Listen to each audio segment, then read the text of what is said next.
right. Good evening. Good evening. Good evening. Welcome back to the Real Precious. Happy Wednesday to everybody. Happy Wednesday. Happy Wednesday. When you guys enter, definitely hit that like button. As you hit the like button, it will trigger YouTube to send this out to all who are on YouTube. So as long as you guys hit that like button, the conversation will get larger. We'll get different perspectives because y'all know we dropped the chat and we dropped the link in the chat for y'all to join to give your perspective. Men and women are welcome. All perspectives are welcome, and so is respect. We want to respect everyone who is here. The lack of respect will get you kicked out. Okay, just letting y'all know that now. All right. So happy Wednesday again. Thank you so much for being here. Arpain, how are you today, sir? I am fine. I'm doing okay. How are you? I'm doing good. I can't complain at all. Doing really good. Feeling good about the show. Yeah, it's interesting. We'll see what's going on. Let me see if I have anything to say. I might be tongue-tied all night long. No, I think you'll be good. This is gonna be a good show. I have a few clips that will evoke good conversation. And those who are in the chat, definitely chime in. Y'all know y'all the well. The last topic we will be acknowledging National Unalive Prevention Month. So last show we were talking about, I thought this was mental health month. Sean, you may have to mute. I thought this was mental health month, but what it is National Unaliving, Awareness Month. So we will be talking about that. That will be our last clip of the show. But again, you guys in the chat, definitely chime in. I'll put the captions to the videos so everybody knows where we're at in the conversation. And with that being said, Sean, how are you this evening? I'm doing well, but before we get into respecting people, I just want to talk about the disrespect that I felt when I was in Atlanta from our super moderator, Miss Tarika Smith. No, Ooh, you calling out Tarika, huh? no, I'm just messing around. I did wind up meeting the actual King Smith, so salute to him. We had a nice. We went out to a hookah lounge and with some of his peoples and enjoyed that. Big up to everybody that I saw in Atlanta. And yeah, I didn't mean to blow up anybody's spot, Miss Tarika. I'm gonna start calling you Tarika. I might have to get a video chat going or something because looks like Sean is really upset over this, Tarika. So you're gonna have to make it up to him somehow. I mean, or maybe she didn't want to see you, Sean. I mean, did you ever consider that? I'm just kidding. It was more than a consideration; it was a reality. That's how I took it. Okay, I get it. You could have just told me though. Could have been busy. You never know. She could have got weekends mixed up. Who knows? All right. So Fish and the Fit is in the chat. Good evening, everyone. Good evening to you, sir. How are you? Thank you for being here. Jeffrey Woodland, good evening, assist. Precious, the panel, the chat, and the mods. Hello, Jeffrey. How are you? Let's see. We got Mr. R. Payne in the chat. Good evening to the chat. Sarika in the chat. She said, please show your support through Cash App. I don't know if she's going to report back to these allegations. Okay. But we'll see. Christopher saying happy Wednesday to you too. I don't know. I haven't come across it yet. Y'all hit that like button. I'm still waiting for that comment from Tarika. Oh, she says, good evening. Good evening. All righty. Hassan, thank you so much for being here. Hey to you as well. All right, so we're gonna get into it. The title of the show is I'm Born to Be Feminine. I came across a video, and of course it's from the Pop the Balloon show. That's the name of the show, right? Pop the Balloon or Find Love or something like that.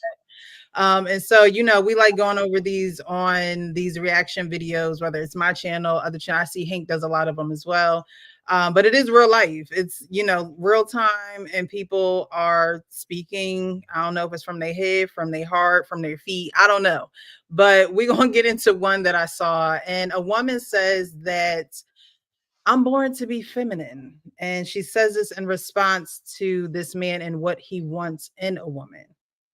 Thing for me, I'm a hard worker, and I want a woman that is also a hard worker too. Okay. And Serena, why did you end up popping your balloon? You said you wanted a hardworking woman, and I am not a hard worker. I don't want a job, so that's pretty much that. That's cool. I'm born to be feminine, not hard.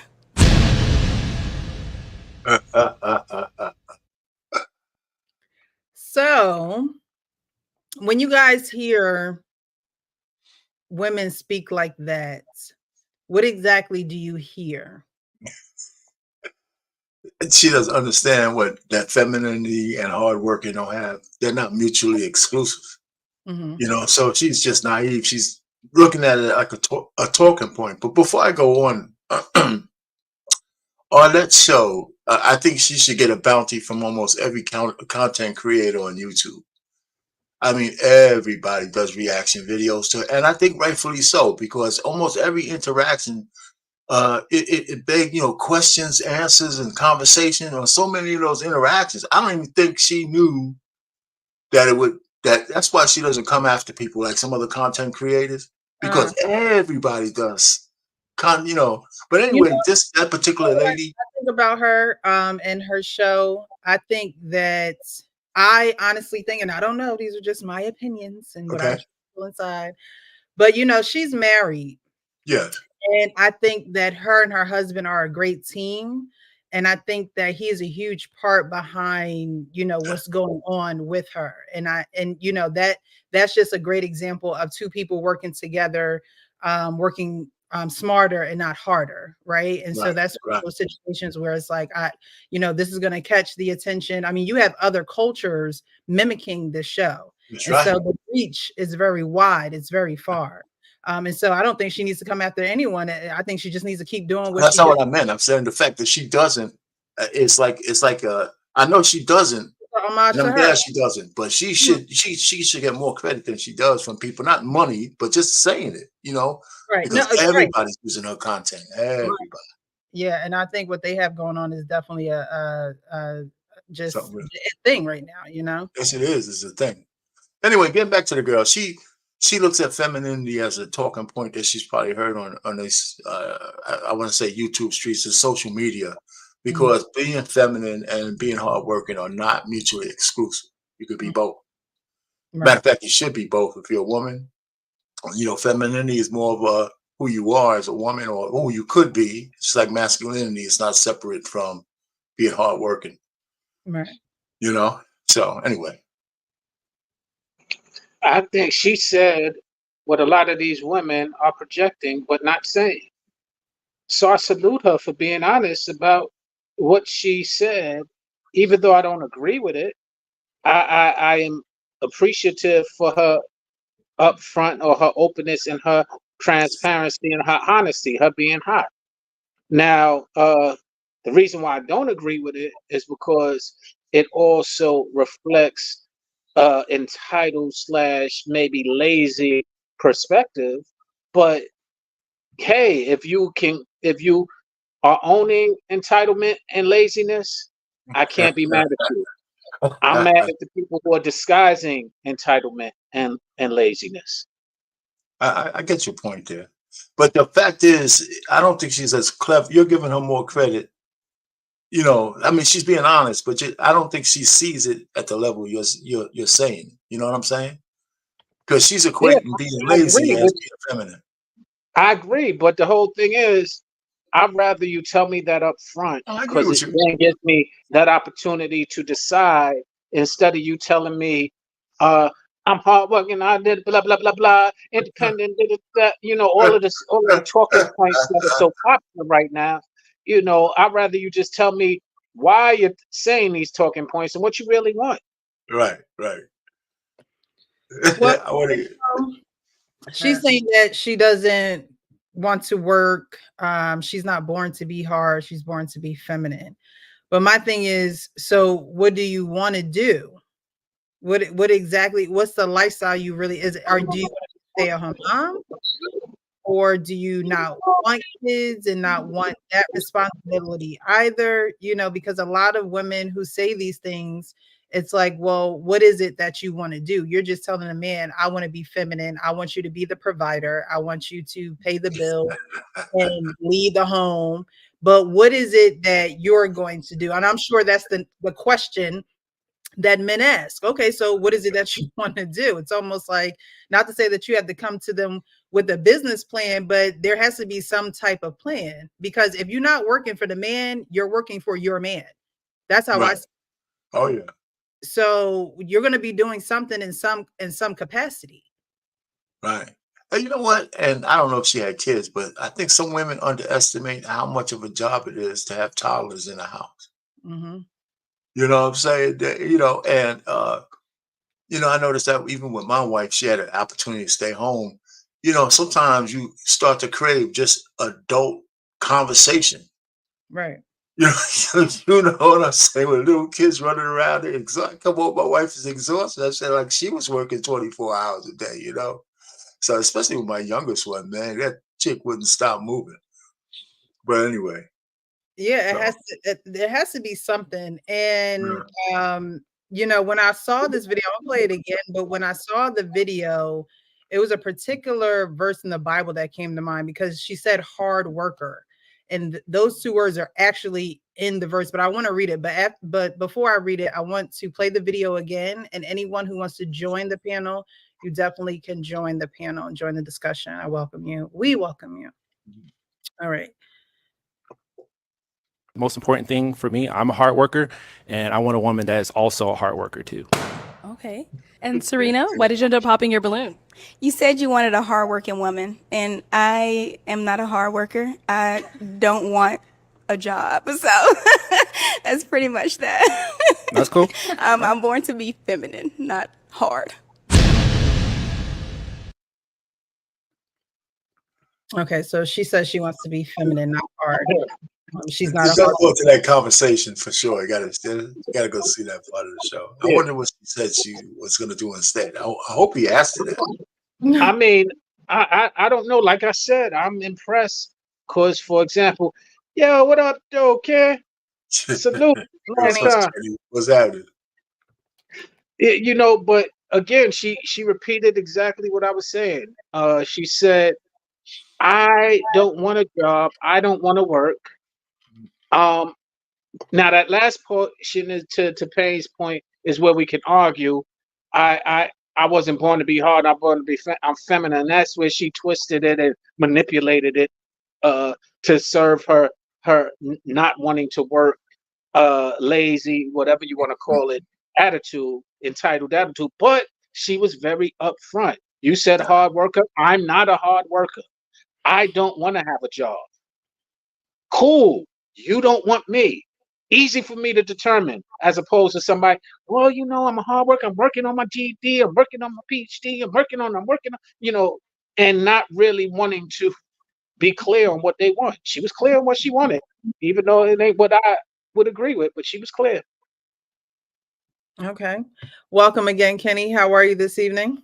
I'm good. I know a long time since I've been on the panel, It's been a while. jumping around these YouTube streets. I just want you to know I'm not neglecting the fellowship that we have over here. It's just like, I'm starting fires and, kicking in backs with my Timbs. You got that. You got that. We'll leave that to you. Well, welcome. Hey, Payne, real quick, Payne, you ain't gonna say hi to me? Your eyes ain't working, cataract bad? Well, first of all, I said hi to you. Just I love wasn't you. listening. I miss you. Don't worry. No, You're gonna be sad that you came back after this before we're finished. What's going on, man? I see you over there, man. I know where you at. All right. He demanded some acknowledgement. You ain't going to say I thought I did first. Maybe he wasn't listening. He was looking at you. That's why. Oh gosh, how do I get thrown into it? You're the hostess with the mostest. So, Kenny, did you see the video that I played, or should I play it again? No, I didn't get the chance to. I apologize. Okay. 3 times a A charm. little tardy. Exactly. Y'all know me. You got to watch a video 3 times to, get a clear understanding and give a perspective. So here we go. The most important thing for me, I'm a hard worker, and I want a woman that is also a hard worker too. Okay. And Serena, why did you end up popping your balloon? You said you wanted a hardworking woman, and I am not a hard worker. I don't want a job, so that's pretty much that. That's cool. I'm born to He said, that's cool. be feminine, not hard. That's funny. So what do you That's think? That's disgusting. I think it sounded like she was the only one who popped the balloon too. There was only one balloon pop, and that was her. And she did it right away. That's disgusting. Because that's the type of woman, if you fell ill or you couldn't take care of yourself, she'd leave you high and dry. That's the type of woman that doesn't seem like if you sat with your man and he said, Precious, I'm not where I need to be, but I'm gonna show you a game plan as for where I'm going. I'm not trying to lay up on your couch and play PlayStation all day. I may have had a setback or I may have a direction I want to go in life, but I need you. Roll up your sleeves with me. Let's do this together. That's the type of woman that says, I ain't with that.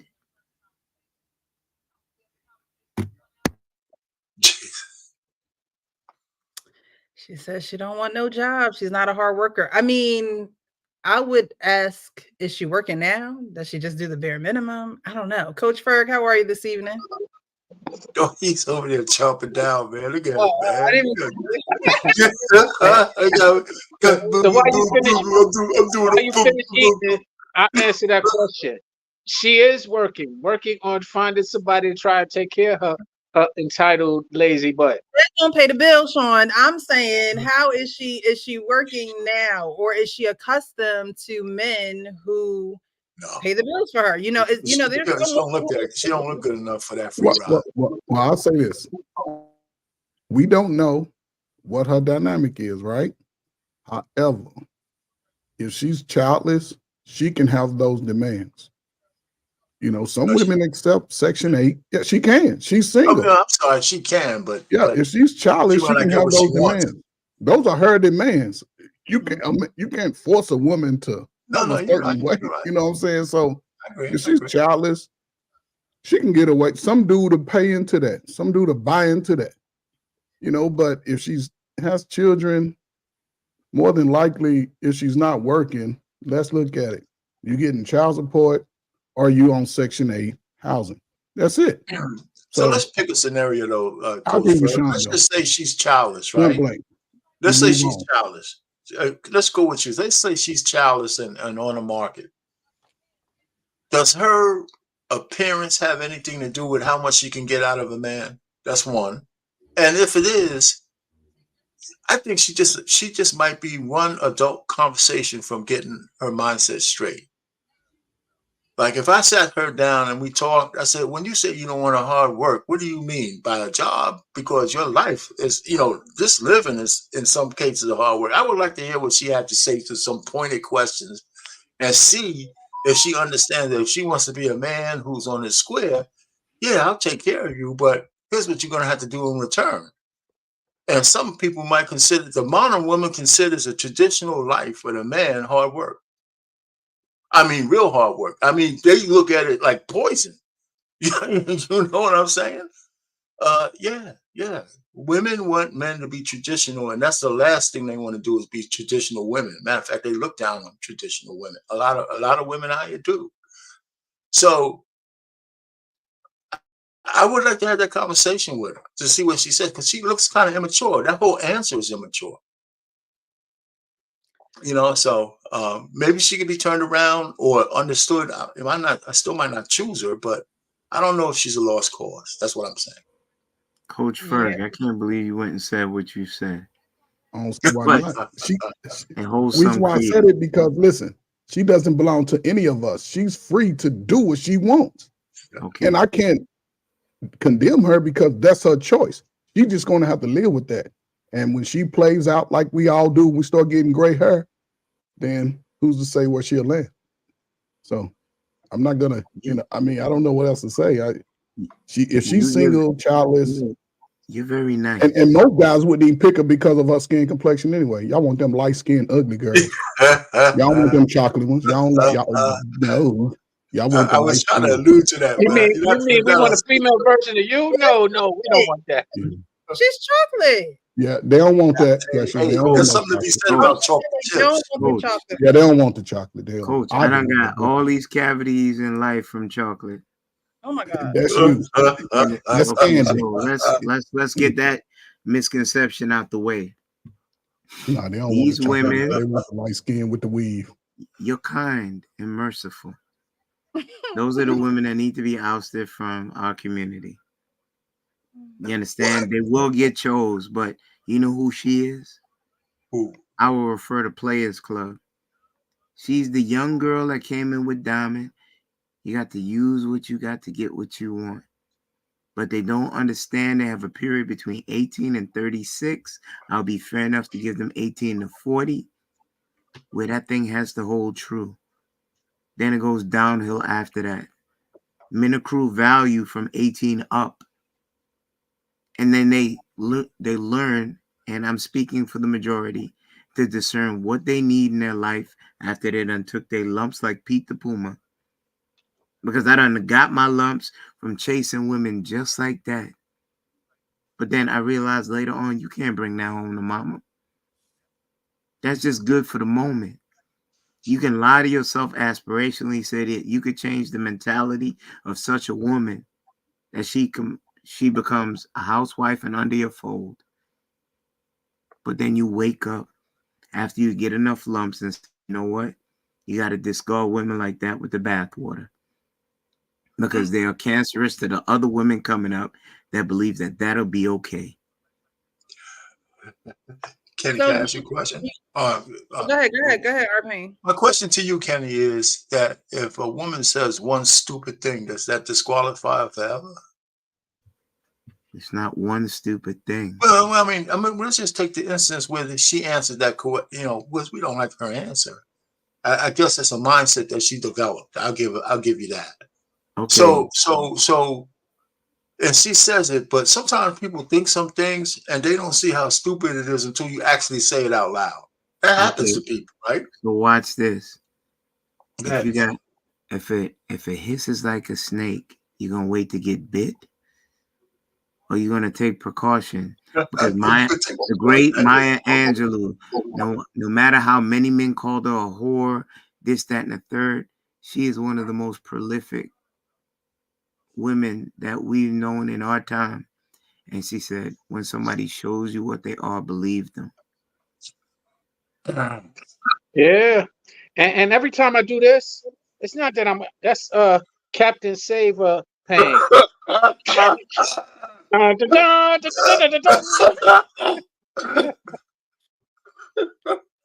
So with her having the sentiment, what age group of men is she really getting to here? Because it's not like every age group of man can put a woman in that situation where she doesn't have to work, or he could be labeled as a simp in the YouTube community, right? So is she marketing to a certain type of man? Because most men wouldn't sign up for this right off the bat. Well, again, I love what she's done because she's being straightforward. She's being honest about it and giving you a choice. Unlike those who disguise the same mental, but they disguise it in their narrative. They disguise it in their accolades. They disguise it in other things. Answer the question, though, Sean. Answer the question, though. What age group? The person who can. I don't think it's an age group. It's a person who can afford it or who's interested in it. It's not about age has something to do with that too, though. It could. There's a lot of rich young guys. There's a lot of young guys making money. There's a lot of but Sean, stick on that. A rich young guy with a certain mindset and an older rich guy don't think the same. I mean, that's possible. That's possible. I mean, no, it ain't nothing true. We don't think the same as a 25-year-old. Stop it. I mean, what I'm sharing with you, there's a lot of 25 years old who think like us. Yes. Let's not discredit them. No, but with the means, right? We're talking about 25-year-old with means, right? Right? He's gonna have a stable of chicks. He's not caring about what she says. He'll have, if he wants something, he'll have one. She could fulfill the role of the pampered one, and he'll have around 4 or 5 other ones in his rotation. Yo, Pain, women like that, and I would give her say 25 to 32. Right. Ain't looking for no younger man. She looking for the one that she can call but daddy. An older man is She not looking for Cuddy. Most no, you're women, right. But what I'm most saying women. is she doesn't understand this, Kenny. That if she's looking for an older man, he's gonna have demands. He's gonna have demands. He's not gonna let her. She can say all she wants. What did you just miss, Pain? Huh? What did you just miss? The older man that's Cuddy would align with what she wants, because he be like, I got you, while he's giving her that yard and sucking on that lollipop. Or give her some Jolly Rancher, say, get in the side of my Lincoln Continental and blow the sweet scent of Jolly Ranchers in my face while I drive. So let's talk about how old we talking about, because I don't see no dude 35 to 45, 50 even going for this. He'd be like, shit, yo, I don't say that. Coach Ferg. I can say 60. You know what I'm saying? He needs somebody to jiggle his little shoulders, but somebody gotta go. Ferg, to answer your question, I know niggas like that. It's a few. I don't know nobody. You understand? I don't know if you was homeschooled. I don't know if you was homeschooled. I don't know where you from. No disrespect. I'm not gonna do that to you. Killing me, man. I'm not gonna do that. You don't think they're gonna have any demands from her? Yeah, right. See, the demands that the guy has is gonna be work. You know what's crazy? Listen, I mean, a man is not gonna let a woman just be in his orbit like that without demanding something from her. You know what's crazy? Did you hear what Kenny said? Hold on, let me say this real quick. No, maybe I don't understand what he said. The time they called you Sweet Dick Pain and you was stressing over somebody being pregnant. Work, man. You remember that? Do you remember? Wait. I don't care how much Bible thumping you do right now. The gooch is here. Remember when you was sweating over slinging all that raw penis around town and you was like, woo, I hope she's not pregnant. Then you found the Lord and a good woman. You remember that? No, I don't. I don't remember that. I'm old, remember? This shit just go in one part of my brain and out the other and shit. You know what I'm saying? Listen, Kenny, I know you know that conversation. Maybe I don't understand where you're coming from. And maybe we're just talking past each other. Any man who has you know what I'm talking about. Well, I'm just telling you, you're saying stuff. If I was an older man with her, what I'm gonna ask for her, it's gonna be some kind of work. She's either gonna be doing something, and the point is, the way she said work, we gotta define what she means by work. She sounds like she don't want to do shit for what she want to get. Pain. We remedial now? Pain. Did you hear what Kenny said? I heard what he said, but maybe I don't understand it. Well, let me help you understand it. Think of rhyming with no, and then put a jar behind it. That's the word. She might not want to do it. Again, what makes you think not? Because the way she answered the question, she don't understand what the hell she's saying. That's what I'm thinking. I'm looking at her. She looks like she's naive and childish.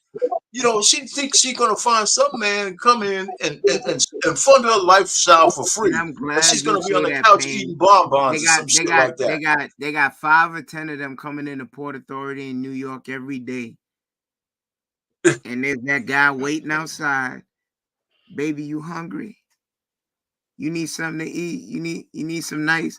Wait, I see you got on them little Birkenstocks on your feet. You need something nice? Take you shopping. That's what she wants. She don't want to hear that she has to work for nothing. I know that's what she wants, but okay, I don't know if she wants to pay the price for that.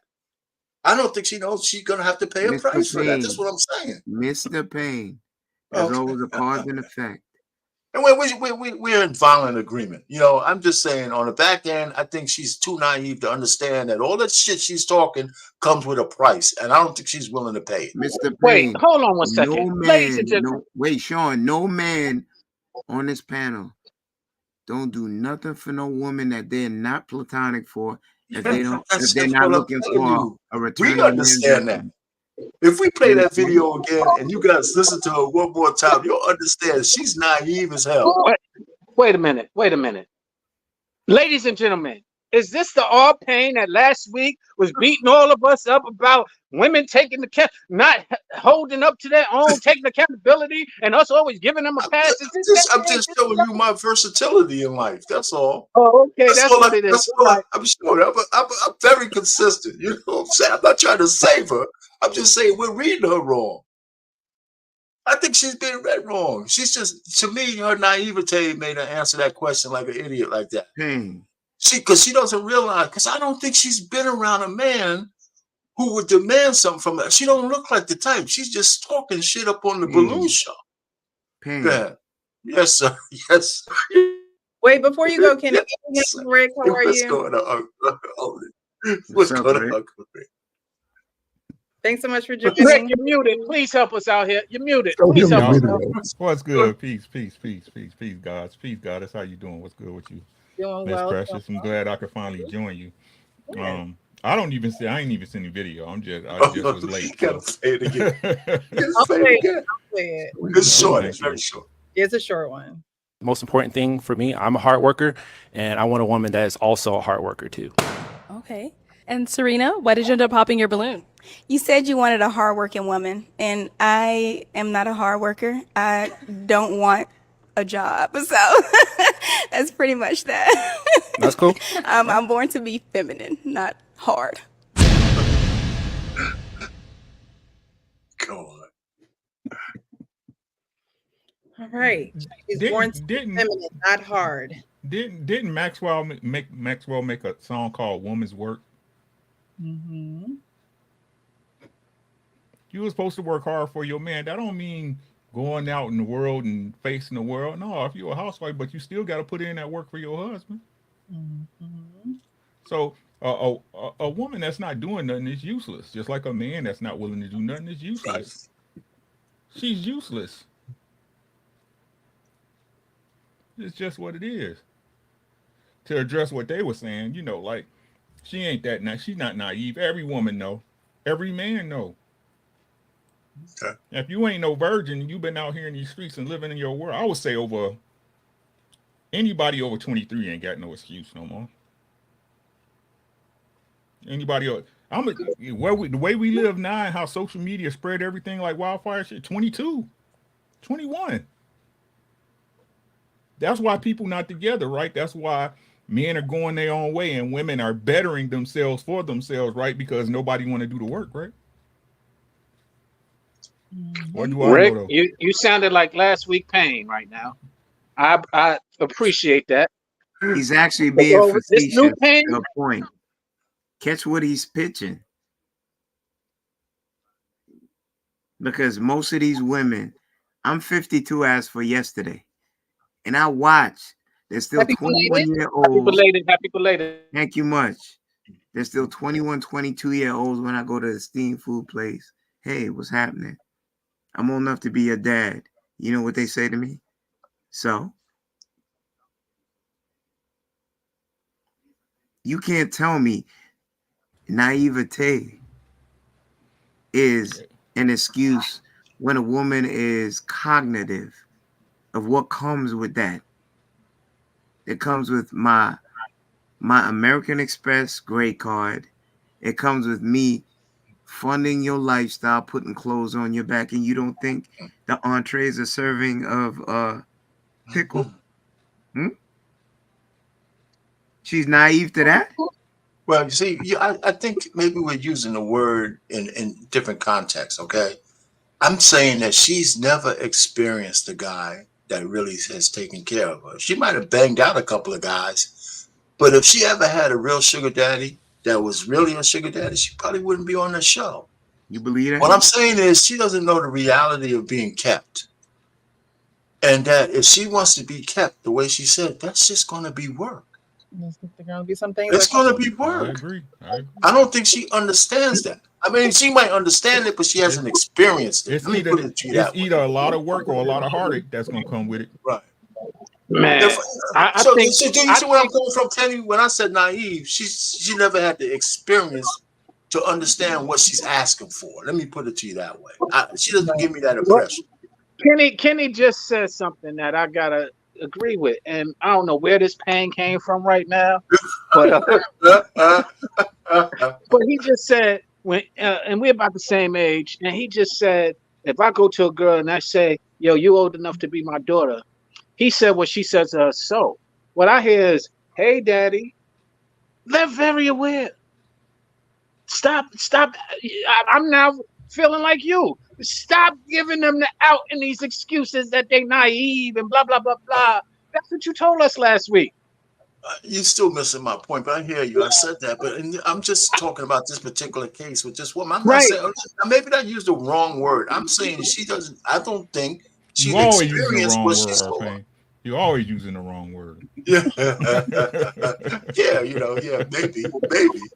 I mean, what experience? So you're telling me that she never had a job that ends with what we know. I mean, that rhymes with what we know. No, what? The what? So she understands. I know he's trying to say it. He should just say it. But I'm just trying to, what are these riddles and job, Precious. A job that rhymes with no. That's why y'all be confused as women, Precious. All right, like this.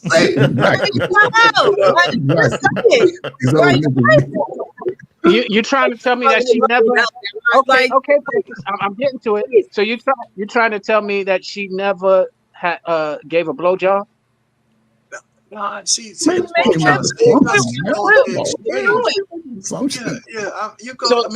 what work she's gonna have to do. She never had sex or did oh my God, of course she knows that. She's a woman, he's a man. Sex comes with it. That's not the work I think that she's talking about. And even if it is, she just might as well count herself out of that's there. Part of it, right? That's part of the bargain, right? The point that I'm making is what Kenny said. As far as Cudi, if you saw the movie, that's what he's referring to. It was very clear. Find your references. Maybe there are people who are watching who don't know what Cudi. Are you talking about ATL when he said, "I'm getting the Cudi tonight"? Is that what you're talking about? Because that's where I'm at with it. Talking about dead presidents. Remember when he came home from the war, Lorenz Tate, and homie came up in the Lincoln just laid a little money on Juanita, sucking on that lollipop, passing her a little yard or something. I was lost. I didn't know what y'all need to. This is the real Precious, not at this point. The make believe. You should consider me Precious. Like, just keep it real. Say what you need to say, okay? Okay, so I guess that's the coldest part of that movie, though. Yeah, in fairness, now let them watch it. Yeah, in fairness to what you just said, in your perspective, Precious, the movie Dead Prez had a scene where, as he said, Lorenz Tate came home from the war. And his wife/baby mother was hanging out with the local drug dealer. Name was Cudi.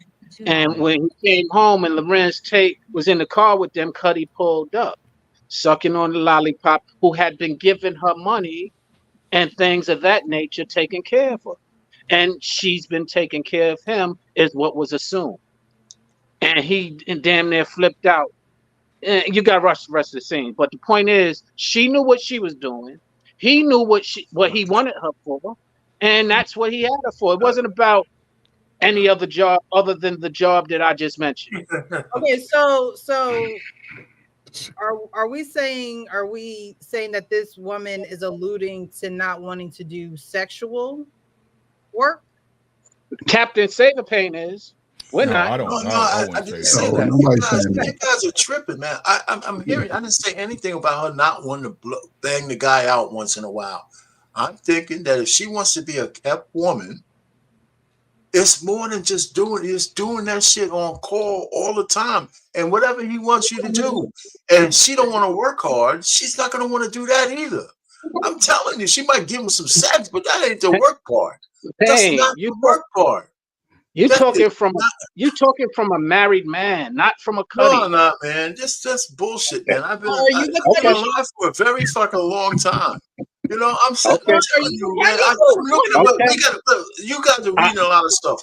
I'm reading that particular girl. When the vibe I get from her, I'm not saying she doesn't understand sex. I'm saying that naive answer tells me she doesn't know what she's asking for. That's what I get out of it. That's all. I'm not saying she doesn't know how to have sex or she's a virgin. And can we be? If she was a girl that she wanted me to keep her, she might not be working for the man out there, but working for me wouldn't be easy. It would not be easy. Yeah. And can we be honest here? Right, buddy? but just give me a blowjob will just be part of her job description. But let's be honest, most of these women that come up on these Pop the Balloon shows, they're not your corporate run-of-the-mill women. They're local, around the corner, around the way girls that's looking for the come up. And, you know, who's to say she hasn't experienced some little local hustler, or anybody just coming to her feed into her ego, whatever, but she's going to have to pay the price for the lifestyle that she's asking for. Absolutely. Either way, she's going to have to pay the price. And if she doesn't, like Sean said earlier, if you hear this as a man and you know you on your shit, you have to see the blindfold. That's how you have to act like you don't even see her ass. Why even give her energy and time? And then she going to be who she said. And now you complaining about why she take it. No. Coach Ferg, you saw how thick that girl is? You see the gam on that quarter horse? You're going to just walk by it if she got the wrong outfit out and not look? But she's letting you know how she moves. Yeah, Coach Ferg. If she rub one of them thighs on you and start whispering, you like, no, I don't want that. Stop it, flip it up, rub it down, and keep it moving. Wait, well, you know DVD. $40 on the table. Okay, Cuddy. No, but seriously, before you came on, Ferg and Rick, I said that what I appreciate about her is that she's straightforward with what she wants. And it gives you the opportunity to make your choice. And that's where Cuddy versus a Super Pain comes in. And because if you're trying to wipe her, to your point, Pain, it's pointless. But if you're Cuddy and you're trying to just, and the funny thing is that have we heard the saying, and I think we all on the social media, what's your price for submission? That's just what Cuddy is asked. That's what he asks. What is your price? And those who can afford it, basically, when you say, well, I gotta, we spoke about a couple of weeks ago, Michael Jordan 1% versus the average man 100. That 1% can cover $100,000, $200,000, all these boss chicks' yearly salary, and it's nothing to him. So he can go ahead and be like, I got you. All I need you to be cooperative, submissive. That's it. It's no different than a Cuddy who say, I got you. All I need you to be is cooperative and submissive. What's your price? The point that I'm making, at least she's saying her price is there and she's going to give it to you. Absolute power corrupts. I've watched guys that I know with money break women that had standards and so-called requirements. I've seen men that say, you know what? I'm going to get you. No, you're not. 2 weeks later, you got her. I'm in a bind, Nate. Every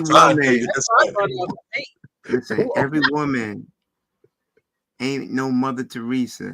And I'm just using the figurative speech of that.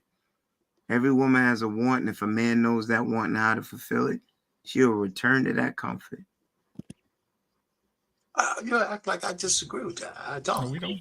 Yeah, because we know you used to be Sweet Dick Pain before you changed your life around. I said forever. I've said forever. And Precious, if you remember when I said this on Lapie, once a woman hits a certain standard in her life, it kills her to go backward. Yeah. She'd rather die in most cases than to go backward. But the point is, when a man can afford that standard, it will kill her. If she lets it, I mean, but yeah. She already said it. She already said it. It goes on we see it all the time. That's why our divide in this gender war, quote unquote, happens. It's because it happens regularly. They want this, as they call it, high value man, and that high value man give her what she want. And then they like, oh, but he's an asshole. He did this to me. And they crying about it. But that's what they asked for. That's what comes with it. But that's what our people was saying. They don't know what they're asking for. I'm glad we got this, Sean. Okay, so wait, Precious. Ain't no woman that deaf. That dumb blonde thing, that's Three's company. That's back in the day. You know what comes with asking for what you want with the man with the means to give it to you. At one point, you gonna hear that zipper come down and you got to do something to it. But that's the easiest thing they can give is some know what box. it comes with. However, you don't know the how it's going to grip you up. Women are not wise enough to realize that once you indulge in that sexual activity, once you receive him, you're going to continue to receive him. He's giving it. It's easy for him to just give it, but it's harder for a woman to receive it. And a woman who continues to receive it, she's not understanding that off the rip. He's going to give me what I want and need. He's going to provide. I disagree. I disagree. So go ahead, Rick. I disagree. I think most women know what they're getting into. I really do. I'm sick of this trope that women are very tactical. When y'all want something, y'all can figure out a plan to get it. I think that's a misconception we telling a lot of young men. They know exactly what they want. And what's even crazy is that once y'all figure out y'all want it, y'all move hell and high waters to get it. Woo! You see all these heads nodding, Precious? I think the heads nodding, but that's why people get women when they're young. This is exactly why the young are preyed on. Maybe a woman who has experience, has been through the game, and know how to be tactical with men. Know how to. Ma'am. For me, I feel like no. Right. Precious, you're special. We're not getting you in this category, but listen to us, men. Ma'am. It is out there. Ma'am. I told this story and I'll tell it again. I was 16 years old. Hyde Park Career Academy, Stony Island, Chicago. Girls was dating grown-ass men. Men was pulling up in Monte Carlos and BMWs on BBSs. Grown. They mama knew they was dating grown-ass men. This trope that women don't know what they're doing, no. There are no innocent parties in a relationship. Both of y'all came together to make some shit shake. I wholeheartedly agree. I wholeheartedly agree. And to add on to that point, Precious, it's taught, it's conditioned that way. A lot of the reason why I push back so much is because you cry victim when it happens, but you're told, we're telling you not you specifically, we're telling women right now who are going to sit there and be like, yeah, but ain't not with me. And we know doggone well, you're no exception. Yeah, your standard is high. That means your price is higher. What exactly are you saying that the women know? That what exactly do they know? You asking me? They know. They know the repercussions of the game. And the repercussions are what? All depending on the dude they dealing with. So how do they know? Their mamas taught them, their aunties, they learned growing up. Y'all, listen. Hold on. Let me finish. Okay, I'm sorry. Go ahead. Saying that experience is the best teacher, so they're not going to. If it's their first experience, they're not going to know. But like I said, if they continue in this and it has them a stronghold on them, then that's when you could say you knew what you was getting into. No. When you continue to do something and you continue to receive something from someone, then you know. But when you're first into this limelight, you're young, you're thinking sex, money, attention. That's question. Number one currency. Question when you're done. Mm-hmm. Did you have any boys that liked you when you were little? When you were younger? Of course. Did they bring you a soda or a candy or cake or something? Yeah, maybe. Why'd they do that? Oh, I don't know. I didn't buy into it. Oh, okay, so why didn't you take it? Because I didn't know what they wanted. You can't just say, here's this, and for me to think why? You're not answering the question. Why? I was raised differently. Right. Raised what? Raised differently what? What was the lesson you was taught? To not just accept anything from anyone just because from they're any man, from any man? No, anyone. Anyone. Anyone. So nobody told you don't take stuff from men you don't like. Don't take stuff from men you don't like. No, that's not something that was taught to me. Okay. Well, let me just chime in. Can I chime in for a second? Go ahead. Because in this conversation, let's try to separate our personal way we handle things from the discussion for a second. What? I believe this, right? Both men and women are subject to the laws of nature. Men are inherently want to have women, and nobody has to teach us that. If you're a healthy man, you're going to want to have sex with a woman. Women understand that men view them, that they have a commodity that men have. Nobody has to teach you that shit. It's something just by living, you'll realize that men, especially if you're attractive or even not attractive, they want something from me. And it doesn't take you a lecture to figure out what they want. And if that's the point, so we keep trying to put different kind of standards on that shit in the absence of all the shit that we know, religion, culture, and all that. Our biology tells us what we want from each other, period. And that's the reason why we have so much chaos now, because all that shit is stripped away. So I don't need to have a lecture to tell me that I want to bang out chicks. I'm not trying to figure out why I want to bang out chick. That shit's God-given. And women understand that they have a commodity that I want. And then the women start getting smart and say, shit, I could barter this shit. I could barter it for money, I could barter it for fame, and I could barter it for marriage. You know what I'm saying? So all that stuff is right there, and we try to put all these other things on it. We're no matter our cognitive abilities, we are still subject to the laws of nature.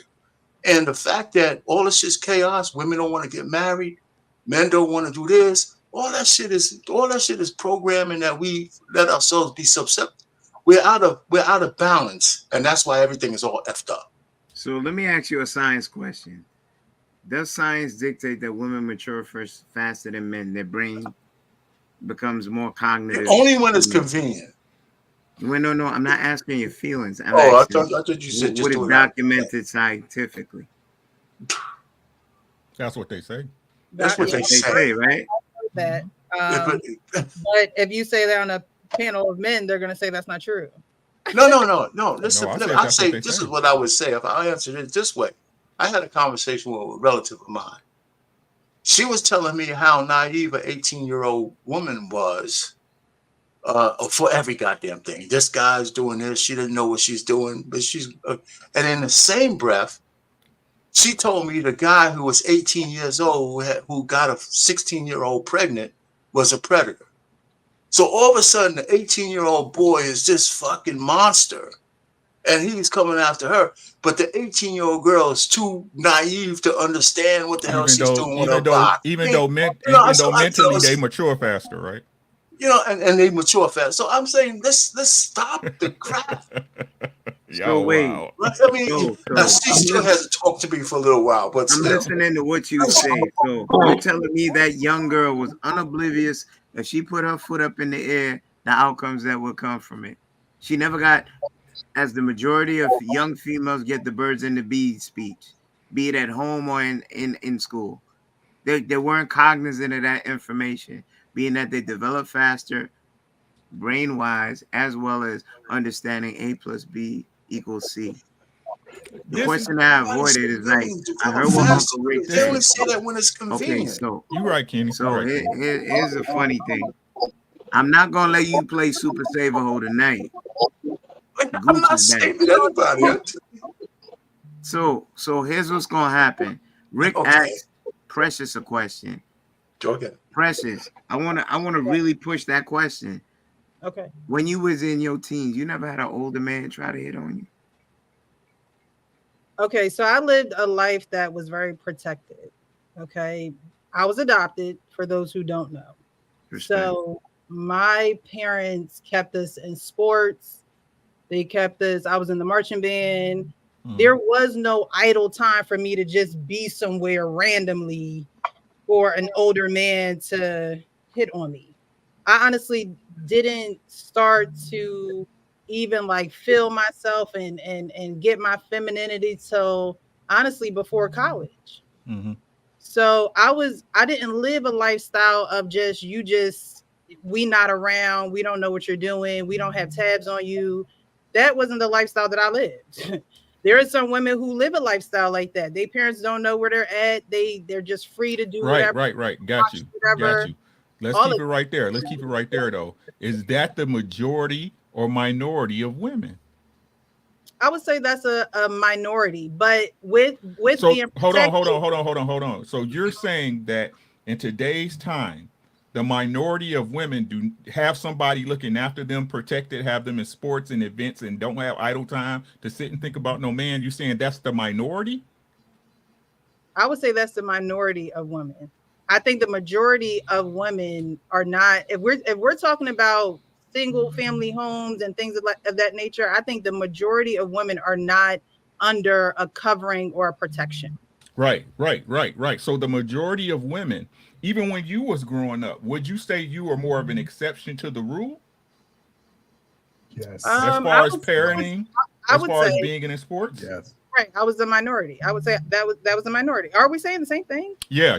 You said you were saying like the other girls was a minority when you're the actual minority. No. She said the right way, Rick. She was saying my apologies. Right. And so with that protection and covering came wisdom, because it was taught to me. It was instilled inside of me. So I knew right from wrong. So when it came to me, I could decipher. I could, discern what it was, because I grew up. Like when a guy tried to give you something, right, and you was like, nah, no, thank you.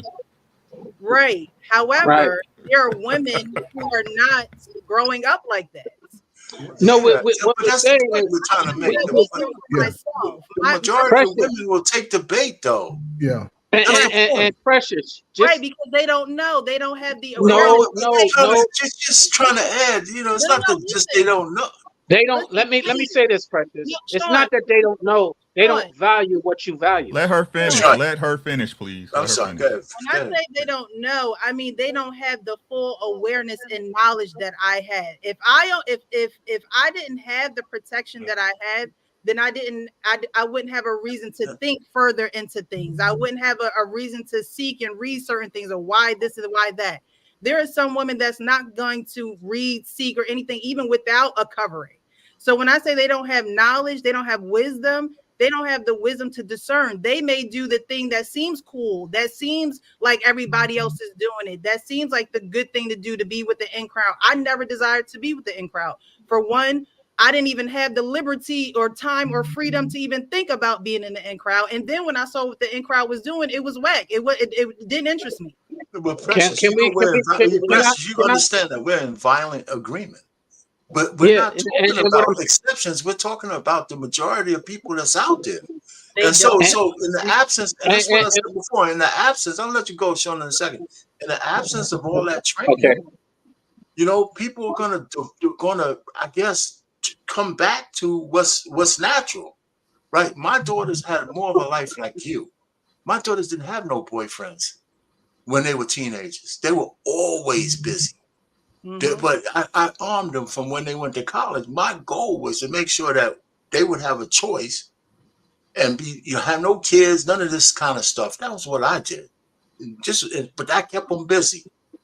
And I told them all this kind of stuff. But they were exceptions, and they would tell me about all their friends, single parent households, this and that, and all that kind of stuff. So we're in violent agreement. So you're right. But I guess we're kind of taking an exception that these girls were.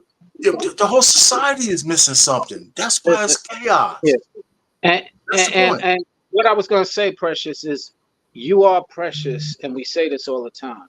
And But what I'm pushing back on is you're saying they didn't know. You just said yourself, when I did get that to the point, you knew, but you chose not to. That's the difference. It's that you did. It wasn't that you didn't know. It's that you chose and you value something different. A lot of them are very impressionable and whatever, but they know. What they know right from wrong. You know not to steal something, but when the group is going off to go steal and you want to go hang out with the group, that you're doing something wrong. So let's not just ignore and act like we don't know what's right and wrong when we do. We've been taught that for a long time. In single parent household and double parent households and no parent household, you've been taught right from wrong.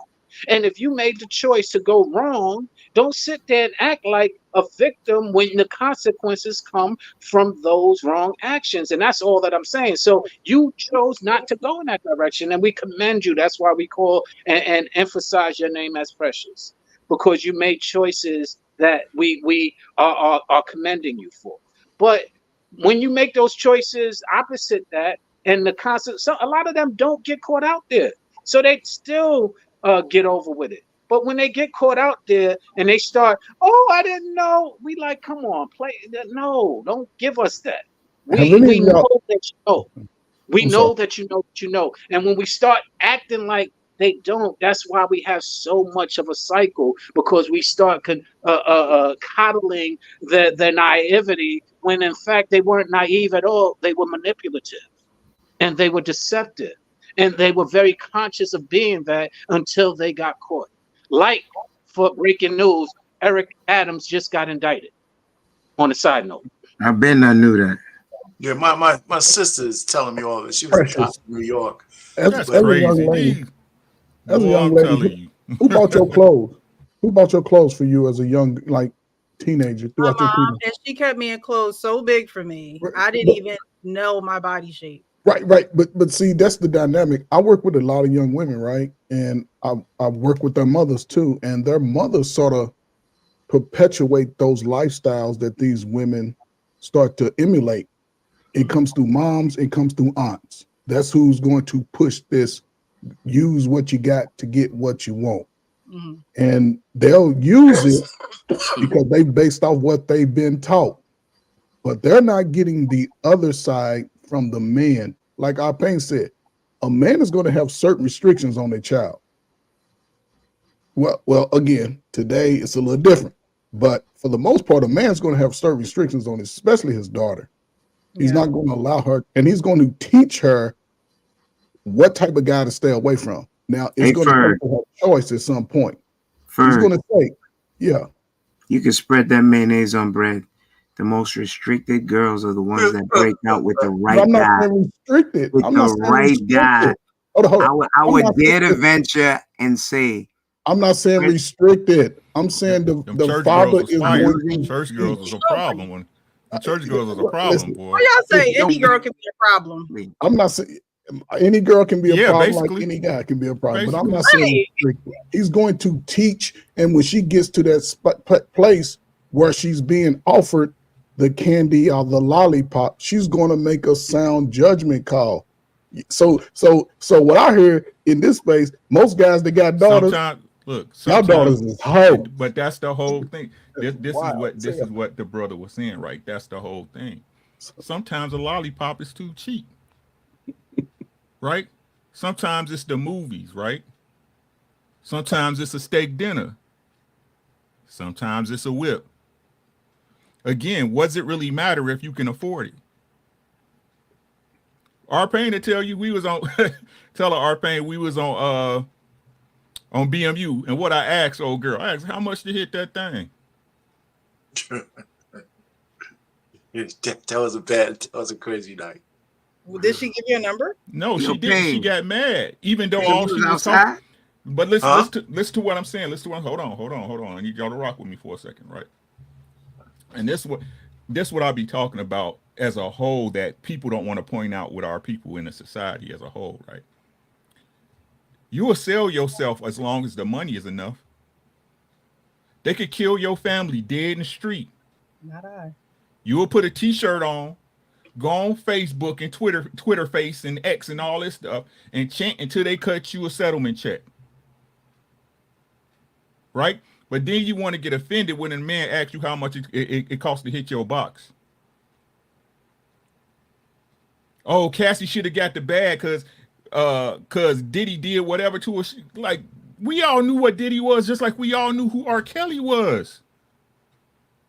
But as long as that money good enough, everybody closed their eyes on it. Wives should wash their hands. That's what.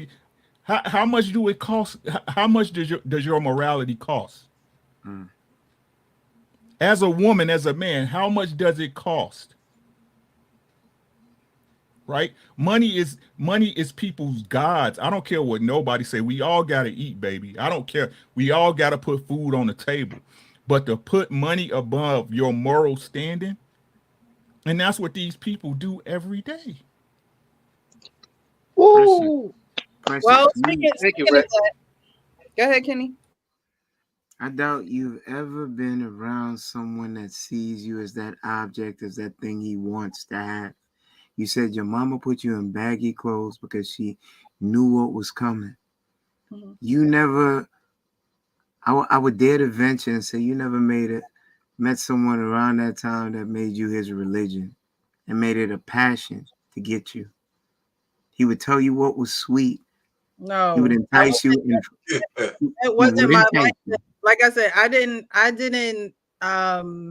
There was no situations of meeting guys. Like, it wasn't that. It wasn't until I was literally out of the house where I started to have my first experiences and things like that. There was as much activities you had. You never came in passing what you walked in tunnels to get to where you was going. You never had somebody. What I'm saying is, it's hitting on me. Like, I could have honestly been oblivious too. Like, I remember there was this one guy. He always messed with me. Then one day I'm getting a 4-page letter. Like, it was weird. So I didn't take him seriously because it's like, your actions not lining up. Like, I was real cutthroat.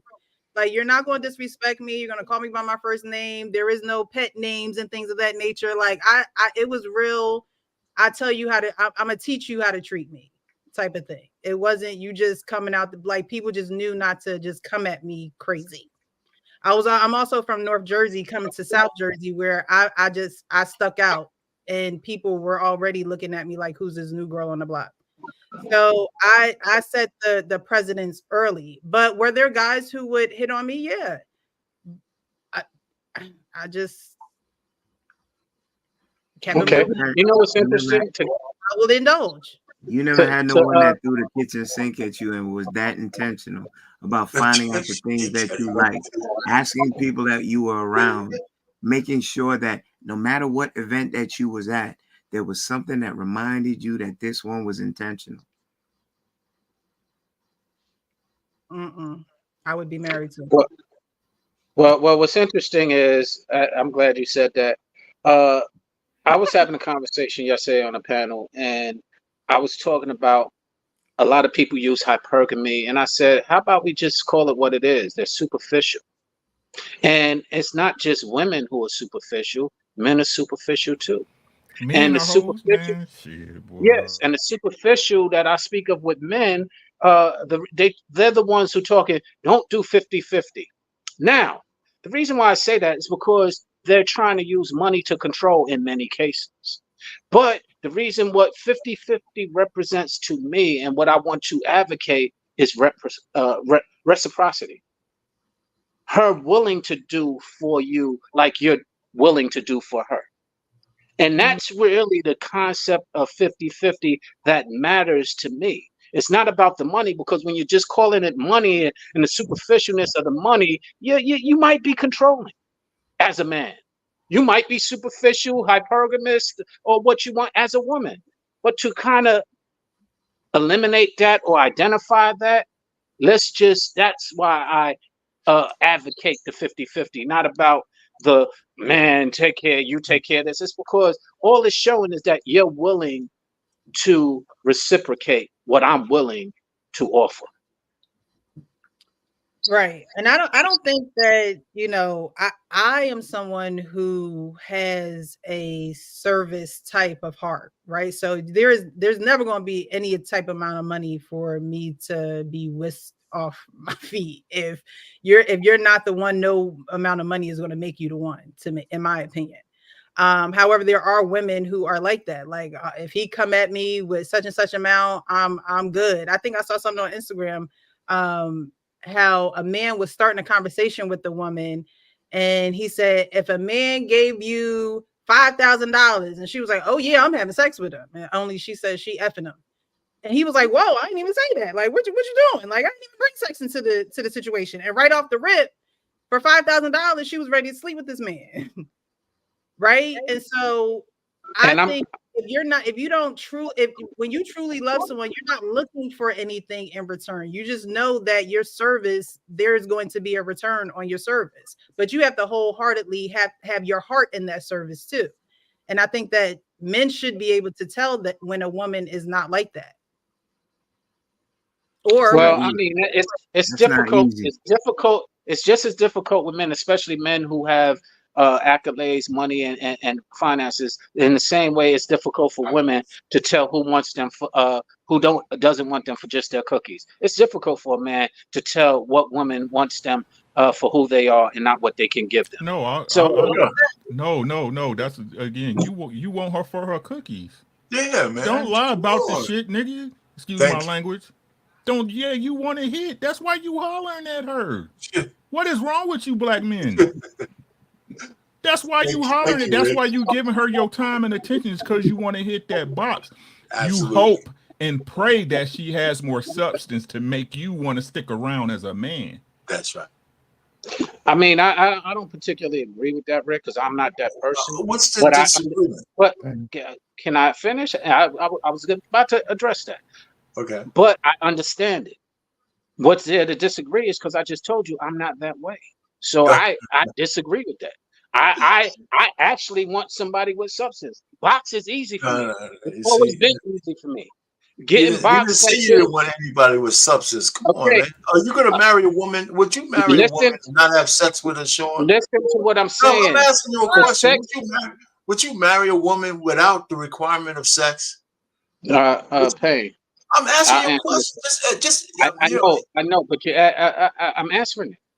Will I marry a woman without? Would you? Yeah. Without having sex? No, I'm not anticipating that. What I'm saying is that's not the main thing. This is not the issue here.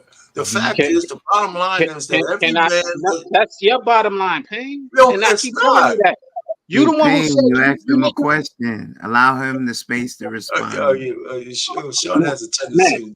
That's because I don't think like you, Payne. And every time I go against how you think, you want to think that I'm this. I'm sorry, brother. I apologize. You answered my question. I'll shut up and let you continue. What I'm sharing with you is that box was never the main. I could get box. I've always been able to get box. Box wasn't something hard. It's not the main. I understand that. That's not what I'm saying. The primary reason you talk to a woman because you find her sexually attractive. That's you. That's the you primary. Too. How you gonna tell me who I am, Rick? Easy. I'm telling you who I am. I'm telling you who I am. Okay. Hey, hold up, Sean. You be hollering at ugly women like, you know what? I think you the one. I think your principles are on point. Well, let me say this.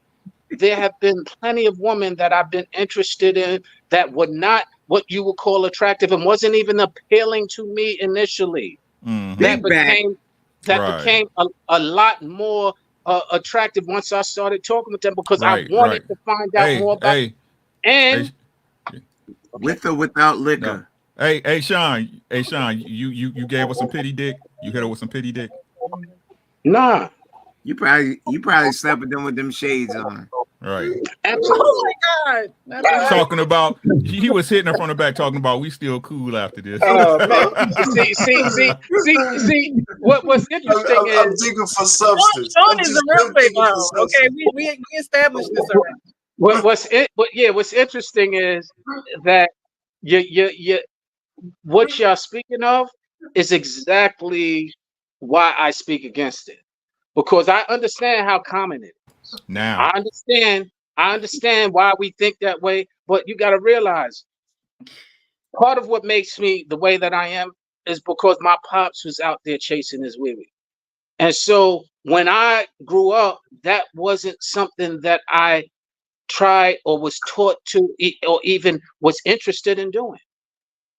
I actually wanted to find somebody, as I said, I am a sucker for love, nigga. I tell you that, but I ain't a sucker. Can somebody interject on this thing? You know, because I don't disagree with what you're saying, because I was a sucker for love too. I mean, every girl that I had slept with, I actually liked. You know what I'm saying? But the truth of the matter is, every woman that I approached in that way, at some point, I was trying to get laid. Mhm. You know, it's not. Wait a minute. It's not nefarious to want to get laid. You know, well, my point is that's how we're naturally wired. And well, then, well, let me say this. Wait a minute, though, man. Sean, the substance of a woman comes afterwards. Let me open up a little further.Maybe you can understand my mindset. I already told you one thing. I heard what you said. You're gonna say the same thing again. How you know what I'm gonna say, Payne? Because you're going to say the same thing again. You might add an extra adjective here and there, but the point is, okay, you're not like us. If you would be quiet and let me say it instead of assuming what I'm gonna say, we might get let me finish over, man. All right. You know, all I'm just trying to say is that, okay, well, no matter how I heard what you're trying to say. You ain't listening to what I'm trying to say. There you go. So you're doing a me to me, right?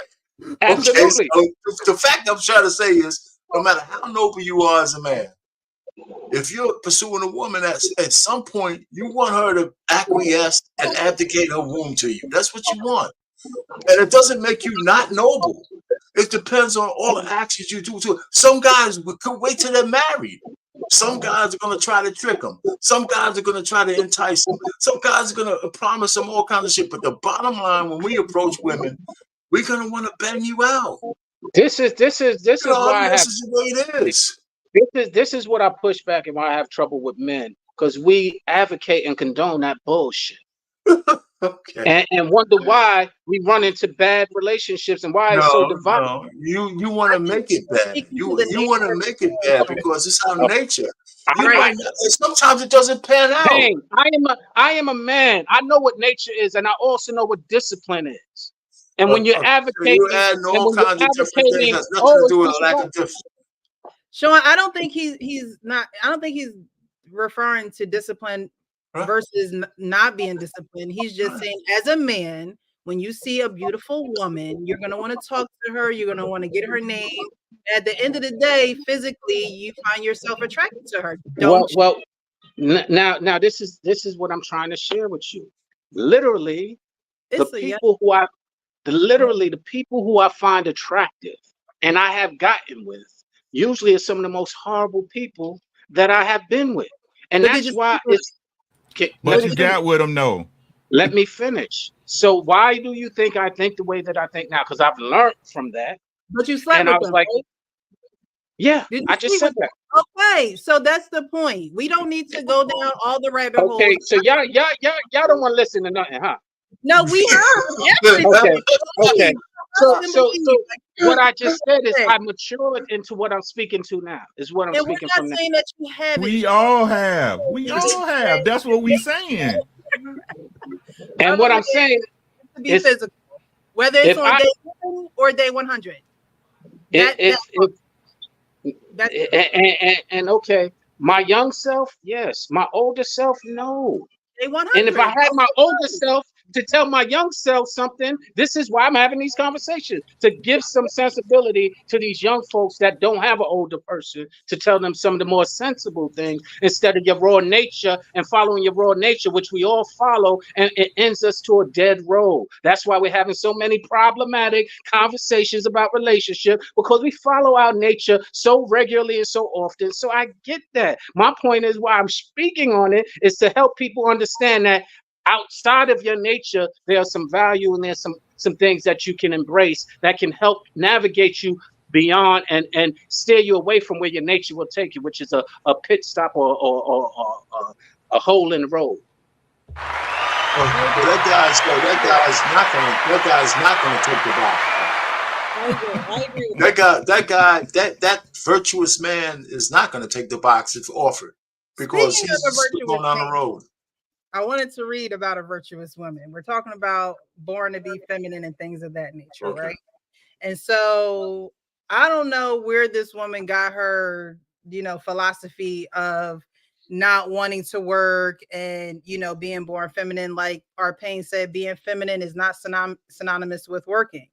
And it even says, so this is a proverb, but the story is behind a mother telling her son, who is a prince, what to look for in a woman, right? And he wants to look for a virtuous woman.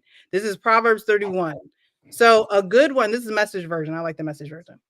A good woman is hard to find and worth far more than diamonds. Her husband trusts her without reserve, meaning he trusts her with everything and never has a reason to regret it. Never spiteful, she treats him generously all her life long.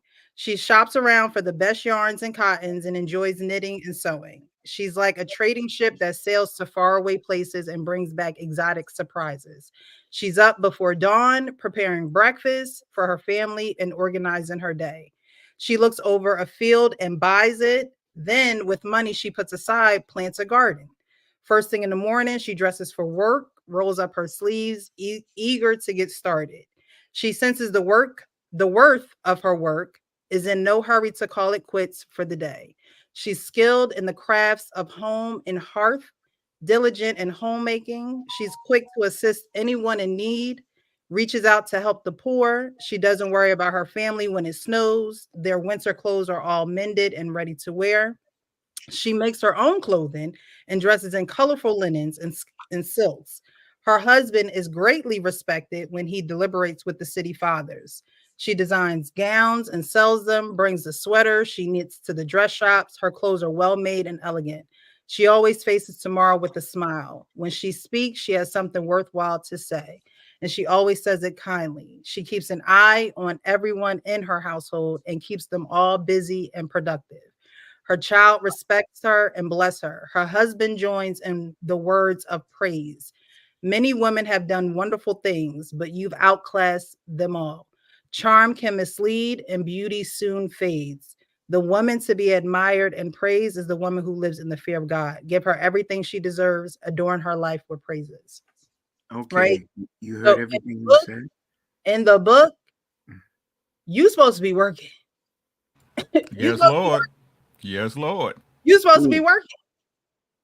You meaning the woman? This is a woman. Yes, the woman. So this is a mother telling her son, who is a prince, what to look for in a wife. I got that point. So now, with all that being said, you read that quite eloquently. The woman doesn't show from the onset that she's ready to show you that she's willing to abide by those tenets. She wants a life of being kept without the sweat equity putting in. She's useless. And I give Pain this much rope. Maybe there's some naivete, but a woman leads with what she shows you and how quickly in world record time she popped that balloon. She ain't trying to hear nothing or abide by what Precious just read. She wants to be in Gucci and gold. She wants to be home with leg up in the air for when he wishes to plow her. And God forbid he ever try to divorce her. She'll be with Gloria Allred, trying to take him for everything she can get. Yeah, he wouldn't marry her. That's how you know people ain't in their Bible when they say they Christians. Keep trying to tell y'all. You was supposed to be that woman. It's a man's job to be able to recognize those things within the woman, right? And to make her a wife and take care of her as such, right? And you could listen to that man. Not to cut you, Uncle Rick, real quick. He spoke softly. He lowered his voice, gave intention to what he was looking for. He was not offensive. He said, I'm looking for a woman that will be shoulder to shoulder with me in this garden planting, and then we reap what we sow. Right? And again, this one Okay. I said this so many times, it's ridiculous, right? My shit is circular because it's true, right? Again, a man was supposed to be able to recognize these qualities in a woman. The problem is most men don't know what a wife look like. That's right. Right? Most men don't know what a wife look like. They listen to these stories and these fables that they told and thinking money gonna make a woman change when that woman gonna be who she gonna be regardless. Why I gotta tell? I thought women like to cook.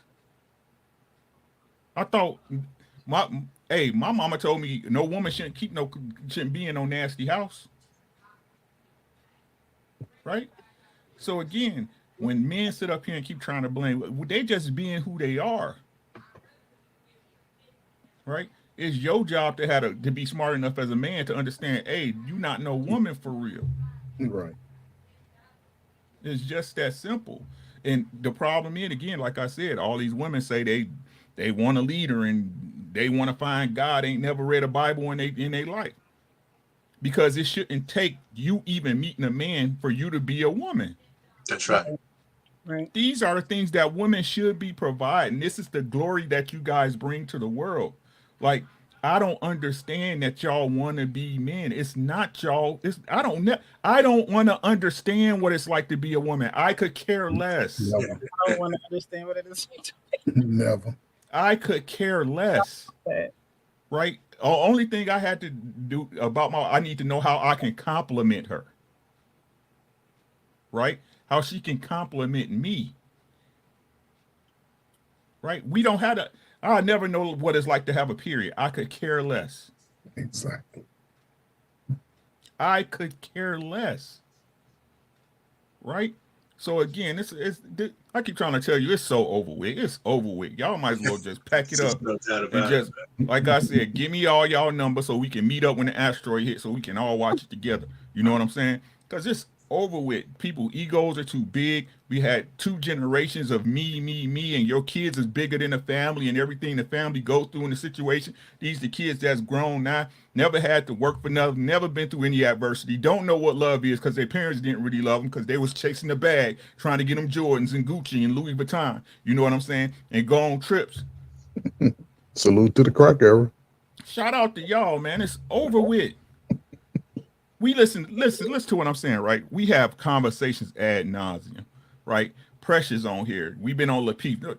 Nobody ever talk about loving nobody. Do you love them? Do you love them? It's all about what my wife should be doing and what my husband should be doing and what he should. Do you love them? That's a good question. Yeah, very good. That's a good question. So good. We're going to segue into the next video. Do you love them? We're going to see if this woman truly loves us. Do you love them unconditionally? Right. So, well, but before you go on that, though, Precious, just want to add for this last passage, and I know a lot of guys don't believe me. One of the things I think a lot of men miss out when they want a spouse. They got to stop looking at all kinds of women, looking at women as pork chop. At some point, you got to be prepared to recognize the woman you want. And a lot of men just aren't. And vice versa for women, too. They talk all this shit, but they wouldn't recognize a good guy that's good for them if they see him. Matter of fact, they skip over him more than men would. So when I met my wife, I was absolutely in a zone where I recognized it immediately that this is not the same old shit that I was involved with from the very first date. When I told her, I said, listen, I'm not looking for another girlfriend. And she looked at me back in my eyes and said, I'm not looking for just another boyfriend either. I said, okay, so we're going to have to do something with this. And that's why we got engaged so fast, because I knew her parents. We had all this, but I don't want to get all these kind of, she was working. And just like in the Bible, the woman that's the virtuous woman, the woman that they talk about a bride, they were all doing productive stuff. They weren't just waiting for a man to come along.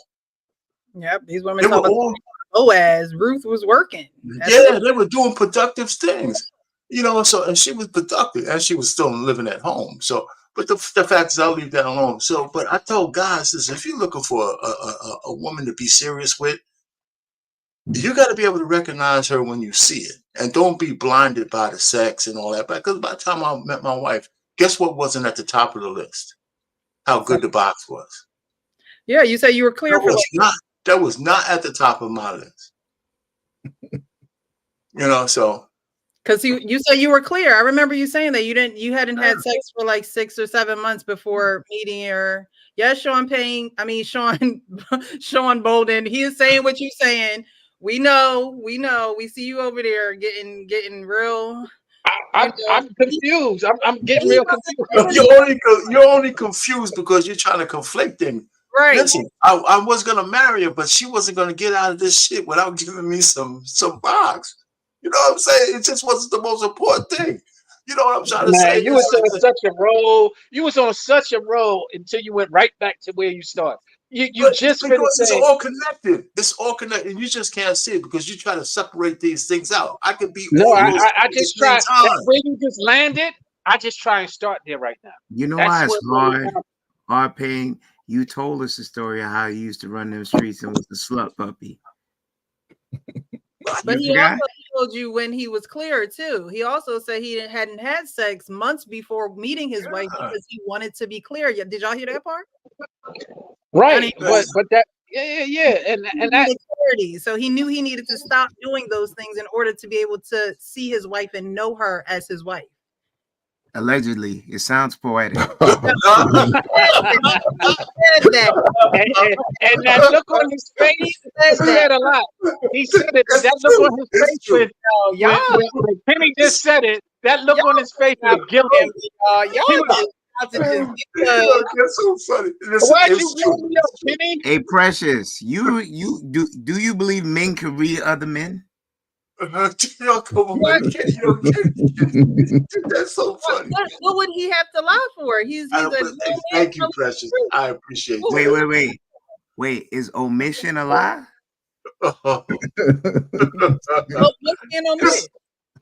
Listen, you know what? See, Kenny, it was first of all, I wasn't one of those kind of guys where women just walked up to me and just gave me something. You know what I'm saying? I had to actually cultivate relationships to actually get by. So this is my life, right? So I just stopped doing that, right? And it wasn't like it was 100 years. It was like 6 to 9 months. I mean, I was cool, but I was clear. Something drew me to the place where that woman was, and I swear it's just weird. It's weird. I talked to her when I first met her like I never talked to another woman in my whole entire life. I believe that. And that first night we met, we never stopped talking. It's been 37 years. Pain. I could believe that. I could smoke a bag of that. You understand? Because there's certain women, and I'm still believing that could just take your breath away. And you can speak to them for hours. It feels like just mere minutes. And those conversations, you don't want to stop knowing she got to go home, but you still want her with you. I've been there. You understand? So I get it. Y'all so sweet. but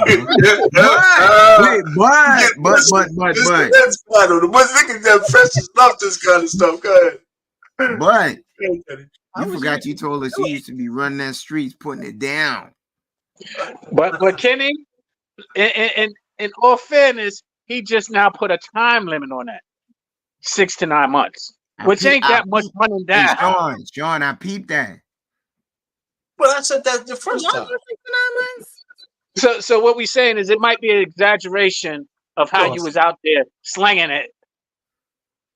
Oh my goodness. No. I'm perfectly honest about my whole sexual life. It's only from 17 to the time that I went on that little thing, like 25. Everything I did was between those ages, but it was different parts of my life. 17 before college, then when I was in college, and then when I was after college. Those were really distinct phases. All right. You guys keep forgetting I was a Q, man. Oh, he was part of the Greek. Okay. 17 until you got to the Q. Okay. That was your girlfriend. What you doing? Y'all birthday coming up in November, right? November 17th. Ain't that the Q's birthday? Yes, it is. So we're gonna get into. I only remember that because that's my brother's birthday too. Don't be thinking that. Goddamn boulets. Yeah. That's why everybody. Yeah, I don't even want to go there. I'm a Divine Nine. Whoever came up with that kind of shit. We didn't say it back in my day. We ain't a Divine Nine. So we're gonna get into this next video. So living apart together. Apparently, this is a thing where married couples are staying married, but they're living in two different houses. And I came across this video and I wanted to discuss it. So you're married, Yes. and you got the right one. Okay. Let's take number one. Okay, so how long you been married? 38 years. Oh, he got to be the right one if you stayed that long.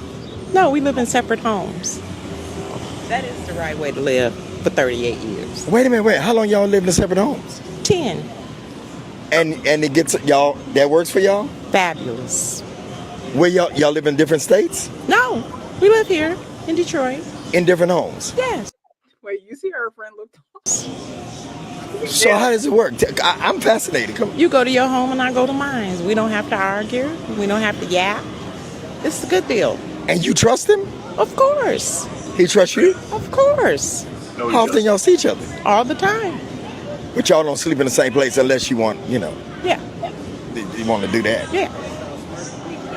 But it's a great deal.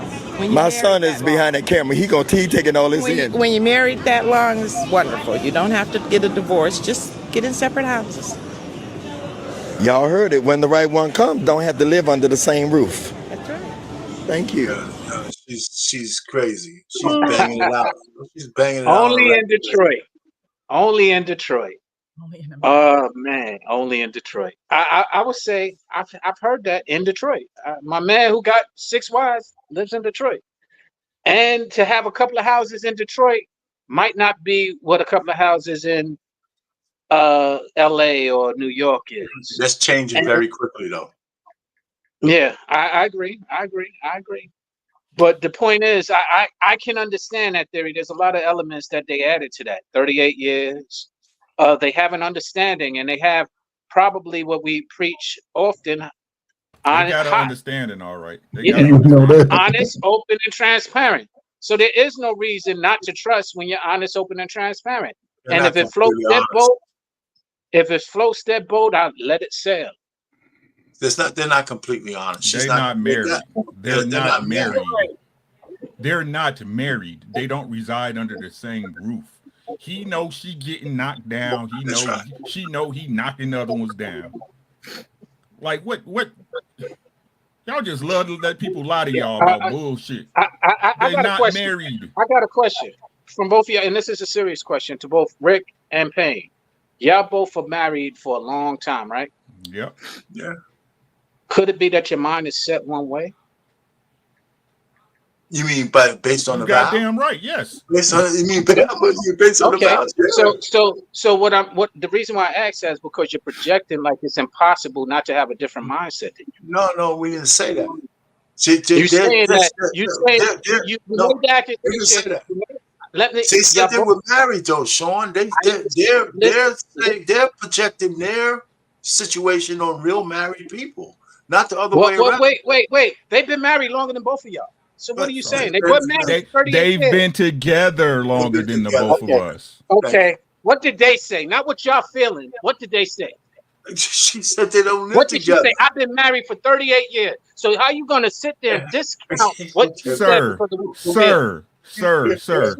There's people that have been married on paper till death. That's right. right. One lives. Hold on. That one lives in California and the other one moved to New York. I don't care what the paper says. Again, y'all going on not God's law, but man's law, right? They're not. Let me finish. They are married in name only. Don't run the bullshit. Sir, let me finish, sir. I'm not going to interrupt you. You don't interrupt me. I'm sorry, right? Rick, I'm sorry. Again, believe what you. I keep trying to tell y'all, as people, as men, it's all what the fuck you believe. When you tell me what you believe, I know what to think about you. Right? There's moral people and there's immoral people. Any person that would live apart from their husband and or wife in separate homes and say, we still married, but we get together from time to time are immoral. Trust has nothing to do with it. You can't say what that person is doing because they are not underneath your roof and vice versa. It is not a marriage, sir. I mean, now I've heard you. Now, how are you saying what they're doing? I think I just said it. I think I just said it. I know, but biblically, you said biblically, under one roof is not. Show me where that's in scripture. The man should leave his home and cleave to his wife. Cleaving means you are under the same house. There's no way a man could cleave to his wife if they in two separate houses, Sean. How can you protect your wife in a different house? How can you cover your wife? How can you cover your wife in a different house? How can you cover your wife when you go to work? Oh, come on, Sean, man. Come on. Man. Okay. Hey, no. You got it, bro. You got it. You right. You got it. No, it's not about right, but you sitting there. No. For me, it is. For me, it is, though. For me, it is. It is about right or wrong. You got it, bro. Sean, let me do something real quick before you continue. Baby, what? A predator. Somebody broke in the house? Run. Now work is the same. A wife going to work is the same as y'all not living together. I got it. No. I'm just saying that if you're going to go to the extreme point of you have to be there to protect your woman. No, sir. You went to the extreme point. I know. You went to the extreme, not me. Once again, because you're saying like you can't protect somebody by not being there. That means that implies that you have to be there all the time. Sir, you are right. You got it. Okay, you're facetious, and I don't need it. Yeah, but even though, so Sean, listen, all I'm just trying to say, I have some real experience with that. I have a relative. She was married, and her husband haven't been together for a lot of years. In between that, she found another guy. She actually had kids by this other guy, a son. I love him dearly. He's my cousin. You guess who his last name is? His last name is of her husband, not even his father. His last name is the same name as her husband, because she actually still married. She's older than me, and she's still married to him. And they haven't been together for almost 25, 30 something years. They just never finished the paperwork. So all I'm just trying to say is they could call themselves married, but that's not a marriage. This lady stood up there, and the guy who was with the mic, he didn't answer the question. I would have asked her. I would have asked her. So are you banging out other dudes? That's what I would have asked her. Pastor, the one I think he's starting to do these street interviews. Yeah. And you're banging out other people. That's what I would have asked her. He laughed so hard in the beginning. Because he probably was like, and I bet you she would have started mumbling on that one. You know, I mean, just come on, Sean. There's no. You're on mute. I had to mute you because it was echoing. Okay. In fairness, I agree with what y'all saying. And the point of view that you're making. All I'm sharing is that we can't sit there and say that what we think is ideal for everyone. And I agree. I actually agree with you. I wouldn't want to be in a separate house with than my wife as well. I agree with that. I agree that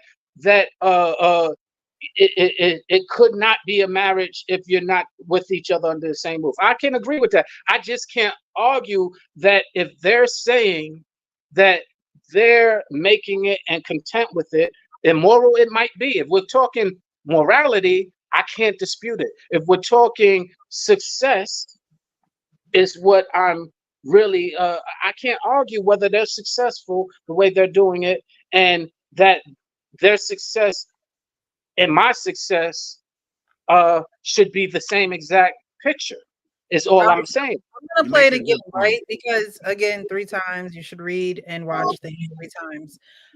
Because there's a lot of body language. There are things from the onset when he first asked the question about watch her girlfriends. Watch her Right. girlfriend. I think the one in the middle might even be her daughter. The other one looks like her friend. Okay. But in the very first question that he asked her about her husband being the one. If when you love, so Ricky said, we love them. I agree.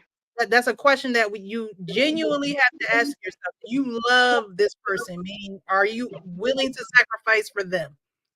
Period. Right? So listen to her response. So you're married. Yes. And you got the right one. Okay. So is she telling her she got the right one, or does she believe that she has the right one? I agree. I agree. Put it this way: if I was a betting man, it's a safe bet that what Ricky and Payne are saying is true. So I'm not even disputing that. Is it still a bet? Is it an assumption? Yes. Safe assumption, nonetheless. Look at him. Look at him. Yeah, he laughed at her. Y'all liars, bro. All they do is lie. Y'all niggas all. Look at her daughter. Look at her face. She said, "Man, look at the far left with her hand in her hip. She's banging She him out. put her own head down. She put her own head down, bro. I agree. I agree. Right. And looking at that, I recant my statement, gentlemen.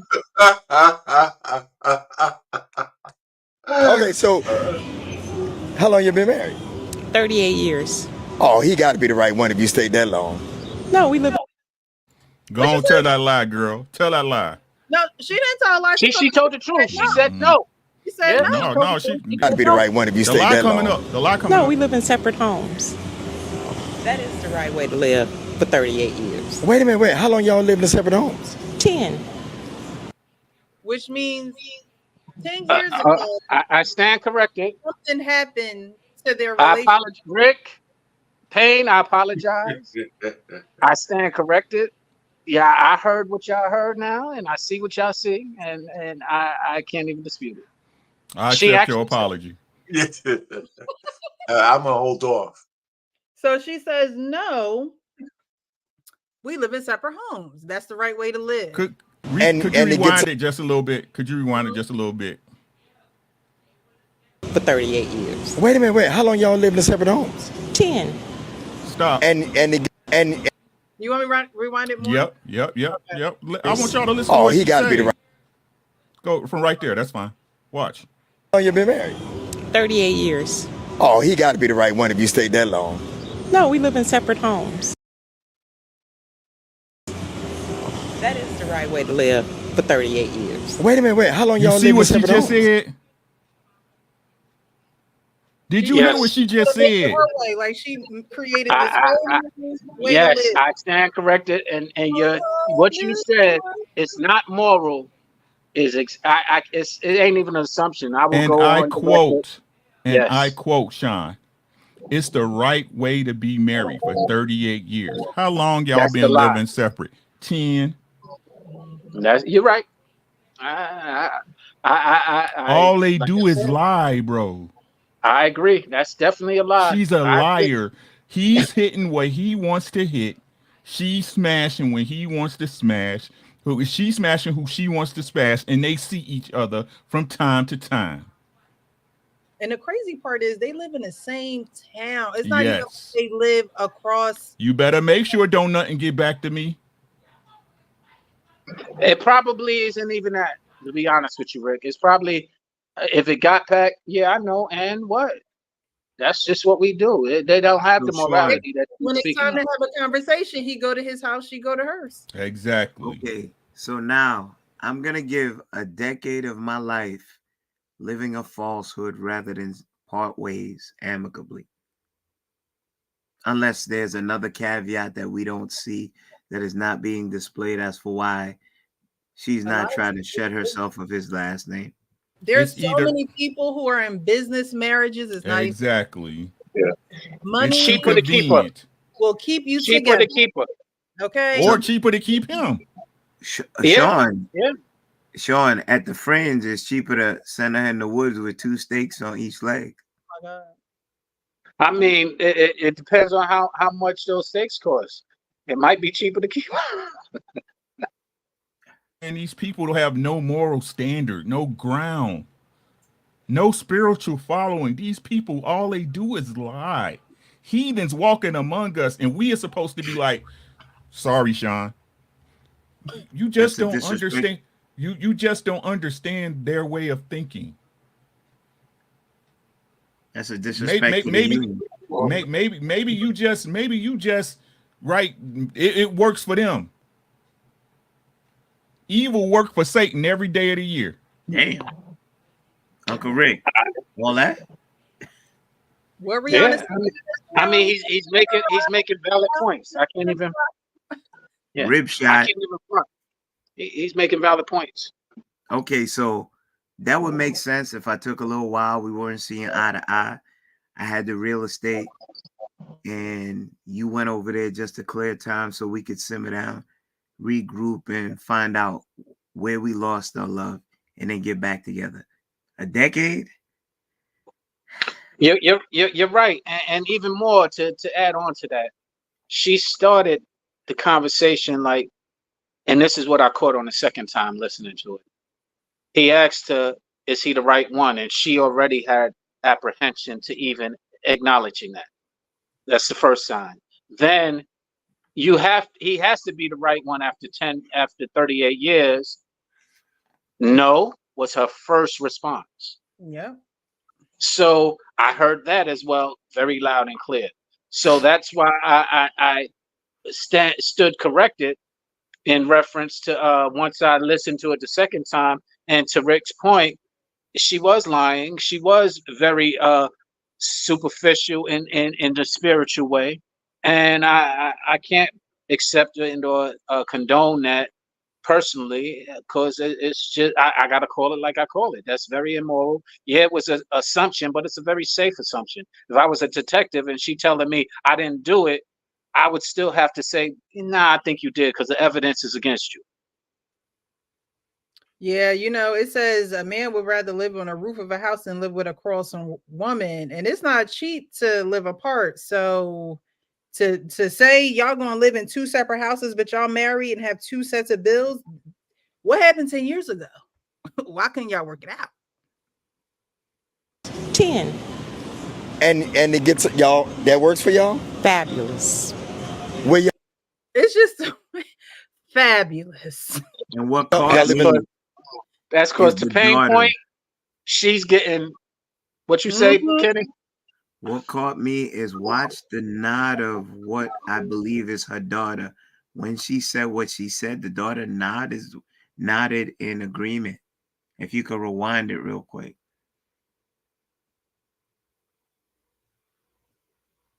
Separate homes. 10. And it gets y'all, that works for y'all? Fabulous. Where y'all live in different states? Did y'all catch that? Yeah, I mean, there's a number of reasons why she could have nodded, because a lot of times we were just talking about how mothers and aunties and things of that nature pass things on to their daughter. And her daughter also looked down too when he asked about trust and trusting him and can you be trusted? And, there were, I think, her daughter's grown, so it's not like she's influencing this young child. However, her daughter is still influential. Who knows if her daughter is married yet? Who knows if she's trying to embark down that journey or not, because of what's going on with her parents, seeing that they live in two separate houses. She has a different view on marriage, and so her mom could be very well saying this is fine. This, you hear what she's saying, it's fabulous. This is what she's saying, and I'm just assuming, but this girl looks like this could be her daughter. She's saying it's fabulous. We're married. We've been married for 38 years, but this is the right way to be married. And the spirit. Go ahead, Coach. Just even in looking at the video, let's just say the daughter is 26 years old. Let's just give her 26, right? So walking back 10 years, she was 16. The mama and daddy ended up getting two separate places. Now, my wife leave me, her ass is single, and I'm single. Simply that you're going to take and double the resources that we got to use to live. Your ass is single, I'm single. there's no way that I could even buy into even a conversation like that. That shit would just. That's what I put that question down there. Men choose this. Men just choose this. Hey, listen, it is fabulous when you can call Nug Nug or Tyrone or Benny over at 12:30, clap them cheeks. You go to sleep, quiet. He's gone. He probably gave you $40 on the light bill because that shit's too much. She's probably don't even wash their ass before she go to bed. Probably Stop did. right on in the bed. So, it's just sad that women, and this is an older woman living this life today. Sexually transmitted disease is up. Our pain, I hate to say it, but y'all boomers, man, y'all spreading that shit around like fucking the COVID shot. That shit is wild.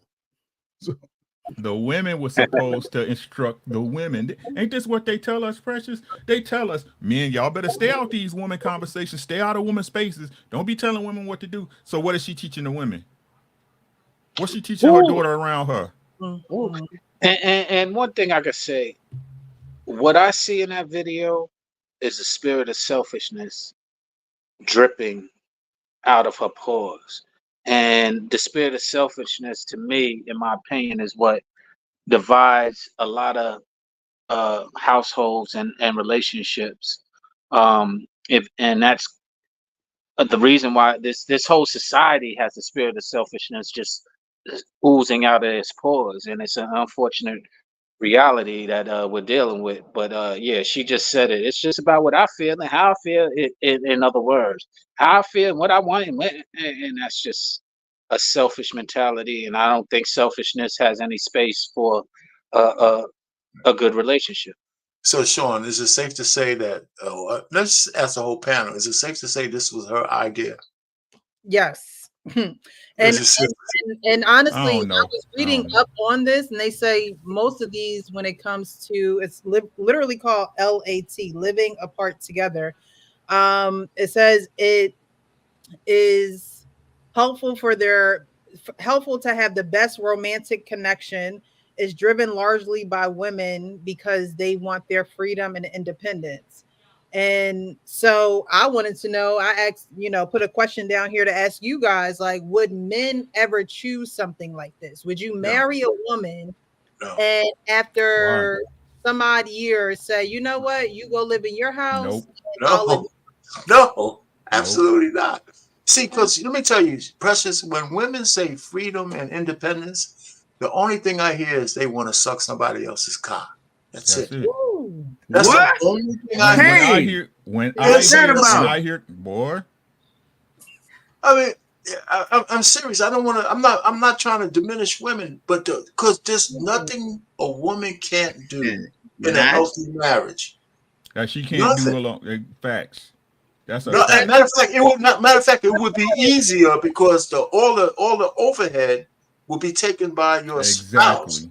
And so anytime I hear a woman say any shit like I need the freedom to do this, all I'm hearing is you want to get plowed down by somebody else. That's you want to fuck somebody else. That's what I felt trapped. I wanted she wanted to fuck somebody. Hey, you know what the other R-Pain, you know what the other one is? I was missing so many opportunities.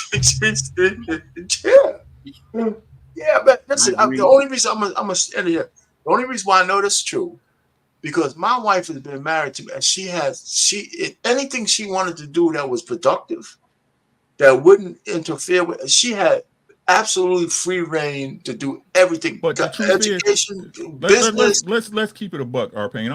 Because these the lies, right? Now I'm sorry I cut you off, right? No, go ahead. But the truth is, right? If you with a husband and he with you, and he your husband, he make all your dreams come true, baby. Absolutely. Within his reason, right? Am I lying, fellas? Within his reason. You're telling the truth. He gonna make all that shit pop because just like R-Pain, I take care of the other shit, so you ain't gotta worry about the bullshit. Absolutely. Rick, can I ask you a question? You married, right? Yes, sir. When your wife goes to sleep, does she have? My wife goes to sleep, and when she puts her head on the pillow, she's out in a minute. She has no wrinkles on her forehead because the outside world I take care of. She don't worry about none of that shit, man. once my wife lay down, she put on her Judge Judy because she got to have noise in the background, right? We spoon and she out in 2 minutes. You spoon, Rick? And you know what? And I love my baby. Fuck y'all. I said, I wish I could go to sleep like that. I wish I could go to sleep. Yeah, I keep trying to tell you. Don't be I wouldn't trade my old lady for nothing. I wouldn't trade my old lady for nothing. I haven't been married, but I will say that a lot of my people I've been in relationships with, when we have broken up, they complained about they couldn't sleep, and for some reason, when I'm there, prior or after they sleep. Like I'm like, where's all this lack of sleep? Where's all this stuff that you was telling me about? Dead sleep. And I'm starting go to sleep when you protected. Like that's it's some shit your girl shouldn't have to worry about, dog. Thank you. It's some shit she shouldn't have to worry about. I understand when ladies say, "Oh, you were," yeah, but are you the woman? Are you the woman that a man would want to take that off your shoulders for? That's what women don't understand. Every woman think you said it yourself, Precious. He who finds a wife finds a good thing. And obtains favor from God. Right? This is what they don't understand. How y'all expect to be wise when y'all don't want to do the work that wives do? That's what she said. I don't. Ooh. Right. You're going to be out here lifting them logs by yourself, bitch. Yeah. That's what it is. And Rick, I will say this. But yet you will put in the work to get your degree. You will put in the work to get that job. You will put in the work to get whatever it is that you want or you feel make you feel good, but you won't put in that work in your relationship. And that fails us miserably. It's all in what you believe, gentlemen and ladies. You simply don't believe that a man will do these things for you. So again, where does that come from? You can say you blame your daddy, right? You can say you blame your daddy. Okay, I'll give you that one, right? But let's be honest. Let's be real. Let's be real. The type of guys you like don't do that shit. That's right. The type of guys you like don't do that. They got that swagger. They got the chains or whatever. You know what I'm saying? They cool. They smoke. It's different levels of swagger. You know what I'm saying? It's big money swagger. It's ghetto nigga swagger. And so many different ranges in between. Right? You don't find a husband because you're not a wife. It's just that simple. A man will change. A man will break his pockets for the woman he wants. Man, I got to figure out how my wife want to get this floor done, goddammit. Man, I got to work these hours, shuffle this shit, da-da-da-da. Man, you know what? That radio I wanted, that shit going to have to hold off. My car, I want to put a new stereo in there, right? But it's good. It'll survive till next summer. Your man don't do that for you? Your man don't do that for you? You ain't worth it, bitch. Oh. Plain and simple. Yeah. I ain't mad at you, Rick. I am not mad. Let me just say this on the tip. Let me just say the tip of this too on the end. The one thing that I think that puts the coup de grace on this, that most men who are cleaved to the woman that's theirs, we don't only take care of you while we're alive. We make sure that you're taken care of when we're dead. Because we anticipate that we're gonna go first. You know, and then whatever you do after that, we want to make sure that this, at least you ain't out there, because whatever rely you put on us, we want to make sure we can cover it when we're not there. Women don't think about men like that. They don't. You know, so I sit back here and hear all this shit over these YouTube streets with women talking all this bullshit. When a man is married to a woman, they say women get the worst out of the deal. That's the biggest lie in the world. It's the biggest lie in the world. Repeat that. Women get what? They say the men live longer and all this stuff when they're married because they're training us. That's bullshit. You know why we live longer? Because purpose makes us live longer. Men don't live longer than women. So what you talking about? I'm talking about in marriage. They said most men. That's what they say, Kenny. That's what they say, Kenny P. That's what they say. That's what they say. So the fact, all I'm just trying to say is the reason why we do stick around is because we want to make sure, like if you have kids, I want to see how that book plays out as long as I possibly can. I want to turn the page to all those chapters and shit and all that kind of stuff. But the purpose keeps you, it drives you. I think men need purpose, right? You know, for whatever and purpose reason. is not your job. Right. It's not where you work. That's right. I don't get, like I said, I don't understand. Like Sean said, maybe he just think different. Maybe y'all just think different. You know what I'm saying? Do women understand that if a man loves you, he's willing to give his life for you? Say it again, because I don't think they hear it. I don't think he's willing to give his life for you. Yeah, and the problem is they don't. Hold on, I got you, son. My bad. Right, you know what that means? That means if it came down to an ultimatum, and they said either your wife's life or your life, that man would say, "Take me." That's right. Don't do what Bob Marley did. Do y'all know what that means? And y'all think that don't cost nothing? You think you're supposed to get that just because you? If that's the case, who are you then? As a woman, who are you? What's your responsibility in this thing? But most of y'all are empty passengers. Just on a ride to get a ride. They ain't trying to hear that. There's a My lot bad, of women. No. You said what I was. I'm sorry to interrupt you because you just said it. What was on my mind? So I appreciate it. And the funny thing is, we have 5 men here who understand that, and 1 lady who actually understands it as well.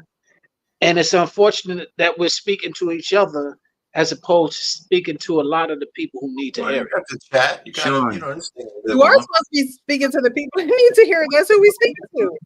No, I mean, I'm sorry, but what I'm saying is that a lot of the people who will tune in is kind of like our choir, and they understand it. It's a lot of the people who we look at and see, and I know all of us. And tell me, every man here and woman, does it almost trigger you when you see the ignorance and the mindset that Rick was just speaking of? Sean, you being rhetorical. Yes. You pop in the IGs where I'm fighting the bee's nest of women because I extol those virtues, and I say enough is enough. They say I'm a homosexual. Who hurt you? You're still pushing your trauma on people. You're too heavy-handed with your words because y'all is ignorance. And y'all adhere to women code. And when a man says, my social contract is to make sure if I don't know you, I don't have conditional ways of looking at it, because if I saw Precious and she was not my woman and I saw her in harm's way, the social contract says I have to put my life in the way of harm so that she can be protected. Oh, you must be a homosexual. Who hurt you? Oh, we don't want to hear that. I only listen to my man. The social contract. I don't listen to the other men that's trying to extol virtues and show you how things need to be reset. The social contract has been broken, bro. And that's why I keep telling y'all it's over with. Gentlemen, you are the last. Precious, you are the last of a dying breed. Agreed. Believe me when I tell y'all that, gentlemen. You are the last of a dying breed. Pretty soon, it's gonna be women at the sports bars smoke. I mean, they already do it, smoking cigars and watching the NFL Sunday Ticket. They already do. You're right. They already doing it. Sipping on the best cognac, whiskeys, and brandy. Dancing with each other. Talking about, bitch. I was literally, when I saw King Smith, we was at a hookah bar. And they actually had a woman's birthday. She was celebrating her birthday. All her girlfriends. And they bringing out bottles, dancing with each other with the sign, happy birthday, bitch, or birthday, bitch, birthday. So, and I'm sitting there like, wow, this is where we have come to. Women are in the strip clubs just as much or more as men. Yeah. Wow. It's just crazy. And the next woman that ever called me bro. I'm telling y'all. It's over with. I feel sorry. I feel sorry for you younger folks who will never experience love in y'all lifetime. Because your parents didn't love you. They was too busy working to get you the shit you want that they didn't have when they were little. Ooh, say it again. Your parents didn't love you because they were too busy working trying to get you the shit they didn't get when they were little. School's so important. The image of a child is very important. The teasing is what made you tough. Teasing is what a bully is who taught you who you really was as a young man or a young woman. Adversity builds people. Softness destroys them. It's very true. Yep, I learned that very young. Very young.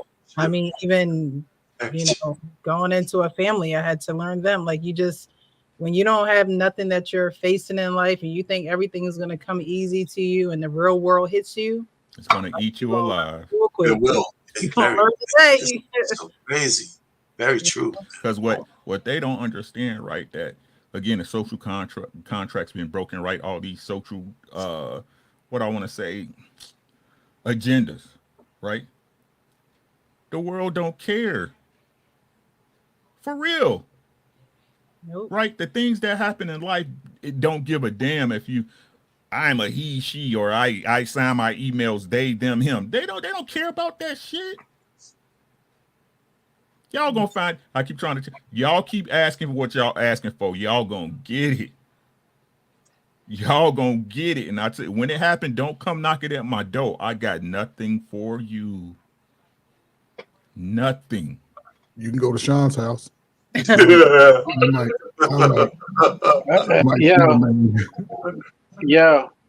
I said I'm a sucker for love, nigga, but I ain't a sucker. I'm trying to tell you, it said it in the Bible, man. The meek shall inherit the earth. Don't y'all see it? This R-Pain, don't I say this damn near every week? The Bible is happening right in front of everybody's eyes, and y'all act like y'all oblivious to it. Everybody's face. It's so crazy, man. It's true. Really it is. To, if you haven't started reading it, read it.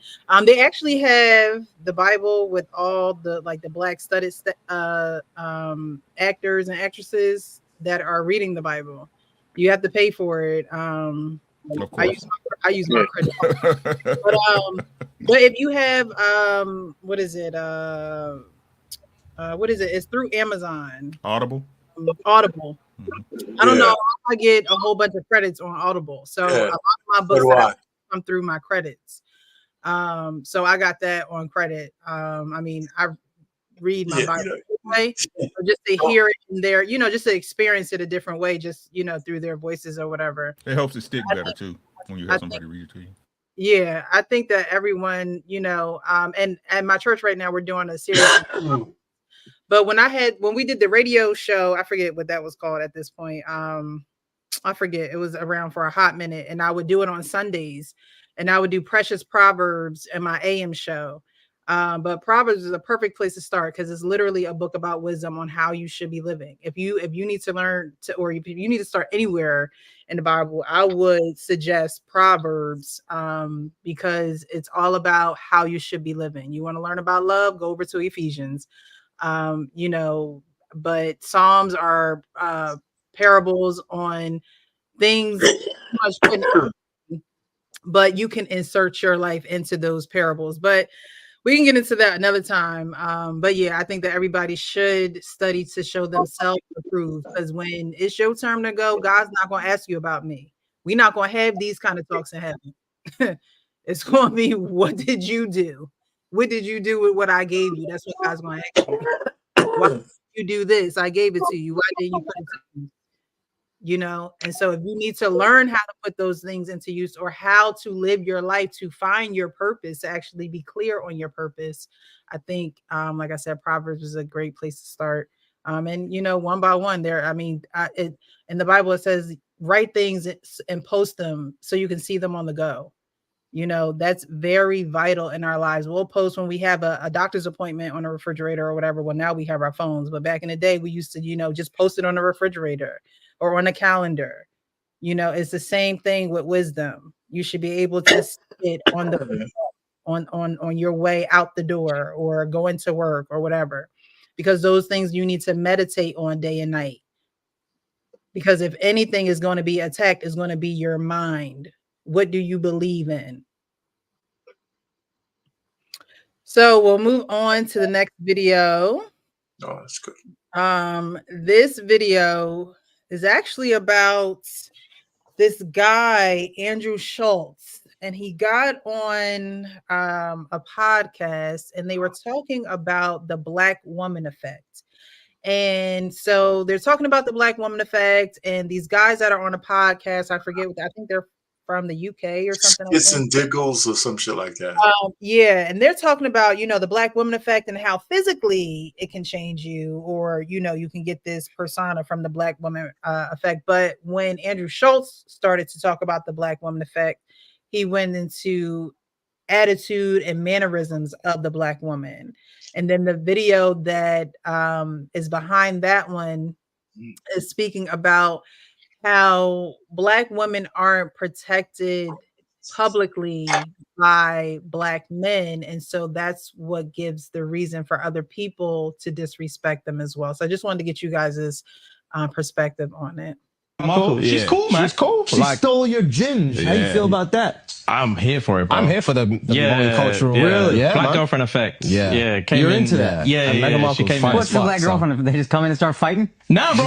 You guys don't know about the Black girlfriend effect. She just... Wait, what is the Black girlfriend effect? This you don't know about this? Glow up the other culture. Yeah, so you'll see a guy who's had a Black girlfriend, all of a sudden he's got buzz cut, like clean shape up. Glows up, bro. I like that. I like that. They shave their hair because they start losing it. Because they're so stressed being around this Black girl complaining about shit all the fucking time. That's why they gotta shave their hair. Nah, bro. White guys with Black girlfriends, they grow a beard because there's more cushion when they get slapped the fuck out of. That's hilarious. I think the Black girlfriend effect. It might be a protective instinct, bro. You think? Protective. Yeah. Do you guys have you ever had Black girlfriends? Yeah.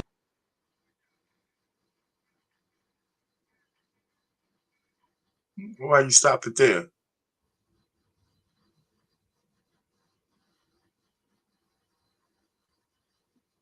Are we stuck?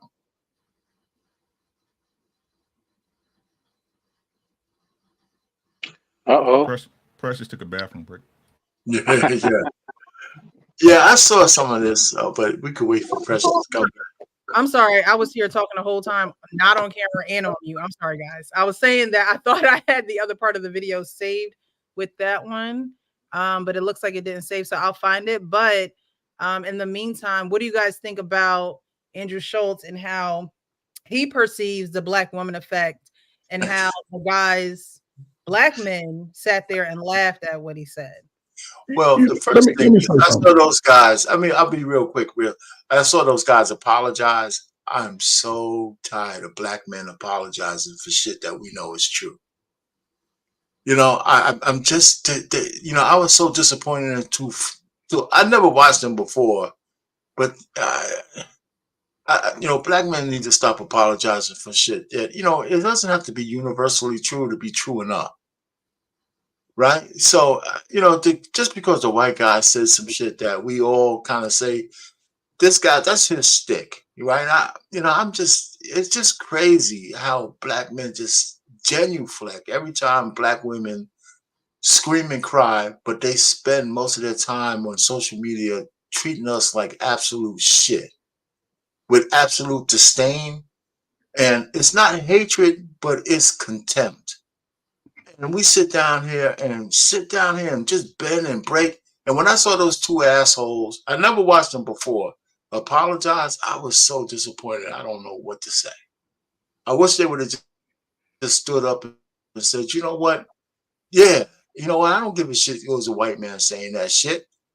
Most men, a lot of black men are just goddamn at their wit's end with the sisters who can't stand. They want to take everything from us, and a lot of men give so much and get so little in return. So that's just my thought on that. You know, without seeing the rest of it, just because it's a white man doesn't mean it's not true. I'll say this: we've come a long damn way where people are comfortable speaking like that in front of the men. When I was younger, that conversation would have never been had around black men and women that I knew from people of other races. Yeah, that's true. And it's just unfortunate that now, you know, salute to my crack era adults, man. I always say, you know, it's just the time, man. Just the time they were born, the shit that they experienced. Now everybody's grown, fighting and complaining, and it doesn't matter who they do it to or who they do it with. But it just amazes me how other races can see our foolery and to see our degeneracy and speak on it in a sense to where they can make, it's okay to make, you know, they can make fun of it, but I don't know, you know, I don't know how many y'all have. So Trey, I mean, Ferg, are you saying if it's true, just because they're white, they shouldn't mention it? No, not that. It's just that nobody, none of us are, none of the, and again, and vice versa. To the you know, the people who are in this time, I'm talking to the ones that are in the space today who should be trying to figure each other out so they can get together. But everybody's fighting on both sides. Nobody, and this is going to go on, shit, probably for the rest of my life, where nobody's going to protect anybody. So everything that's going to happen to us, it's going to happen swift, and a lot of us are going to be lost in that shit. I don't care if you're on the good side or the bad side. A lot of people are going to be lost because everyone is fighting and there's no resolve. I just don't understand it. You know, maybe it's just something I don't understand, but. Can I add one thing, though? You did mention this, Precious. I don't think there's a race of men who've lost their lives protecting black women more than black men. That's another bullshit lie. Black men give up their lives for black women all the time. All the time. And I just, you know, it's just one of the biggest lies. How many times a sister would get her brother killed because she's into some bullshit? Like you know, or a husband, or a brother, or a son. It's just bullshit, man. I mean, black men give up their lives for black women all the time. All they do is lie. I keep trying to tell y'all. Didn't we have a story that was being covered on YouTube a couple of years ago about the ex-football player who old girl brought her brother to the house? Yeah, that's right. Almost destroyed his whole life. Wait, how about Chicago when the man hit old boy's mother and he came out, the boy came out with the gun and shot the man dead in the store? Right. Yeah. Say something about a black man's mom. Yeah, so I mean, it's just, you know, the part of the contempt is so deep that all the things that black men actually do just get completely ignored, man. I mean, you know, black men have given up their whole soul for black women just so we can curry some kind of favor and just be equated to just being men.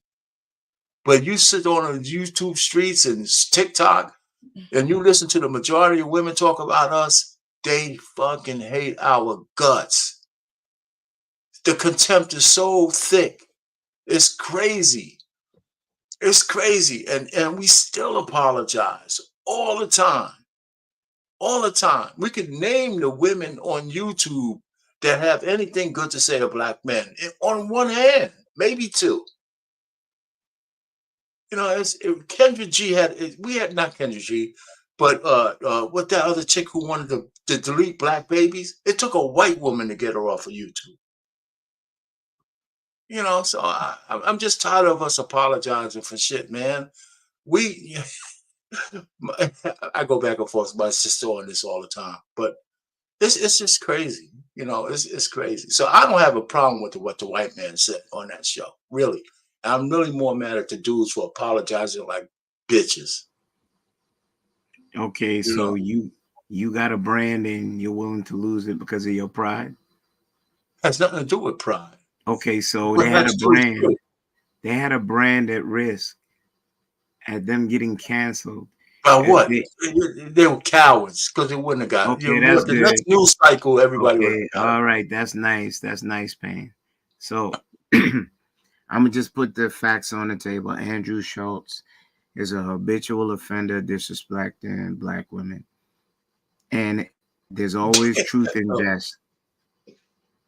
When he was disrespecting Angela Rye in her face, you need to revisit that and then recant your conversation with Charlemagne. Eventually had to check him as for how he spoke to her. You understand? He get too free with his mouth at the point where he got threatened by other black. Like, yo, you need to really watch your mouth because you get too far with your statements. And, you know, not everything that you could joke on, because being a jester, there's times that you're going to get checked if you go across that line.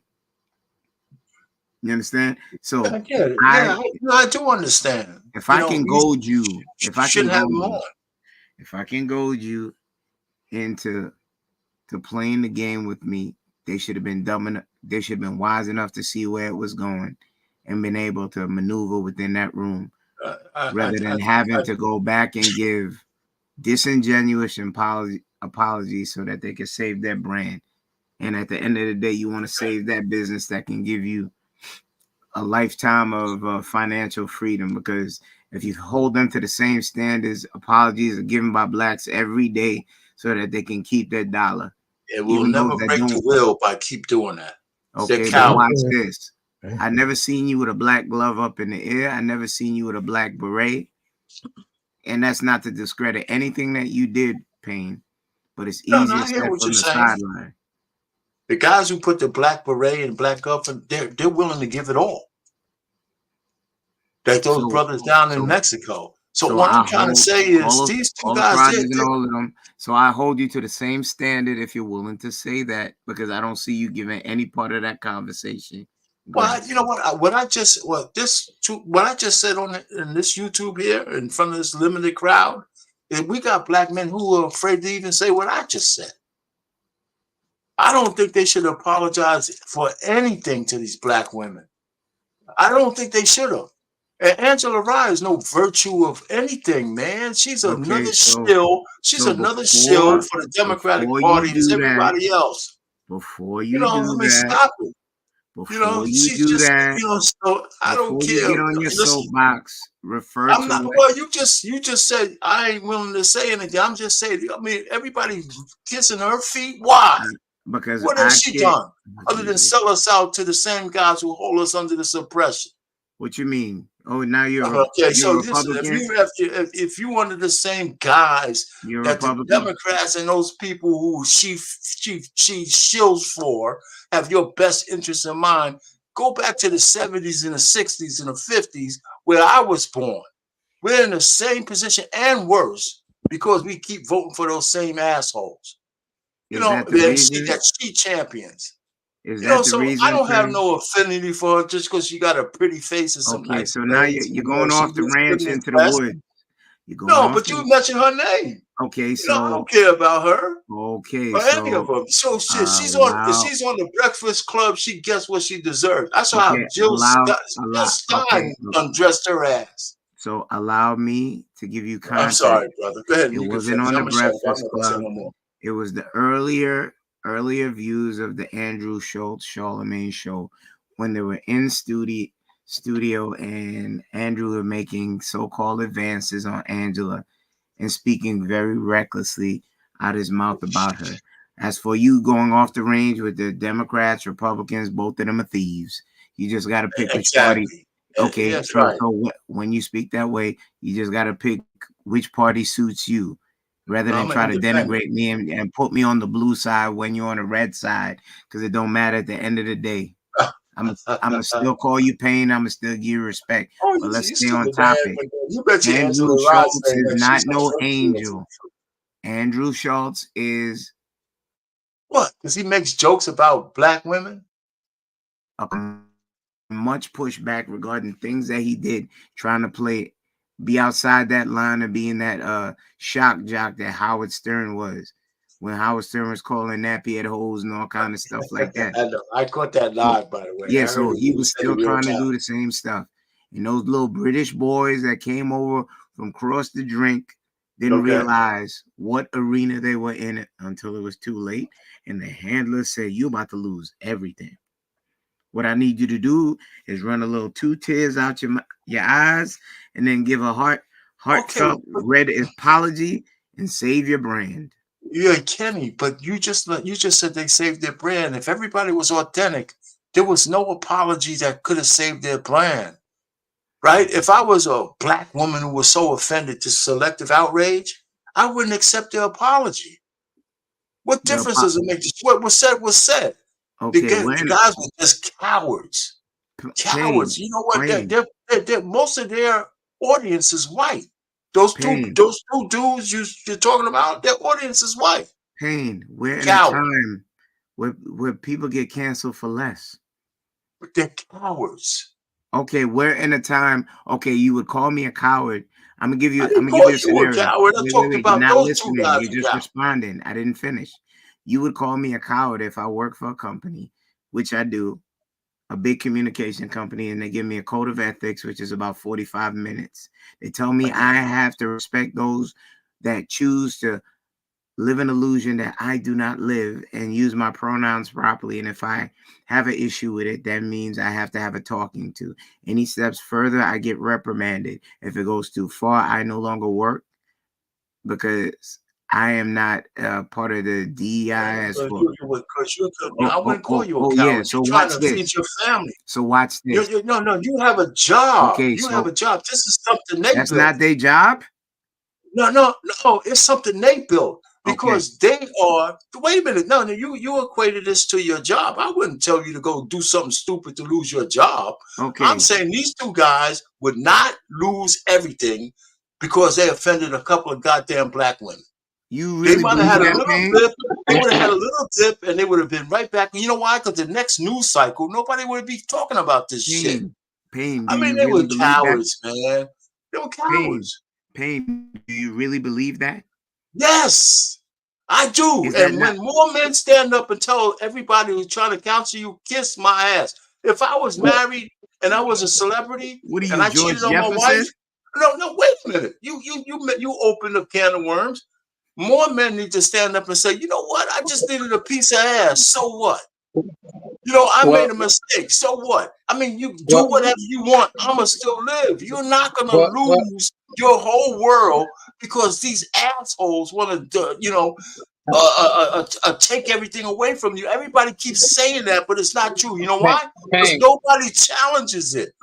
And when they start, Janet Jackson, wait a minute, she challenged people trying to cancel Janet Jackson for saying the truth, for saying that Kamala is not a black woman, she's an Indian, and she's trying to be canceled. Guess what? People are choosing sides. Janet needs to keep her mouth shut. She hustled one of them Arabs for $500 million. She needs to keep her mouth shut and go bury Tito. I mean, come on, man. She needs to keep her mouth shut and go bury let's keep Tito. it a buck. She's sitting down. Her and her brother, rest in peace, Mike. She fired the guy who tried to apologize for her. She fired the guy trying to apologize for her. You know why? Because she said, "I'm Janet." I mean, come on, man. You guys can I say this? Can I say this? Before I say anything, Rick, I saw your comment. Do you want to speak on anything before you? All right. Thank you, Rick. Appreciate you. I'm sorry. Are you going, man? You gotta save me from these guys, man. I'm sorry. Put me straight, man. Put me straight, man. I'm not a full-time YouTuber. I don't make $100,000 a year. I gotta work in the morning. Y'all be easy. Thanks so much for the hospitality, Precious. Y'all have a great night.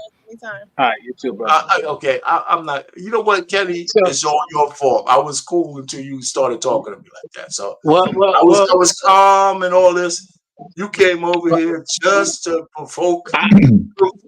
Kenny, in your absence, Kenny, I must have replaced you. because I triggered him the same way a few weeks ago.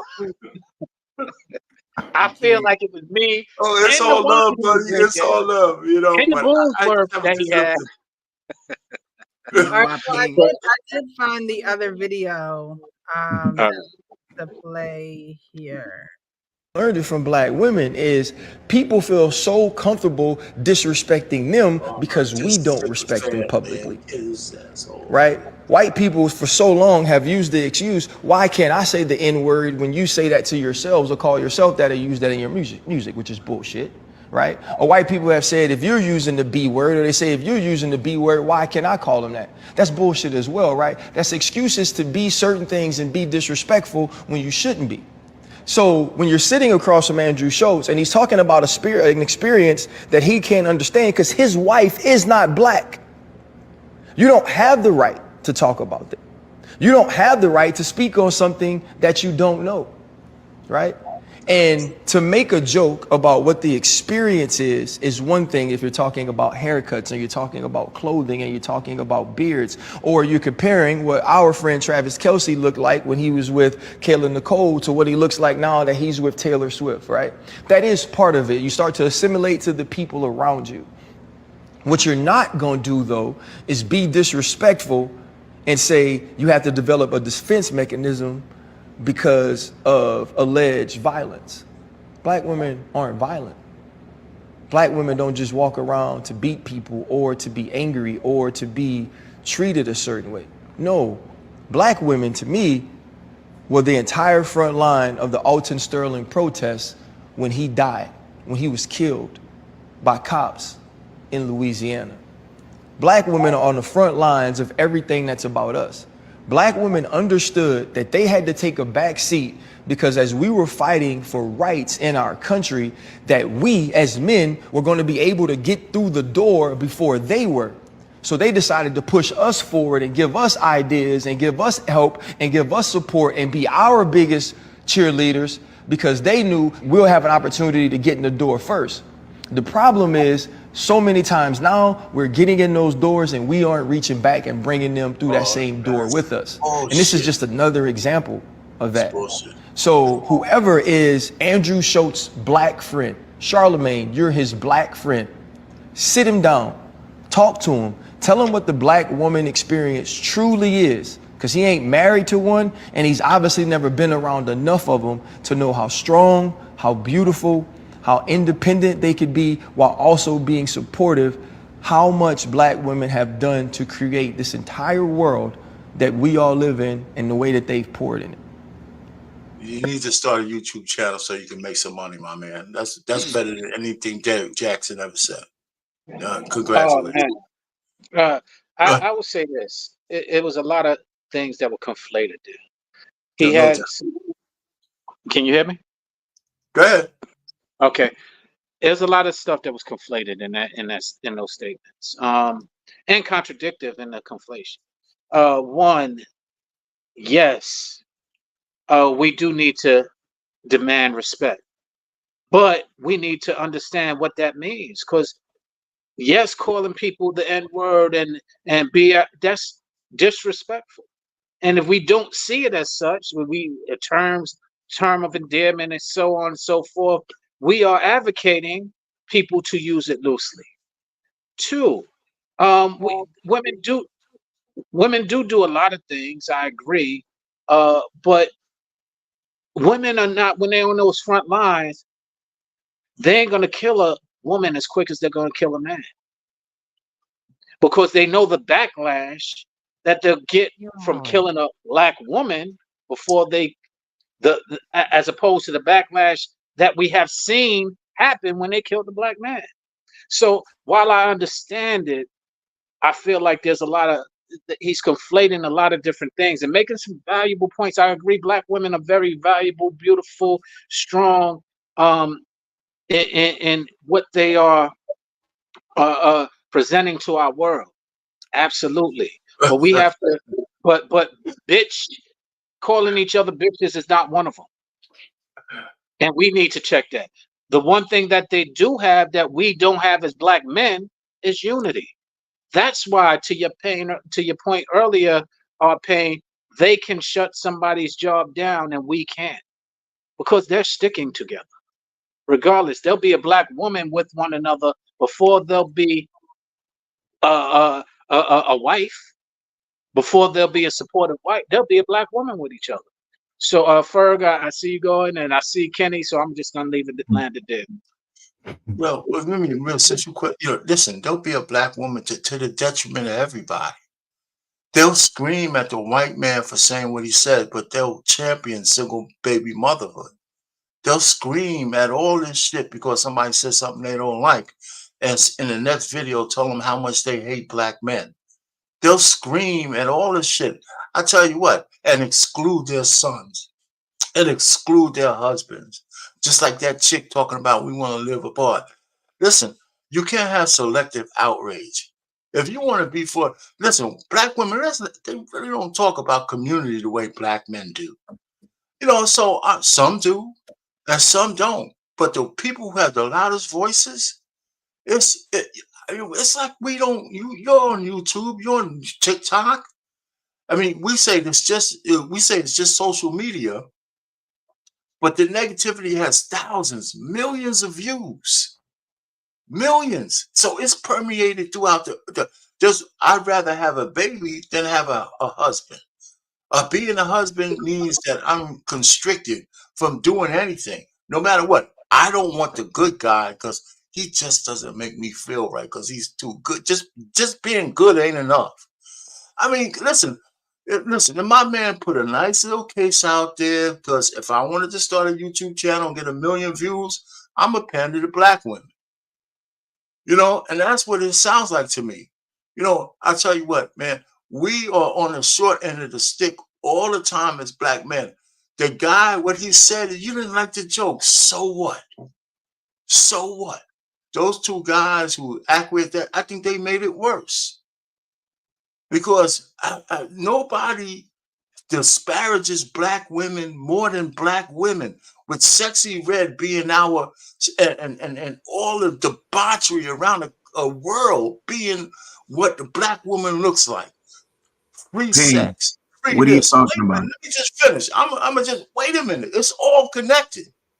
You can't just have all this virtue because a white man said something about you, but allow all the worst goddamn things to exist. You can't have it that both ways. Just like the whole black community. When a white cop kills a black person, oh shit, we're up in arms. But when we're killing people by thousands every goddamn week, not week, but every year. Now here's another thing. We're not the biggest killers. We talk about BLM being on the front.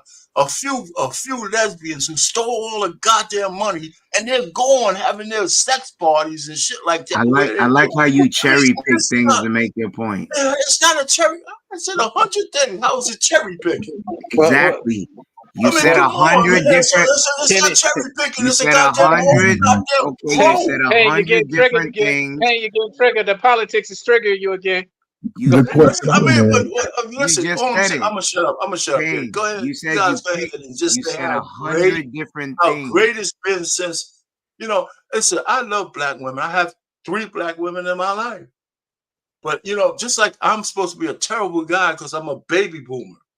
So I know all that shit's not all true. All I'm saying, we can't deny all the bad effery that's going on just because a white man made a bad joke. Stop. Okay, he's an habitual offender. And furthermore, he's a habitual offender. I can point you he's to where. He's a comedian. Okay, so he's a habitual offender. And you threw out 100 different things. That's why the word cherry pick suited exactly what I was saying, because you was bouncing all around. No, they were all connected, brother. All connected. Okay, in your mind, they were all connected. So it's all connected. There's no separation. Okay. So Sean, they proving your point. Where you going? You're trying to get it all out in one serving. But as for the point of black women disparaging black women, that is not evident. That's why you do have a Sexy Red. That's why you do have a Glorilla. That's why you have grown ass women, 30, 40, 50 skill. What? Are they really disparaging them? And then when you're the man that goes in these rooms, and Sean can attest, when I voice my vitriol and disgust, what happens, Sean? You hear all noise, boom, bam, boom, bam, coming at me. But watch this. Are you agreeing with me or arguing with me? I don't understand. No. I'm not agreeing with you. Sounds like it. No. Some of your points were solid, but then you go on tangents and you cherry pick things, and then you jump to your red side as pro-Republican. Then you go back to the topic, and then you say black women are disparaging black women, which is all the time. Not the case. They don't disparage black women doing effery. They don't. Okay, they so protect them. They don't, but you said they did. They disparaged them, but you. No, I didn't say that. You misunderstood. I'm saying they disparage the white man. I was listening, but they promote. They allow all the effery to go on. So Payne. So here's the thing. Maybe that's what you meant. If you're gonna quote me properly. Okay. That's what I'm saying. No. Maybe that's what you meant, but that's not what you said. I'll give you that much because I was listening. So now, well, not good enough. What the hell? All right. So here's what we have. Black women, there's a girl code, and the majority of women do not correct women, even the cancerous ones within their own clan that's right next to them. They will not tell them for fear that they get the kickback from those females. And other ones, they mind their business until it's at their front door. They cowards too. Yeah, but lo and behold, a man tries to redirect and ask for them not to be complicit. That man is now ostracized. Now he's told that he's sassy, he's zesty. He's one of the alphabet community because he wishes to restore order. You can't tell me nothing. You not my man. I ain't got to be condition. I ain't got to submit to you. Okay. So it's conditional submission to whom you want to have it for. Because if I was 6 foot and I look like Shamar Moore or one of them dudes, my word I look like me. A lot clearer. Yeah, you understand? Yeah. Because I think it sounds like you sound like me a little bit, man. You just trying to be off. What? No. Well, he said that he said you made some good points, but then you do kind of get triggered and go into your red state into the woods, and it loses some luster. Yeah. So, but that goes into the, and that's just a part of the generational gaps that we have in our communities. If we and I'll be honest, you 5 years younger than me and more, then it's hard for me. There's not too much advice you can give me about moving forward in life. You have to figure those things out and move accordingly as it is within your group. Now, respect, I'm going to give everybody respect just because. However, I think most men will address the buffoonery when they see it. And that's how it could be evident within our own children. Most men wouldn't let our daughters do certain behaviors if we saw it. However, we don't get to see it until it's way too late, until they've already been indoctrinated. Now, Sean, you said the sisterhood. That's a fake sisterhood.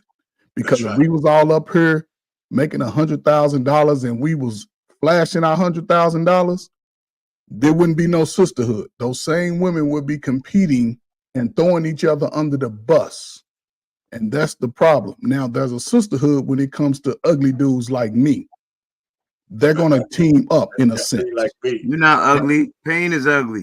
That's right. Wait a minute. Listen, I'm just being facetious. Exactly. That's why he's capping right now. I'm ugly. But what I'm saying with them glasses. but see, I don't qualify for any of this because I'm 56 years old. Who said? I'm out of the game. I've been retired for 2 years. All you need is 2 years. Only 2 years. 54, you retired. Yeah, 54, I retired. But the thing is this. Yo, Ferg, all you need is a couple honey packs and some of them blue chews. You good? No, I don't need none of that, man. My wife got a stripper pole, man. We don't need none of that, man. We good over here, man. We straight over here, man. We live off $15 a day over here, man. That's why y'all live in the same house. And we see, we have these conversations and it's amazing.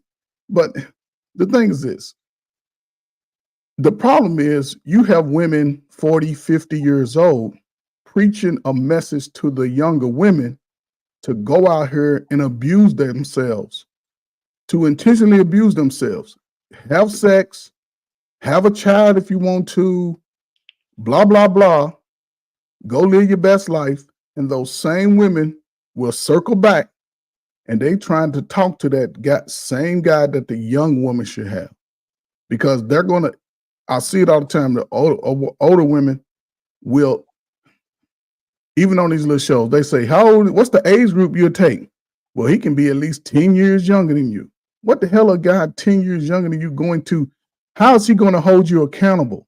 None of them want to give up their freedom, and none of them want to be held accountable. The thing is, and this is the problem, most men today, my crack era generation, they were raised in the same house as these same women. A lot of these women are really talking about their brothers and their cousins, and they don't know most of these guys. They talking about guys in their immediate vicinity, the same guy that they went to school with, go to the clubs with. They don't know these guys, so they only going to speak on what they know, and which is unfortunate because a lot of them really don't know a lot, but they will pretend to know more than they actually know, and it's just unfortunate. So if a guy stay on his square, I'll say from 25 to 35, 45, everything about his life will start to grow. Everything. And then he can choose what he wants. He can, it's sort of like the cream rises to the top. Those women will start to rise. He won't even see those women that he realizes can waste his time. But a lot of guys, they're trying to grab the first thing to come to because they've been getting beat down for 10, 15 years about people that are close to them. So I don't know, man. Salute to the crack era, man. The crack era fucked all this shit up. Tore it up, man. Whatever little bit we had, it tore it up. So wow, Ferg, to your point, I make reference to the crack era often. And the reason being is because we talk about respect, and that is where a lot of respect was lost, in my opinion. A lot of the respect for the different generations, because you got to realize those who we looked up to became crackheads, and those people who were selling crack became the dealers. And so when you're selling crack to somebody you used to look up to, you lose all respect for them. There are people who mothers, they was like, hey, Miss so-and-so, and Miss now became this lady who is giving sexual favors to these dealers. And the guys who, because she's smoking, the guys who used to run the neighborhood, who you was afraid of, who are now the people who are smoking. And I literally remember this story where I came back home, and one of the people who used to have the whole neighborhood in fear, I was like, yo, what's up with so-and-so? Oh man, that cat, yo, watch this. Called him down. Yo, go to the store, please. Literally. And he ran to the store and came back. And I was just like, wow. So all of the respect, fear that we had, to your point, was lost. And that just started to continue, and the mindset continued. So like I said earlier, or last week, circumstances changed because of the money, but the mindset didn't. As a matter of fact, the mindset reverted, and it lost a lot of respect for one another, brothers and sisters, mothers and daughters, cousins, relatives, friends, all of that, because friends was killing each other for the money. The mothers were doing things who started partaking and abusing. Fathers was doing things all with no respect. Only thing they respected was that crack, as you said. And that crack did do a number on our community, more so than anything else that I could even imagine. So you're absolutely right when you say that.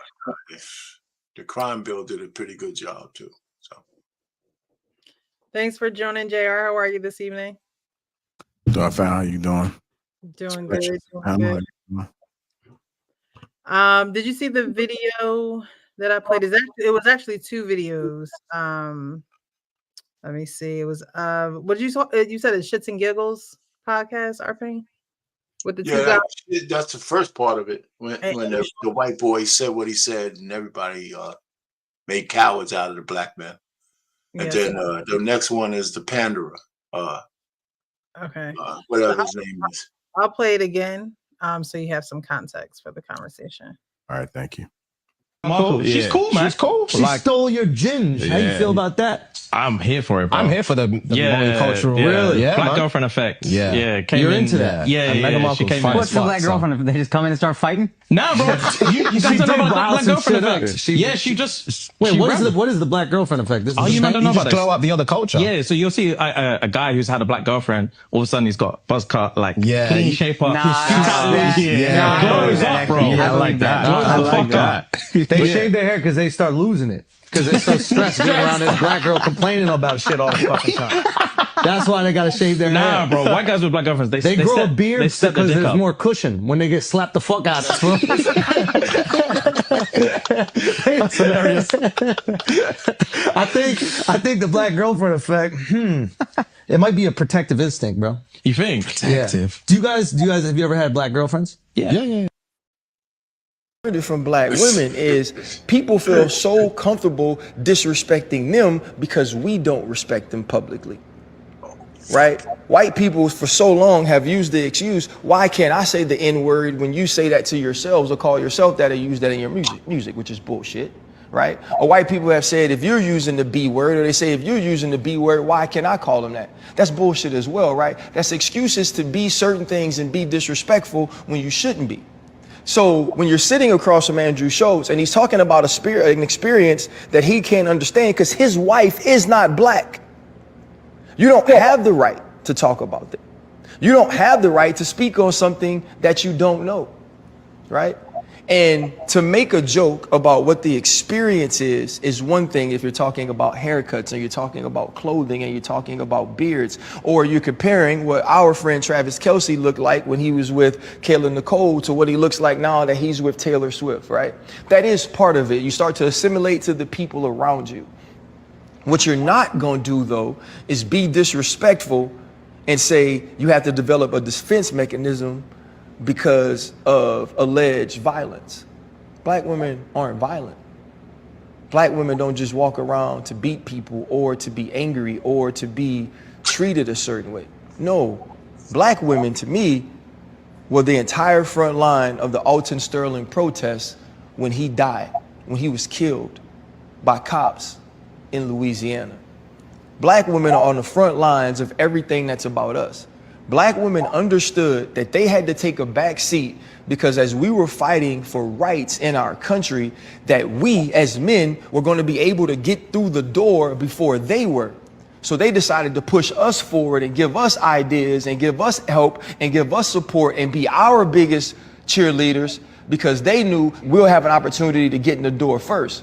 The problem is, so many times now we're getting in those doors and we aren't reaching back and bringing them through that same door with us. And this is just another example of that. So whoever is Andrew Schultz's black friend, Charlemagne, you're his black friend, sit him down, talk to him, tell him what the black woman experience truly is, because he ain't married to one and he's obviously never been around enough of them to know how strong, how beautiful, how independent they could be while also being supportive, how much black women have done to create this entire world that we all live in and the way that they've poured in it.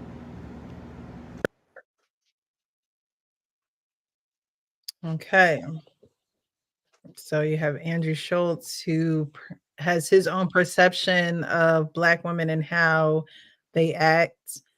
And I don't know that guy's name. Do you guys know the name of the guy that's in the he's a football player. Ryan What's Clark. his name, Trey? Ryan Clark. Is that his name, Ryan Clark? Yeah, Ryan Clark. Ryan Clark. Ryan Clark. And so then you have Ryan Clark saying, hey, look, you know, you might talk about what the black woman effect may be visually, but you go too far when you disrespect black women and you don't have any experience with black women. So what do you think about that, JR?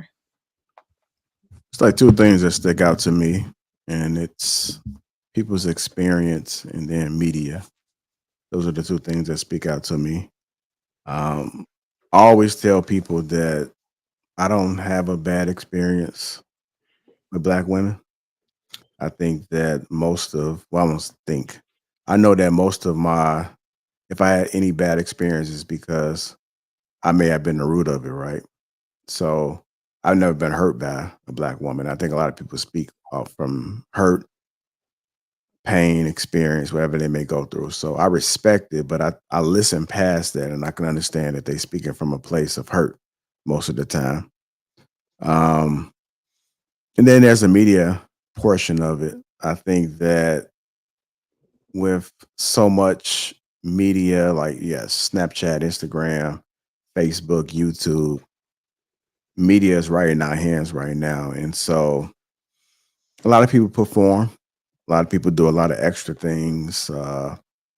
Some things there's some truth to, and there are some things that are representatives, but you can't. And then you have the news that pushes things. So there's so much media that push negativity that it confuses people. And a lot of people don't know what to really think. I think a lot of people are sheep. They are easily influenced, easily manipulated. So that plays into the psyche of how people look at the world. So I'm not surprised. I understand that this is where we are, but you have to be a minority when it comes to being intelligent and being above the BS. And I think a lot of folks are not. They can't really think on that frequency. I like to consider myself as thinking on a different frequency. Now, am I perfect? No, I'm not perfect. I make the same mistakes that a lot of folks make, but I do understand how the world operates in different frequency. I understand how mindsets function. I believe that not people look at the bigger picture. Not people don't look at what's happening in its entirety. So everything is just at a lower frequency, and they responding and they're reacting to their personal experience. They don't know how to look past that, and I don't fault them for it. It's not meant for everybody to be great. It's not meant for everybody to be, because if we was all alike, there wouldn't be no role models. There wouldn't be anybody to look up to. There wouldn't be no teachers. There wouldn't be failures if everybody was the same. So the world is going to give us everything, and it's up to you to kind of grasp what's going on in its entirety. And depending on your upbringing, depending on how God designed your brain, it may not be able to function like that. You may have to be a student. You may be a student for the rest of your life, or you may be a teacher. You may be a leader. So I don't think everybody's the same. And I think once you become self-aware, because a leader can be developed at a later age. You may not be born one, but it may be something that you understand. You may get your assignment later, but it's not meant for everybody. So I just appreciate all walks, even the people that may not be as educated, operating their frequency. I could still learn something from them. But if you don't have a grasp of how this world is operating and what's happening, then I just think that maybe you're getting it, maybe you're not. But I'm not going to fault you for it. Not your fault. I think parents have to really consider what type of environment they're bringing their kids in. And then even if you do bring your kids into a perfect world, so to speak, they still may be flawed, because we just flawed as humans. So it's either you got it or you don't. But once you figure it out, because I didn't have it. I'm going to be honest. I didn't have the knowledge that I had when I was younger. These things that I developed and I gained off experience. One of the things you can't teach is patience. You know, you can't teach people not to be so angry. They're emotional beings. They have emotions. A lot of people can't regulate it. So I said that all to say is that the world is full of unexpected expectations and responses, and there are different frequencies, and everybody's not on the same wavelength. And if you are able to figure it out, kudos to you. And if you have figured it out, then you need to be more of a leader so you can teach people.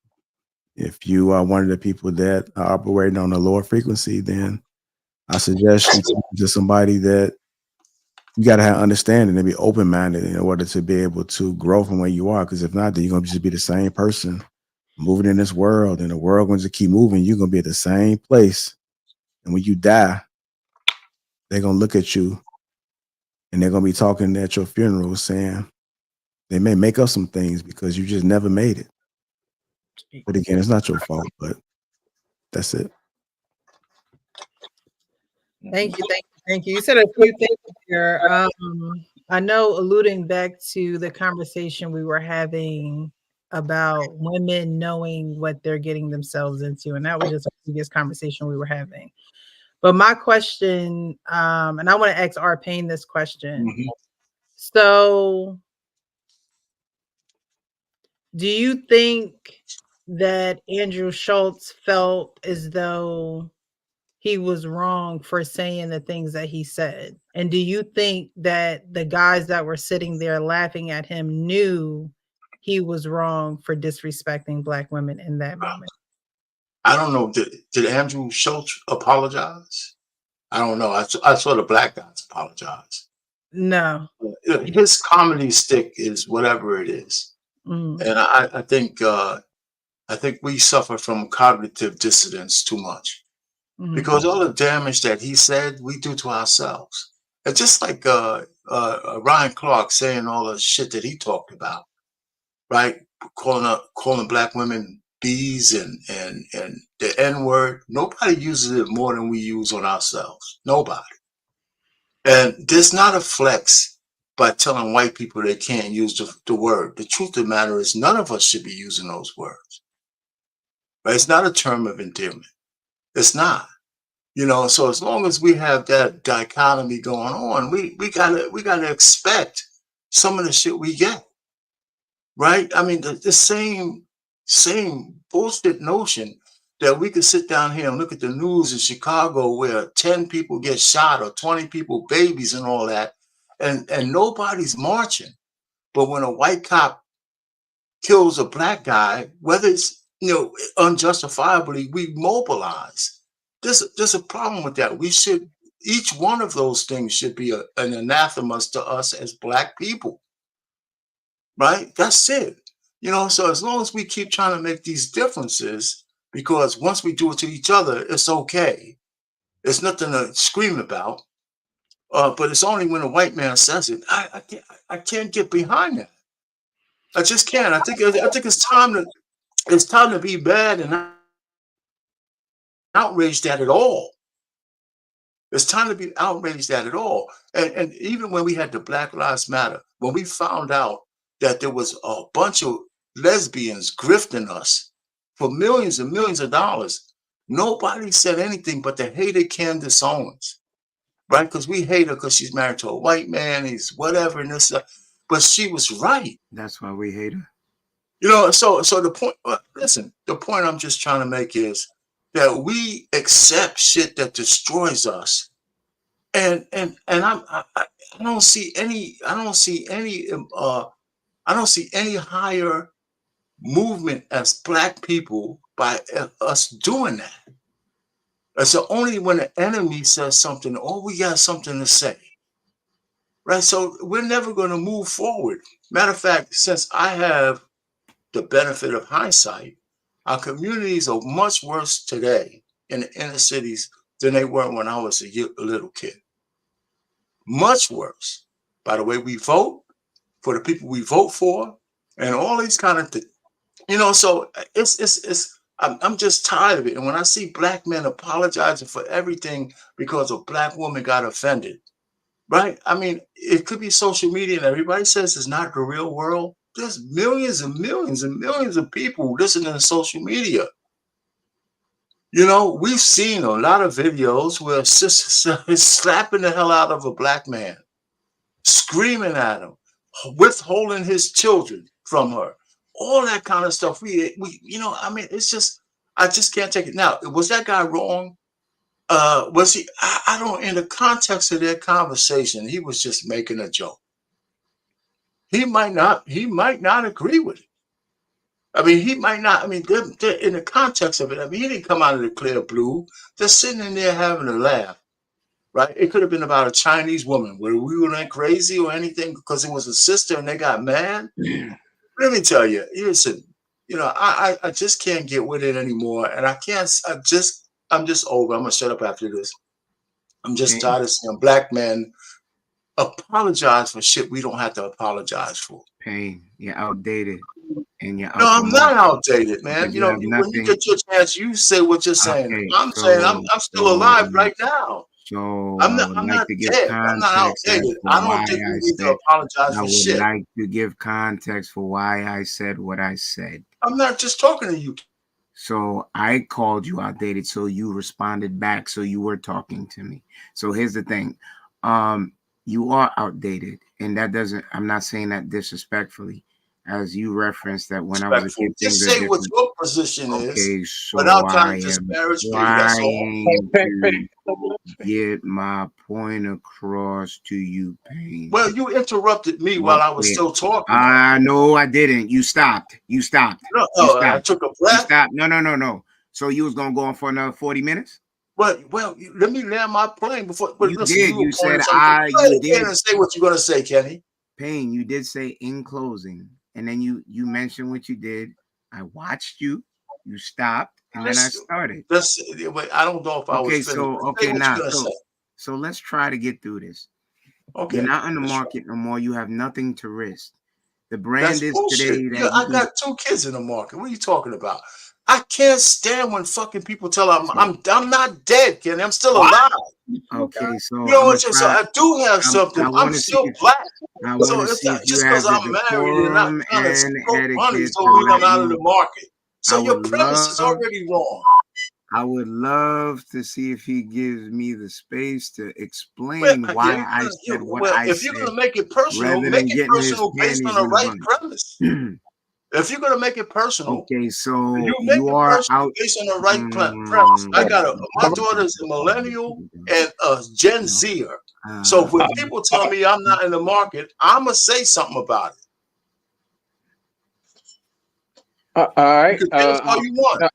All right. Calm down, Lil. Let's go ahead and let him speak. You speak. Yeah. Go ahead, but calm down. You get a little triggered over there. So here's the thing. You said I interrupted you. I did not. There's one Go time. ahead, man. Go ahead and say the bullshit you're gonna say. All right. So you are outdated. You're a relic. Okay.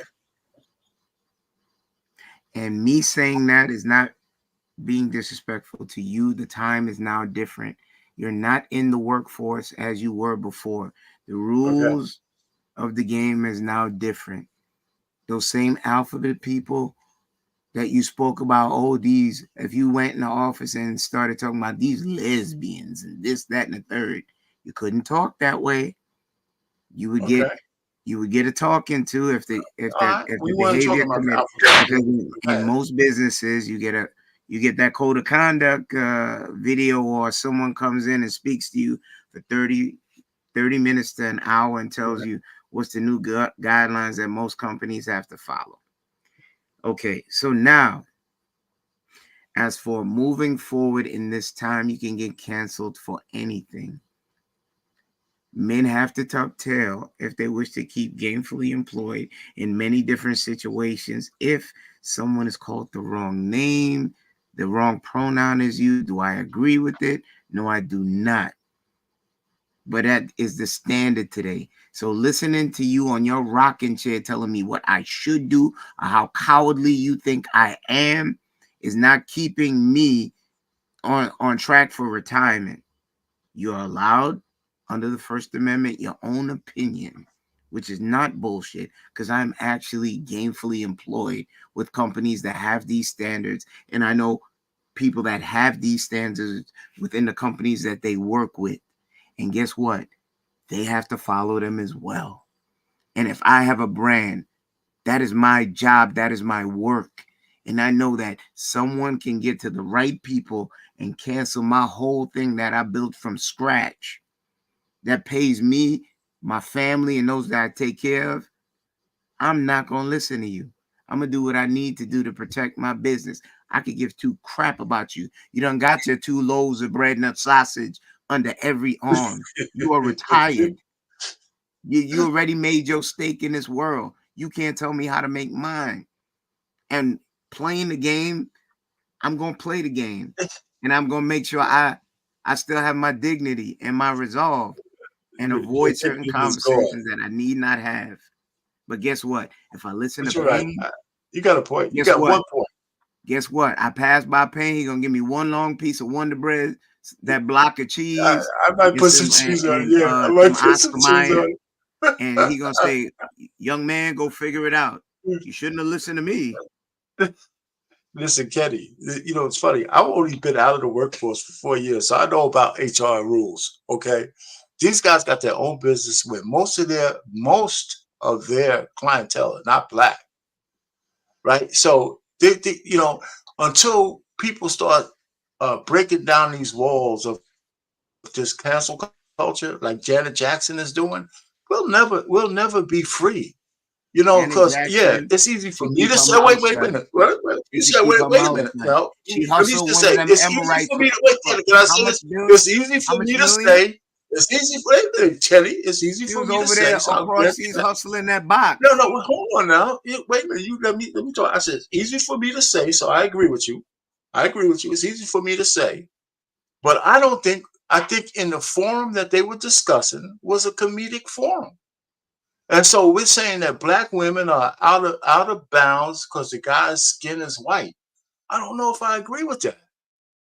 I just don't. I mean, we're talking about comedy. So just like when they try to cancel Dave Chappelle, right? You can't talk about the alphabet community. You can't talk about them. You know, and it's so funny to me that nobody cares when people use the N-word, but we have to be so sensitive to everybody else. I am not. I just think that, you know, the time of pampering people is almost over. I don't think it's getting any. I don't think I'm out of touch. I'm telling you how to get in touch. We need some people to we need people to understand that it's easy. If it wasn't for Elon Musk, we wouldn't be able to say shit on social media. Go and tell them kiss my ass. Yeah. In your workplace. I didn't say work, but we're talking about those two guys who are on their podcast. We ain't talking about your workplace. You're working for GE or something.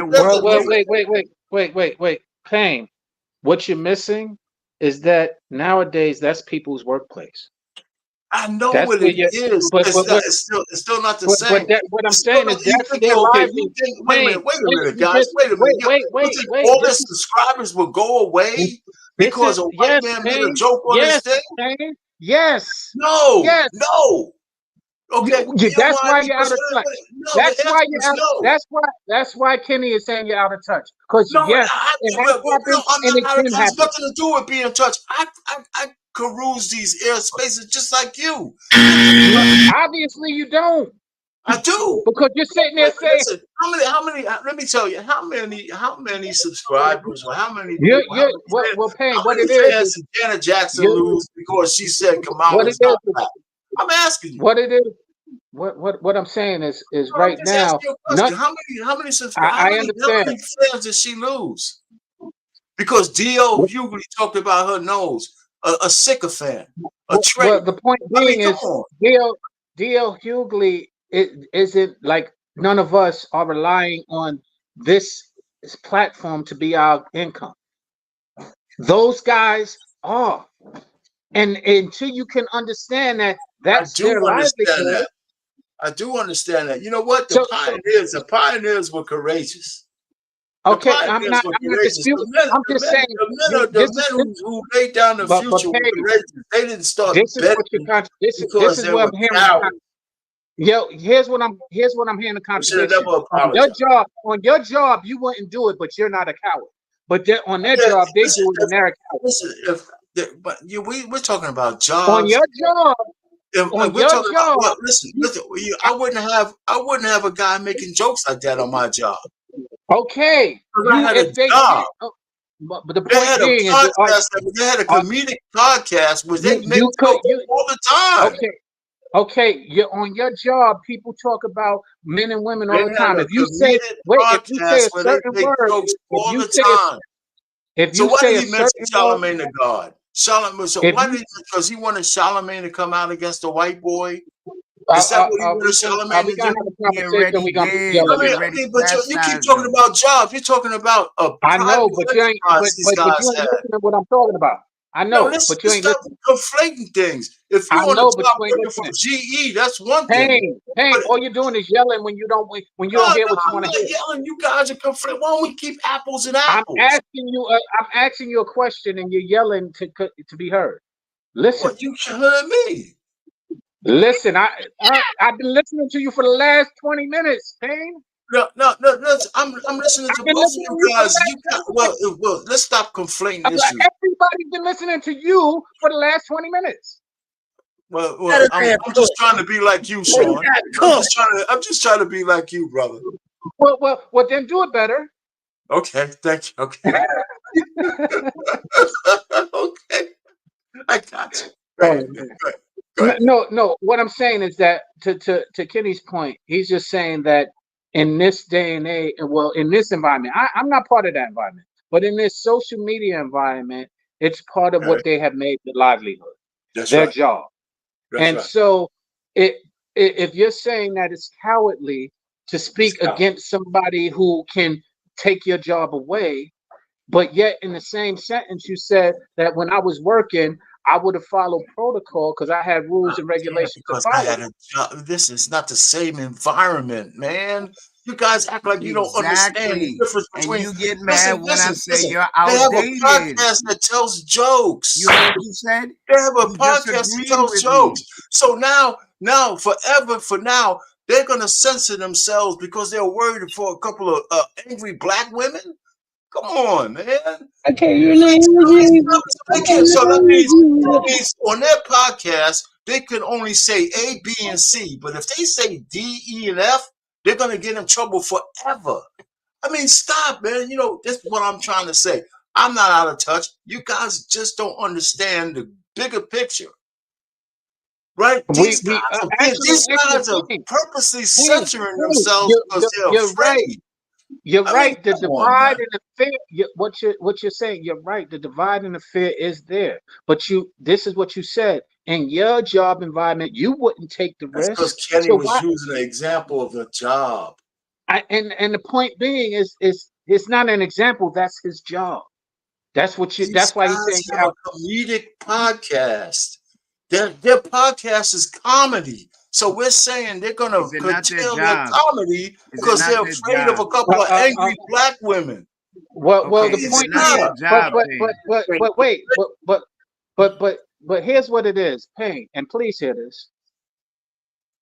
Comedians, I don't know if you spoke to any of them, but they too are worried about losing their job or their platform. I know they are. And your point is relevant, but you're sitting there making your point when it comes to angry black women, but the point is when it comes to the wait, can I finish? The point is when it comes to when it comes to the alphabet community, when it comes to a certain religious community, when it comes to other communities, you're not. It happens the same way. We ain't talking about the alphabet community. If it was a combination, if the alphabet community tried to cancel Dave Chappelle, he told him to suck his Johnson. He still talks about it. That's what I'm saying. So you keep conflating stuff. We ain't talking about the alphabet community. Pain. I'm sorry, Dave. Come on, man. Why would you stay on topic? Okay. Pain. Dave Chappelle never said "suck his Johnson" to that community. Let's be clear. It's a metaphor. I mean, it's metaphorically speaking. I understand. Keep saying the same jokes. I understand, but he was very strategic on how he used his comedic ability to address. You were willfully obtuse or not? Okay, Ferg, I see you doing sign language. Go ahead, Ferg. You know, I mean, put me out of my misery, okay? Thank you. You know, I think you're on mute, Ferg, Coach Ferg. No, he actually isn't. No. Yeah, don't see. We hear you now. We can't hear you. So while he's figuring that out, you may have to go out and then come back in. Maybe, I don't know. Well, that's too bad because I wanted to hear what you got to say. I wonder if he's gonna pile on like the rest of you guys. You know what I'm saying? So you're saying that they were on a comedic platform, and so he chose that opportunity to come at Black women. So my thing is, I remember growing up how, you know, I would hear people say, I could talk about him, but you can't talk about him, right? Like I could talk, let's just say a wife and a husband, for instance. I could talk about my husband, but you can't talk about my husband. I could talk about my sister, but you can't talk about my sister, type of thing, right? Right, I agree. A wife, but nobody can come up to your front door and tell you about your wife, or say she probably got an attitude problem, she probably hits you, you know, because you would probably look at them like, you don't know what happens with me and my wife, and who are you to come to me to talk to me about my wife, right? And what's going on in the media today is that people are because of, and it's, you know, like this question scrolling across, we're going to get to this and then we're going to get to the last video because it's getting late, but because of red pill content, in which I didn't even know what that was first coming on to YouTube. I didn't know what any of these pills were. But because of the content and how it is spread so wide and the reach has gotten so far, it does seem like other cultures, particularly this white man, feels as though it's okay to speak on Black women. And because of the reach and because of social media, everyone just agrees with it, because it's like, okay, well, we hear about this stuff every day, so that must be the consensus of all Black women, how they act.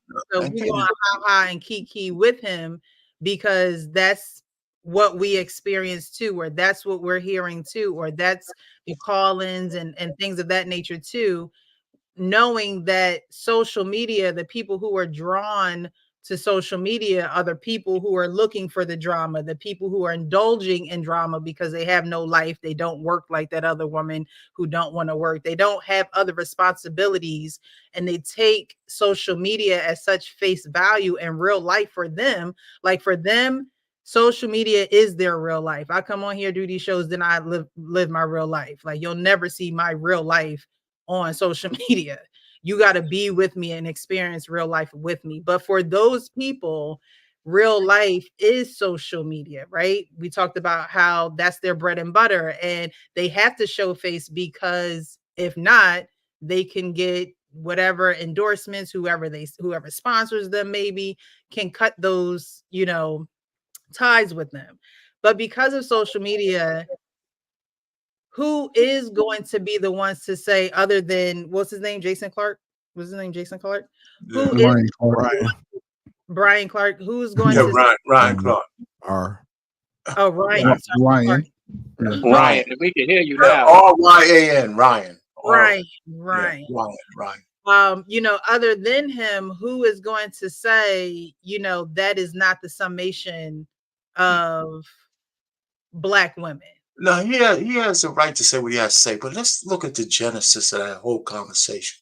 Wait a minute. I'm answering her. Let me just see what I gotta say. I'm gonna be real quick. She just said something. The genesis of that conversation was those guys. They brought it up about the white man effect. He didn't bring that up. He didn't bring it up. Those two Black guys talking about the white man effect, about making a white man look clean and shit like that. And then he made a joke out of it. But go ahead, Trey. Well, they were talking about the Black women effect. Whatever they call it, the Black woman effect, whatever that was. But the way that they were talking about it was, hey, look, you know, they get the lineups, they start to kind of emulate Black men. He made a joke out of it. He wouldn't have talked about it unless they brought that up. They opened that door, and he went through it. What I'm saying is, he didn't initiate the conversation about that. Well, no, he didn't. However, they went down two different roads. I understand that, but if they didn't open that door, he wouldn't have said it. He's a comedian. I mean, comedians make jokes. I mean, I don't understand why we want to try to make this into some kind of big rule. But go ahead, Trey Ferg. I just don't take it the same way. I understand black women taking it that way. Thank you. Go ahead, Thank Trey. you. We don't. Thank you. I don't want you to make it a I'm painful trying to give it to him, man. Come on. I don't want you to make it a painful conversation for us. Oh my God, painful I think conversation. I'm lost now, but No, go ahead, man. like I said earlier, there was a time where you didn't have these conversations outside of your own race, and and it just goes to show the change of the times, how much black men have been beaten down because now they are comfortable to have these conversations with other races, and which to me is a detriment to the men themselves. And it's not, I believe you should hold women accountable for their behavior, yes, but I can't condemn every woman for one woman's behavior, just like women can't condemn all men for the man that they know in their vicinity's behavior. It just doesn't make sense to me. I think overall, and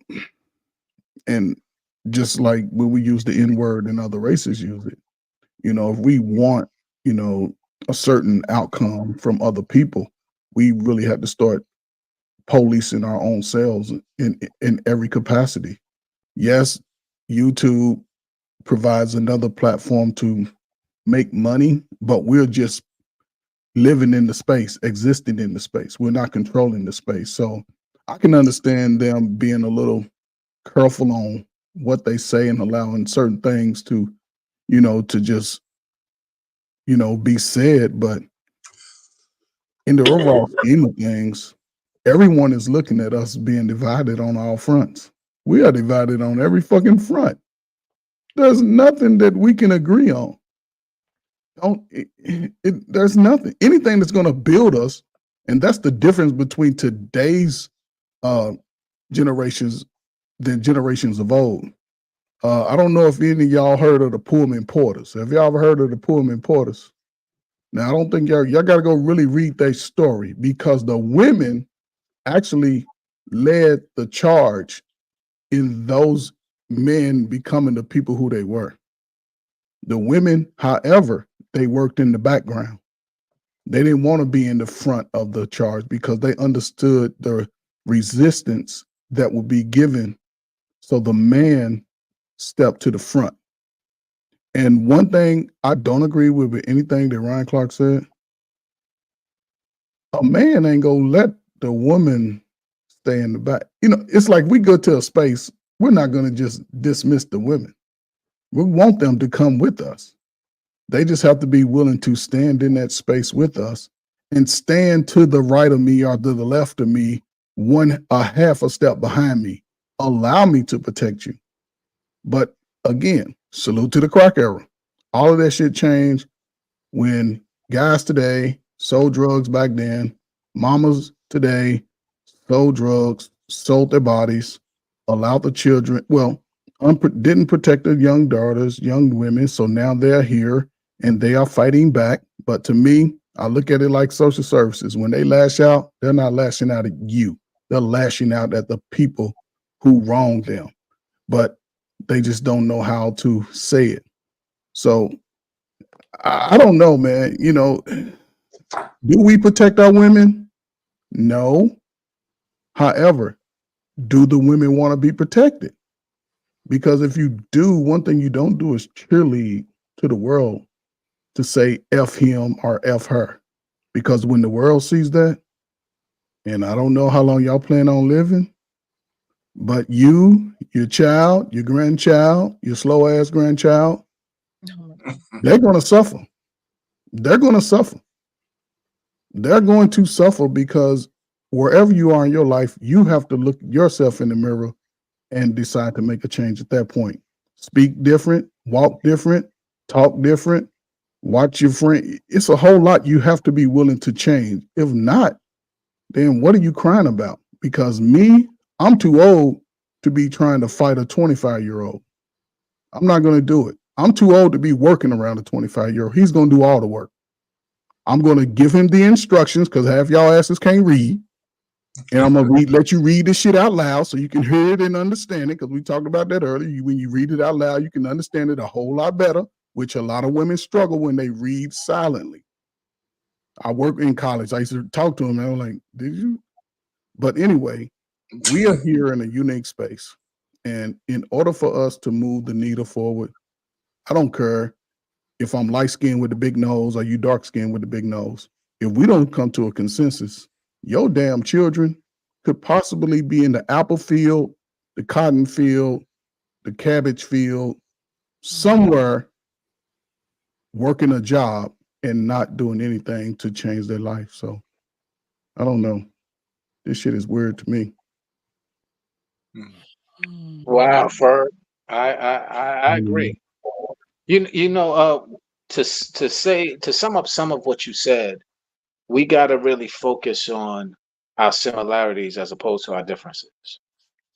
And that's something that we fall short of often. And divide and conquer has been the tool for a long time and still continues to be the tool. And the easiest way to divide is just highlighting those differences. Whether it's us highlighting them, whether it's somebody else highlighting them, whether it's a combination, the highlighting of the differences is really what divides us. And we, as I said earlier, we sit here and we don't have no unification. Now, I commend those who do. I commend the communities that do, who can cancel something.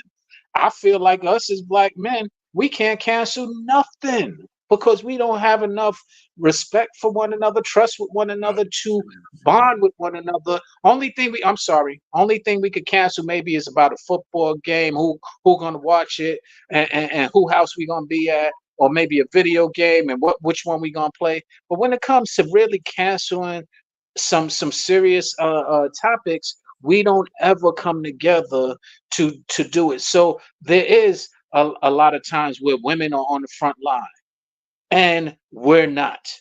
And I also though agree that if we had a force of men on that front line, they will feel threatened, and that line will go quicker than any line of women, any line of any other race possible. So I'm not suggesting that on the forefront, but I am saying the unification to at least think that way, to where we can have that presence felt of our unity will be beneficial to a lot of our issues that we're facing right now.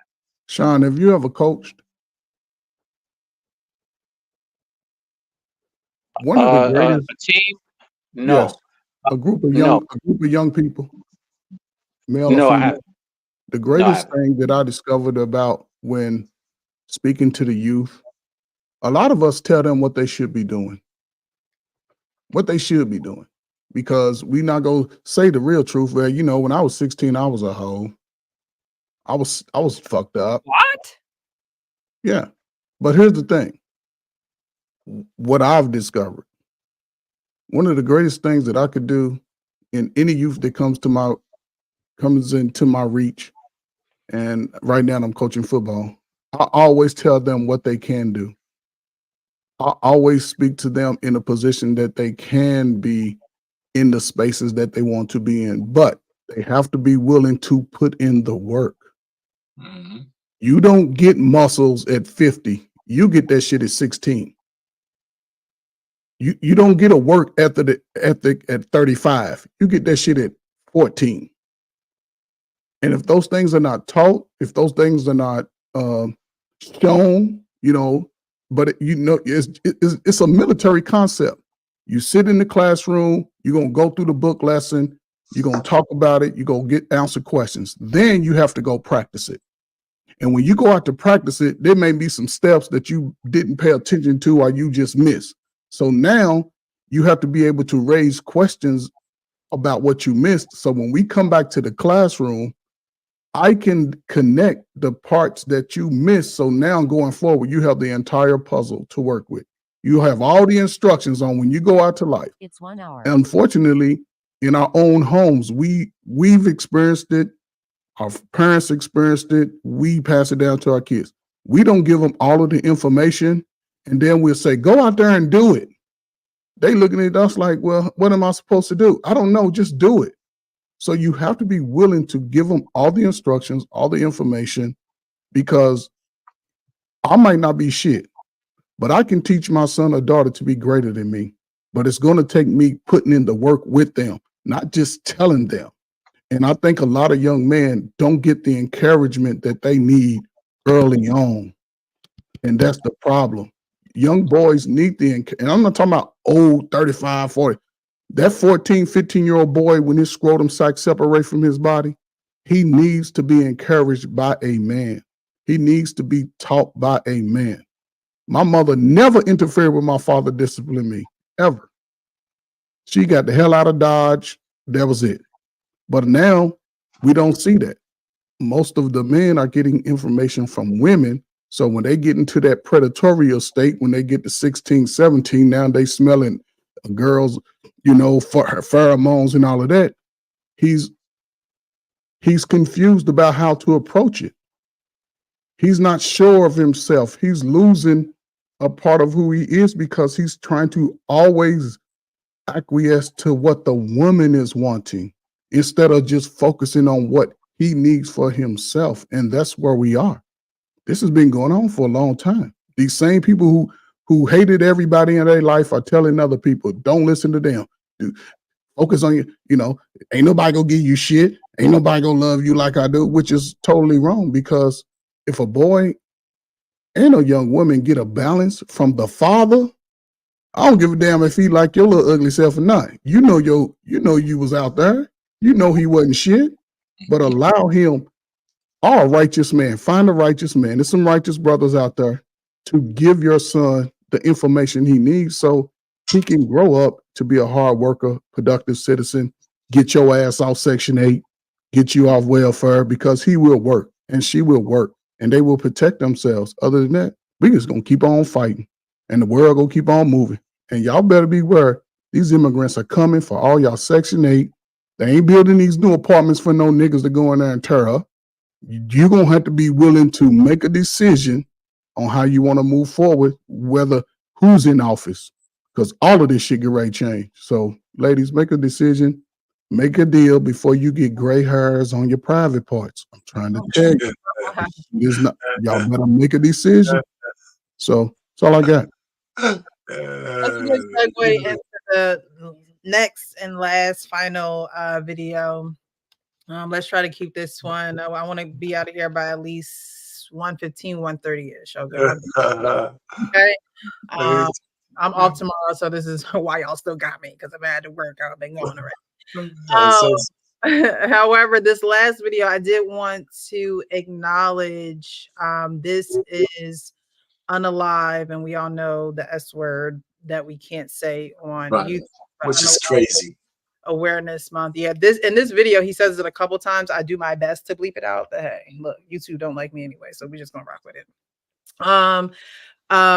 And it's kind of alluding to what Coach Ferg just said. But as we are listening to the video, I want you guys to kind of think about this question. Do we miss the signs of a person who is contemplating self-deletion? So we're going to kind of get deep here and take a turn, take this conversation a different way.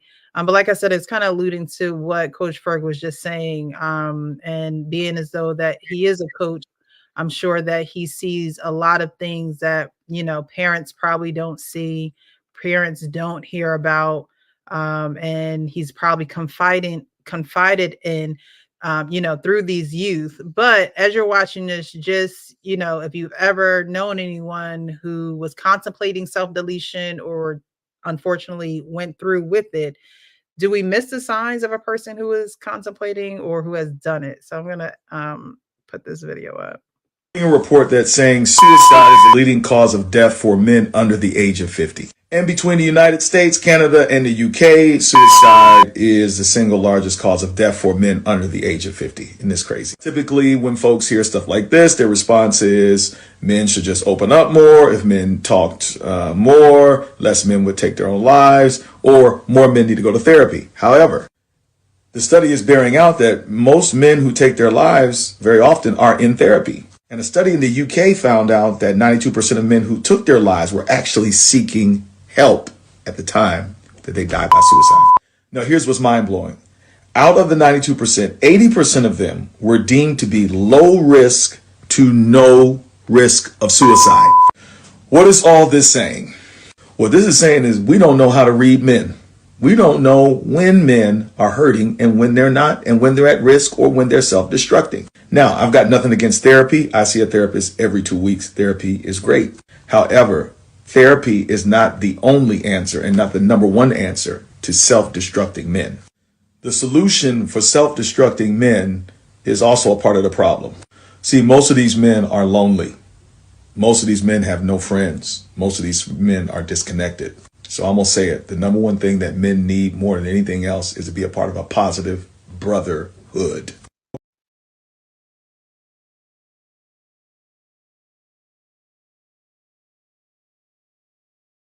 Before we get to the signs, of, you know, a person who is contemplating self-deletion, what do you guys think about what he said? You know, therapy is good, but at the end of the day, men need to be a part of, and I say it all the time, men need to teach men, men need men, boys need men. But what do you think about him saying that a solution to that is for men to be a part of a positive brotherhood? I'm with Ferg out here. Yes, it's definitely needed. Ferg, no, I haven't coached any teams, but I have been coaching kids and mentoring kids for decades now. And I continue, and we have an opportunity arises to give them some insight, and I do exercise a lot of the things that you mentioned, and giving them, I focus on trying to help them understand their worth and value more than anything else, especially at that age, and letting them know that they're worth a lot more than people give them credit to, a lot that they know a lot more than, you know, they often think they know, that they and start identifying some of the things that they have learned through life, and giving them some direction on how to, when they're moving forward, how they can recognize some other things that they can learn from. So yes, that brotherhood is something that I didn't have. Mentorship is the word that I think has been missing in our communities for a long time. Also, another word that has been missing or has been kind of devalued is consultation. Consultation, only time people value it in our community is when it becomes a lawyer giving consulting because you're in a jam. But consultation is something that is a valuable tool in other places, other spaces, that we kind of gloss over and don't allow that to be valuable to us in business and culture and religion or spirit.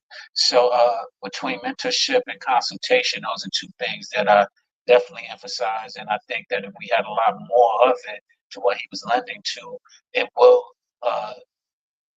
perhaps eliminate some of the things that he was speaking to, as well as at least give guidance on how to address it if it comes into your life, or if you're approached with those feelings.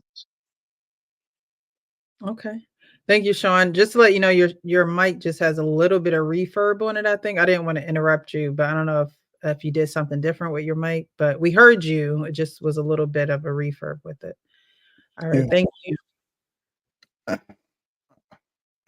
You know who the greatest mentor to any young man is? Do y'all know who's the greatest mentor to any young man? I don't care. His father is the greatest mentor. Even if his father ain't shit to you, if you would allow your son, let's just give it an age. Let's just say age 6. I don't know if y'all saw the movie, What's Love Got to Do with It? Y'all remember the scene when Ike Turner's baby mama or wife, whatever, dropped them boys off? She understood that they would be becoming too much for her. Even if he ain't shit, let's just say he drinks every day. And he has expressed that he loves his son, even his daughter, wants a relationship. One of the greatest things you can do, and I've been saying this for a long time, to save your life and your child's life, is to allow them to figure out who he is based off their relationship, not just based off your feelings about him. You got to allow them to, even if they might even realize, you know what, drinking ain't for me, smoking ain't for me. I grew up in the house with a father who was an alcoholic, but he was there. And he was drunk on weekends. My whole teenage life, drunk. Used to come in my room and be drunk and crying and shit. And I used to look at him like, man, what's wrong with you? You're a grown ass man. And I'm a teenager. But he was there. When shit went down, I'm going to tell you, daddy, it got quiet in the house all day. The greatest mentor, especially for a boy, and this is where I think women add extra stress in their own lives. You have to allow that boy, again, once his scrotum sac separates from his body, and he go from mama, give me a hug, to mama, don't do it, mama, get away. He went from 5'2" to 6'4" in 2 summers. You have to allow him to connect to his father as early as possible. And if you don't, let's just say the father's deleted, and only reason you don't want to be with the child because he's mad at you. That's it. And that's your fault. You should have understood that shit. You knew the nigga peed in the bed and had shit in his drawers when you was sleeping with him. You knew that shit, but you overlooked it because he had that Johnson. But anyway, I digress from that. So if you don't have that man, find your brother if he's a good guy. Find an uncle. Find somebody in the community. Ask them those hard questions. Are you a heterosexual? You have to ask him. You can't just leave him to him because he said he's a man. No. And allow him to have those hard conversations. Have a family meeting. Be open and honest with your child as early as possible. You don't have to always talk about, I was in the streets. No, talk about what the streets will do to you. And if you can express it, go read that shit. Give them a book and say, man, read that for me. My eyes are bad. I used to do it all the time. They read that shit, then they understand it like, for real? Yes. It is a process. It doesn't just happen. Stop giving y'all slow-ass kids these dumb-ass nicknames. Do dirt. Stop giving them dumb-ass nicknames. Call them by the name that you gave them. The Travion, Quavion, all the Aeons. Y'all give them to them. So call them by their names. Have them, listen, and this is just me, maybe my experience. It's the last thing. I spent 2 summers on the south side of Chicago. Shout out to the south side. Shout out to Orr High School. Every summer, I had at least 400 young men between the ages of 18 to 24. All of them had felonies. All of them. I had to sit in an auditorium-sized room with a microphone and mentor all these guys. Now, how's one guy go mentor a room full of 200 at a time? I had to tell them that they still matter. Despite what happened to them, they're still here. They still have a chance. You can only speak positive language to someone who's already been through the drama. You can't point the finger at them. Everybody's already pointed the finger at them. And this is my last thing. If you push them to the side, that'll be the same dude that'll break in your house and rob you. The same dude that'll take everything you own because you pushed them to the side. I went to any neighborhood free. I didn't get bothered because just by me connecting with those young men, never thought I was better. Never put them down about what they did. I did address it and let them know that lifestyle will get you 2 places. We know what they are, but they have to be encouraged constantly until that lifestyle change gets inside their head, and then they start living it because it'll change your life. We got the Olympics coming up in 2018. Get y'all slow-ass kids out the house. Overweight ass kids out the house, let them exercise, put their asses in these damn Olympics in LA. Go out to LA with your weave and your little baby shorts and find your husband. Other than that, get the hell out of these kids' way and let these kids live the life that you never did. So that's all I got, man. I'm sorry. Very well. Payne, it's on you. And just real quick, What Yes, you sir. just described, my mother was brave enough to do with my brother and I. Both of us, when we turned 13, 14, she sent us to our father. And what I've learned since then is she sent it against the suggestions of her friends and people. They called her silly and stupid, and she decided to go against what they was thinking and go for what she thought. And it was the best decision she could have ever made for us and with us. And to your point, it was when we needed our father. And I tell her to this day, who you married was a little immature boy that I never knew. But the man that I got to meet, I wish you would have met him. Because he was man enough to take us in and also man enough to give us the direction that we needed at that time. But she was woman enough to let us go. Go ahead, Payne. No, that's a good point. I mean, listen, going back on the point, I don't know if you ever really know when somebody's going to actually do. Almost every time there's a deletion, a self-deletion like that, you'll have everybody in that person's orbit saying, I had no idea. I mean, I think that happens more often than not, especially when it happens, or a parent and a child. It's a conversation not had. I don't know how you get past that, because the person who's in distress has to be willing to tell you something, has to be willing to talk to somebody, write it down. And you think, how could I have been so out of touch? And then the people who are the survivors are the ones who are saying, I just must have missed it. Right. And then if they leave a note, then you'll find out if they don't leave a note, it's going to haunt you for the rest of your life. It's a sad thing. So I don't know how to solve that. And especially when you talk about men in general, we're not wired to boo, whine and cry about what hurts us. It's just not, maybe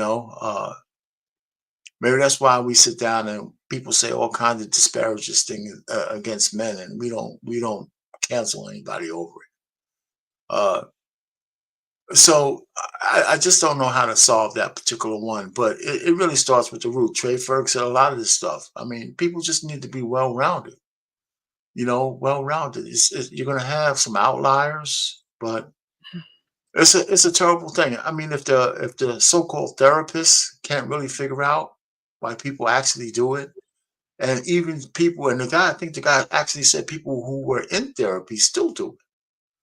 Right. So I'm just saying, I don't know what the solution is. I really don't. I just don't know. And I just, just pray and hope that, nobody has left. I haven't experienced that. So I really don't know how to do it. Well, that's not really true. I got to take that back. I do know a guy intimately who unalived him, or who self-deleted. Was a Japanese guy. We started working the military civilian side together. He's the one who taught me all about mutual funds and all that kind of stuff. And we worked together in New Jersey. And I found out that he always loved guns. Always loved guns, but he was a loner. And he was estranged from his family. He was a traditional Japanese guy too. He might have been one generation removed with all the traditions and all that kind of stuff. So it was unusual that we were friends in the first place in terms of a black guy with a traditional Japanese dude. And I liked him. But he was meticulous, really meticulous. But he suffered a lot of stuff. And he actually unalived himself. And I went to his funeral and all that kind of stuff. But it was, but still, I never knew. I never saw those signs. I didn't see them. We weren't that close that I might see them, but nobody who worked with him closer than me, because we separated organizations. Nobody really had a clue. I mean, it wasn't money. The guy had amassed a retirement plan of over $2 million by the time he was like 40, 45 years old. So it wasn't a money situation. It was something else. And then he just decided to end it. So yeah, so I don't know. It's just a tough thing. It's a tough thing. So I don't know how you get to the bottom of it. It's going to get worse before it gets better. I don't know. Well, like you say, he was a loner. And most people who think about unaliving themselves, they get themselves alone. They isolate themselves. And like you said, it's like, how could we have missed it? And in your mind, you're thinking, okay, they're doing their own thing. They're, you know, on their path. They're still working. They're still, you know, we know that men don't talk about their feelings, their hardships, what's, you know, what the thorn in their side is. And so it can definitely go undetected for a while, especially in men. I think women probably show more signs of it. And even in women, though, it could go undetected as well. You hear a lot of these models and, you know, these women winning these pageants and things of that nature. You would think that this attention that they're getting and these accolades would be something to boost their self-esteem and to boost, you know, their morale in life. And after they win these awards, it's like such and such has just, you know, committed this because and no one knows the reason.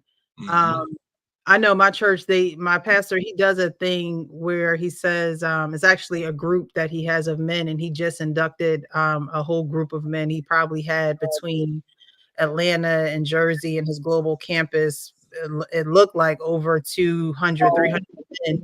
He has, but the phrase is males are born, men are made.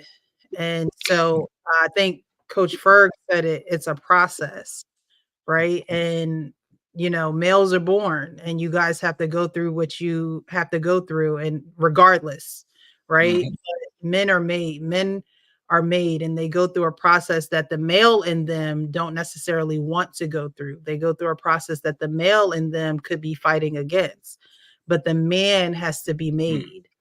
There has to be there probably will be a crushing process of you know, letting go or shedding this identity of who you think you are or what you think you need to be doing, and actually get in a group of men who are going in a similar direction that you may want to go to, because, you know, when you're alone, I think the Bible says, you know, you want to have someone there to hold you up when you fall, right? So it don't necessarily have to be a group of men. It could be a trusted individual that, you know, that when you're having a hard day, you can call and talk to this person and be like, man, I just need your ear real quick. I just need someone to let this out with. And you know, I can't do it with my wife. I can't do it with, you know, the other friends. You know how they are. They might, you know, spill the beans in other places, but you know, you do need someone to be there for you, and vice versa, you know. So when we talk about, you know, not knowing how to, this is why it's always important to be kind to people and respectful to people, because you never know what they're going through. And again, it is it goes on a low radar when it comes to men. So it's like, you don't know, like you said, our pain. It's like, how do you know? You know, the signs to you could be a man just acting like a man, right? Going to work every day, coming home, going in his man cave. But the pressures and the weight of it all could be crushing him right before your eyes, and you just don't know. And this is why it's great to know your friends, right? We know our wives, we know our children, we know, you know, what our responsibilities are at work and things of that nature. But do you truly know your friends? You know, do you truly support them? Do you tell your friends as a man, hey, bro, I love you? I love you. Is that something that men say to each other?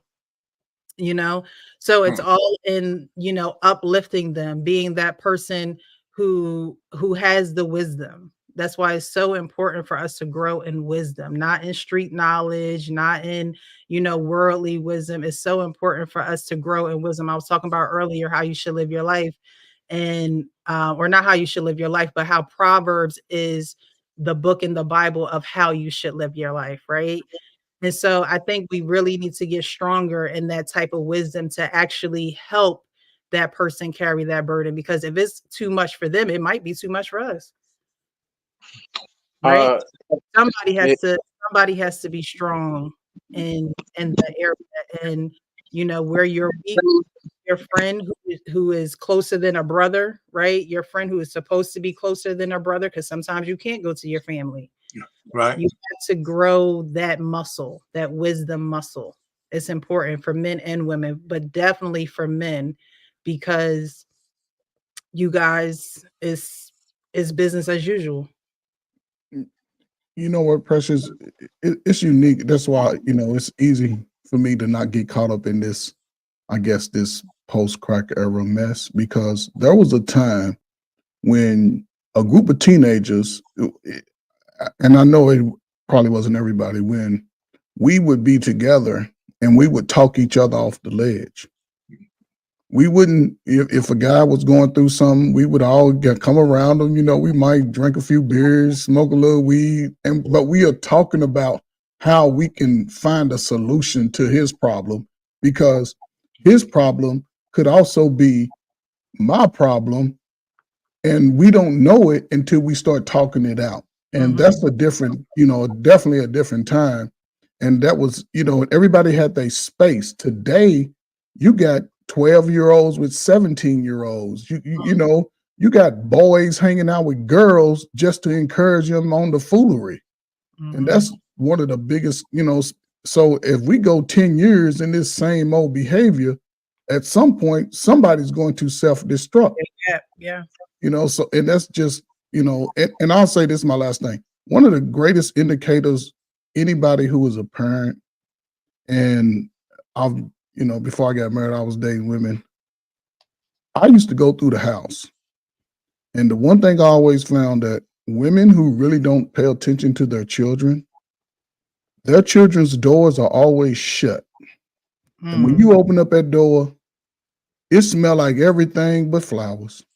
Oh God. It's junky, it's nasty. And the first thing they will say is, I don't go in that room. So that means you're not engaged with your children. You have to be engaged. You have to bust open the door like my mama did. What you doing up in here? Let me, so you have, and if you don't, then you get what your child's going to put out to the world. And don't cry when the world has enough of their shit and do what they do. So you got to be engaged, follow up. I agree. Good point. Play this real quick. Can y'all hear me now? Was it still the echo? We can hear you. You got another video? We can hear you, Sean. Go ahead. Okay. No, I was going to say, you made a few things. First off, Pastor Darius Daniels. I want to acknowledge him because that's the pastor you spoke about a couple of times today at your church. One, when you were speaking about the lessons that he's giving right now. If you guys want to hear a great volume of sermons, he's doing one right now. Look up Darius Daniels and you will be able to find it. He has plenty of series. Coach, I have one that you might love of his. It's called Love and Basketball. And he makes a lot of sports references via basketball and life references. And he's younger than us, but he's very profound in his teaching. So Darius Daniels, I want to give him a shout out. That program you were speaking of is called Made Men.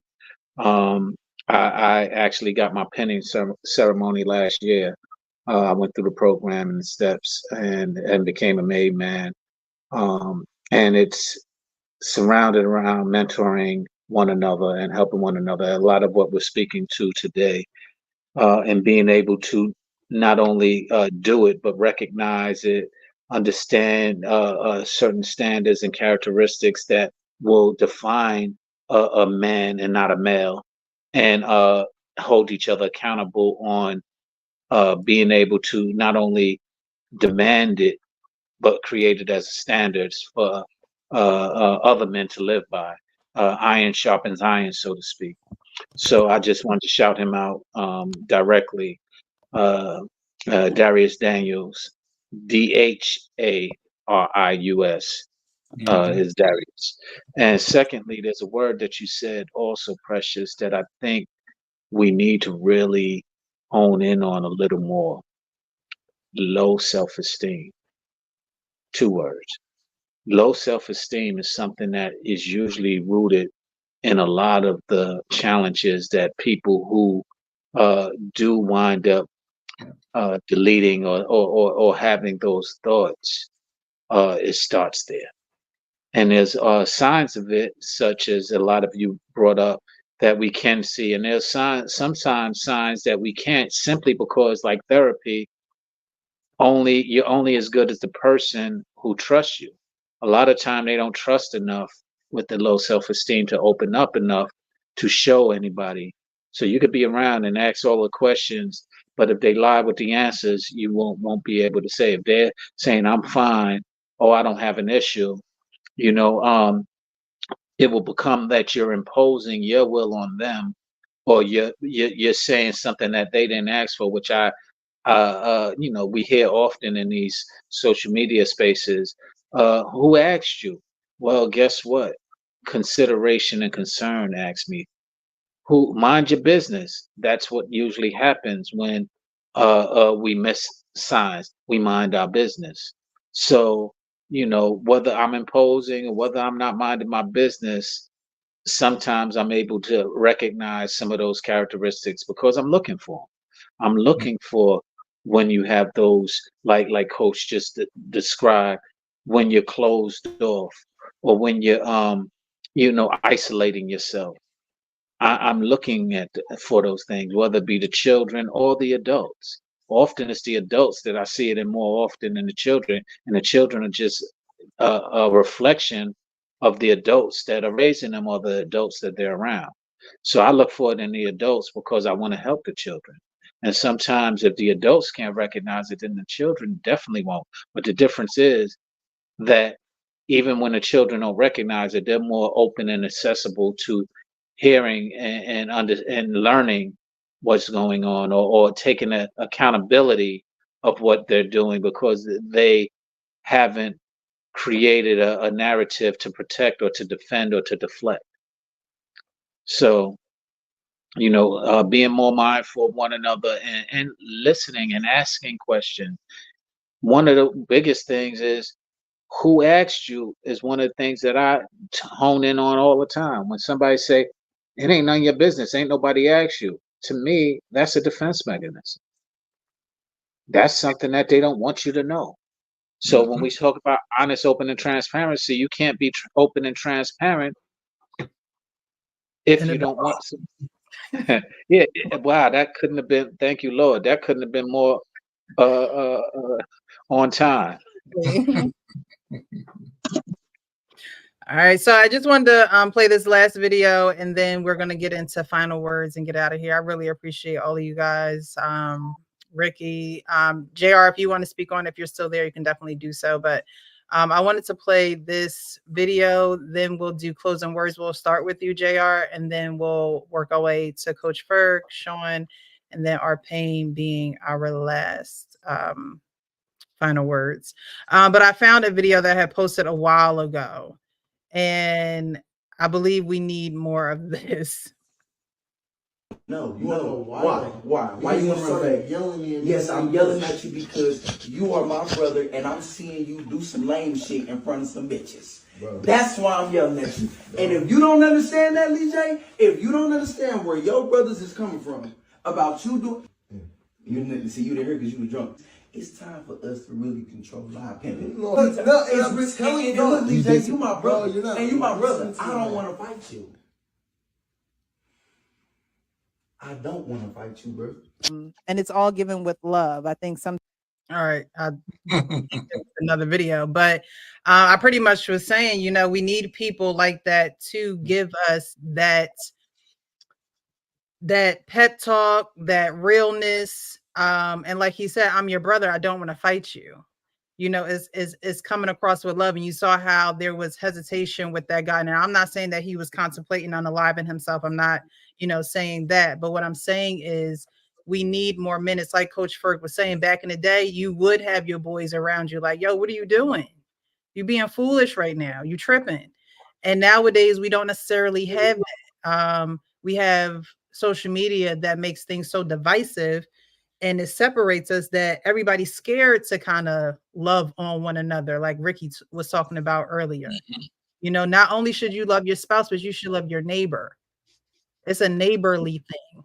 I remember when we was younger, my parents used to have me and my brother shoveling the neighbor's yard, raking the neighbor's leaves, right? And we didn't like it. We already tired from doing ours. It's cold out here. Our fingers are cold and shriveled up. But it was a practice. And we didn't understand it then, but now you know what it is because you see the absence of it. I know what it is to be neighborly.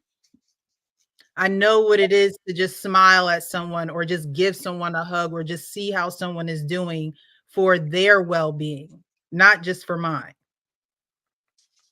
So I just wanted to play that video, you know, because it's definitely a depiction of when a friend cares about you. When a friend cares about you, they're going to come see about you. And we need more people coming to see about us. And we need people to be honest about wanting to be seen or needing to be seen. I need your help. I need your guidance. I need a pep talk from you. So we got to, you know, men and women, because he talked about men in that video, that guy that I played the last clip, talking about unaliving and the rates and things of that nature. He spoke about men, but there are women who do it as well. And the biggest thing, the number one thing, a lot of people have trouble saying, even myself included, I'm not excluded from this, is I need help. That's the hardest thing for people to admit. I need help. And so we can't be, you know, afraid, or we can't have our pride get in the way of us needing help. If we need help, we need to be able to express that and not feel ashamed, or not saying that we need help being a trauma response of ours. Because if you can't tell someone that you need help, that's a trauma response because you never received it when you asked for it, when you did need it. And usually that's in your younger years. So you develop these mechanisms, these coping mechanisms, or these defensive mechanisms. That's where that comes from. And so we just need to be hot, honest, open, and transparent. And it is a process. It's a process, but it doesn't mean that we can't do it. All right. So we're going to go to final words. We're going to start with JR and work our way around.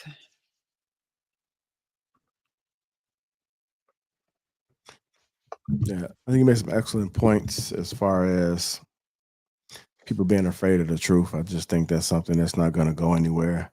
So I think there needs to be an appreciation for caring, because a lot of people just don't really care. They will allow things to happen, and you'll continue to do it because they are afraid to talk to you. So shout out to everybody that is able to come to you and say, hey, this was foul, or you shouldn't have done this, because it's rare.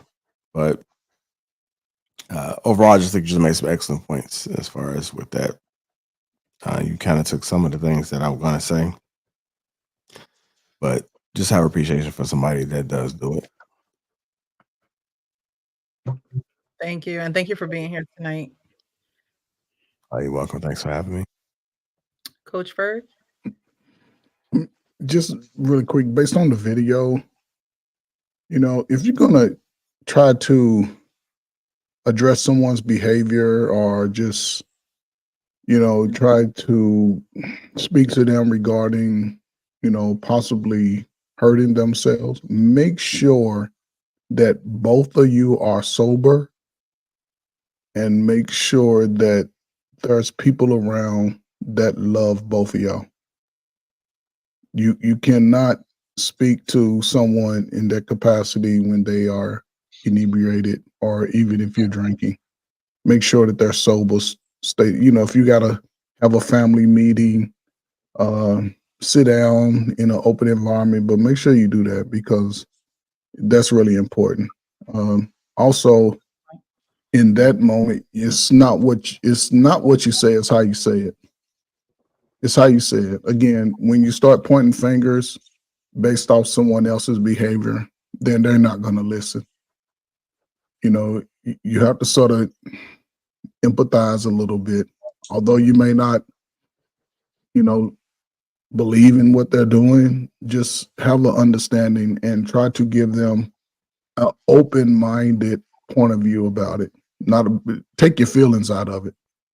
I learned early, from my own father, take my feelings out of it, because he was the only one able to cuss me out and get away with it. But I understand also everybody's not built for it.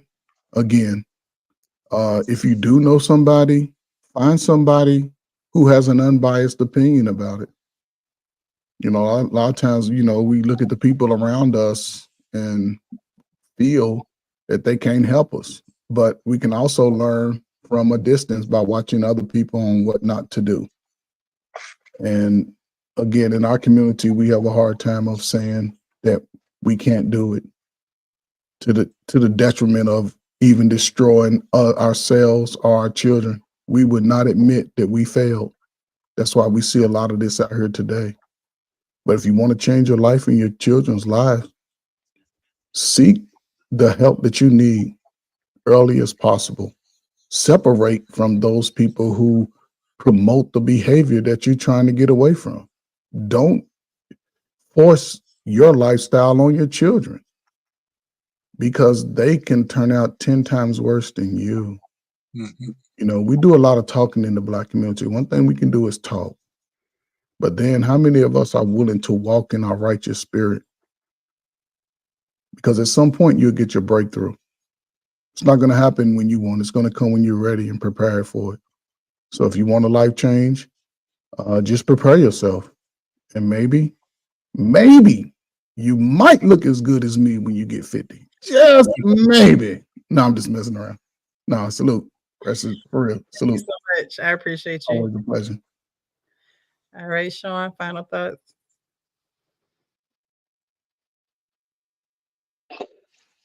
Yeah, thank you for having me. Thank you for the fellas for also joining and sharing your wisdom and sharing your time and sharing your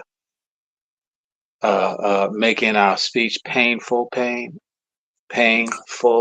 of pain. Nah, seriously, I've been wrestling with this, and two things. The first is I want to be able to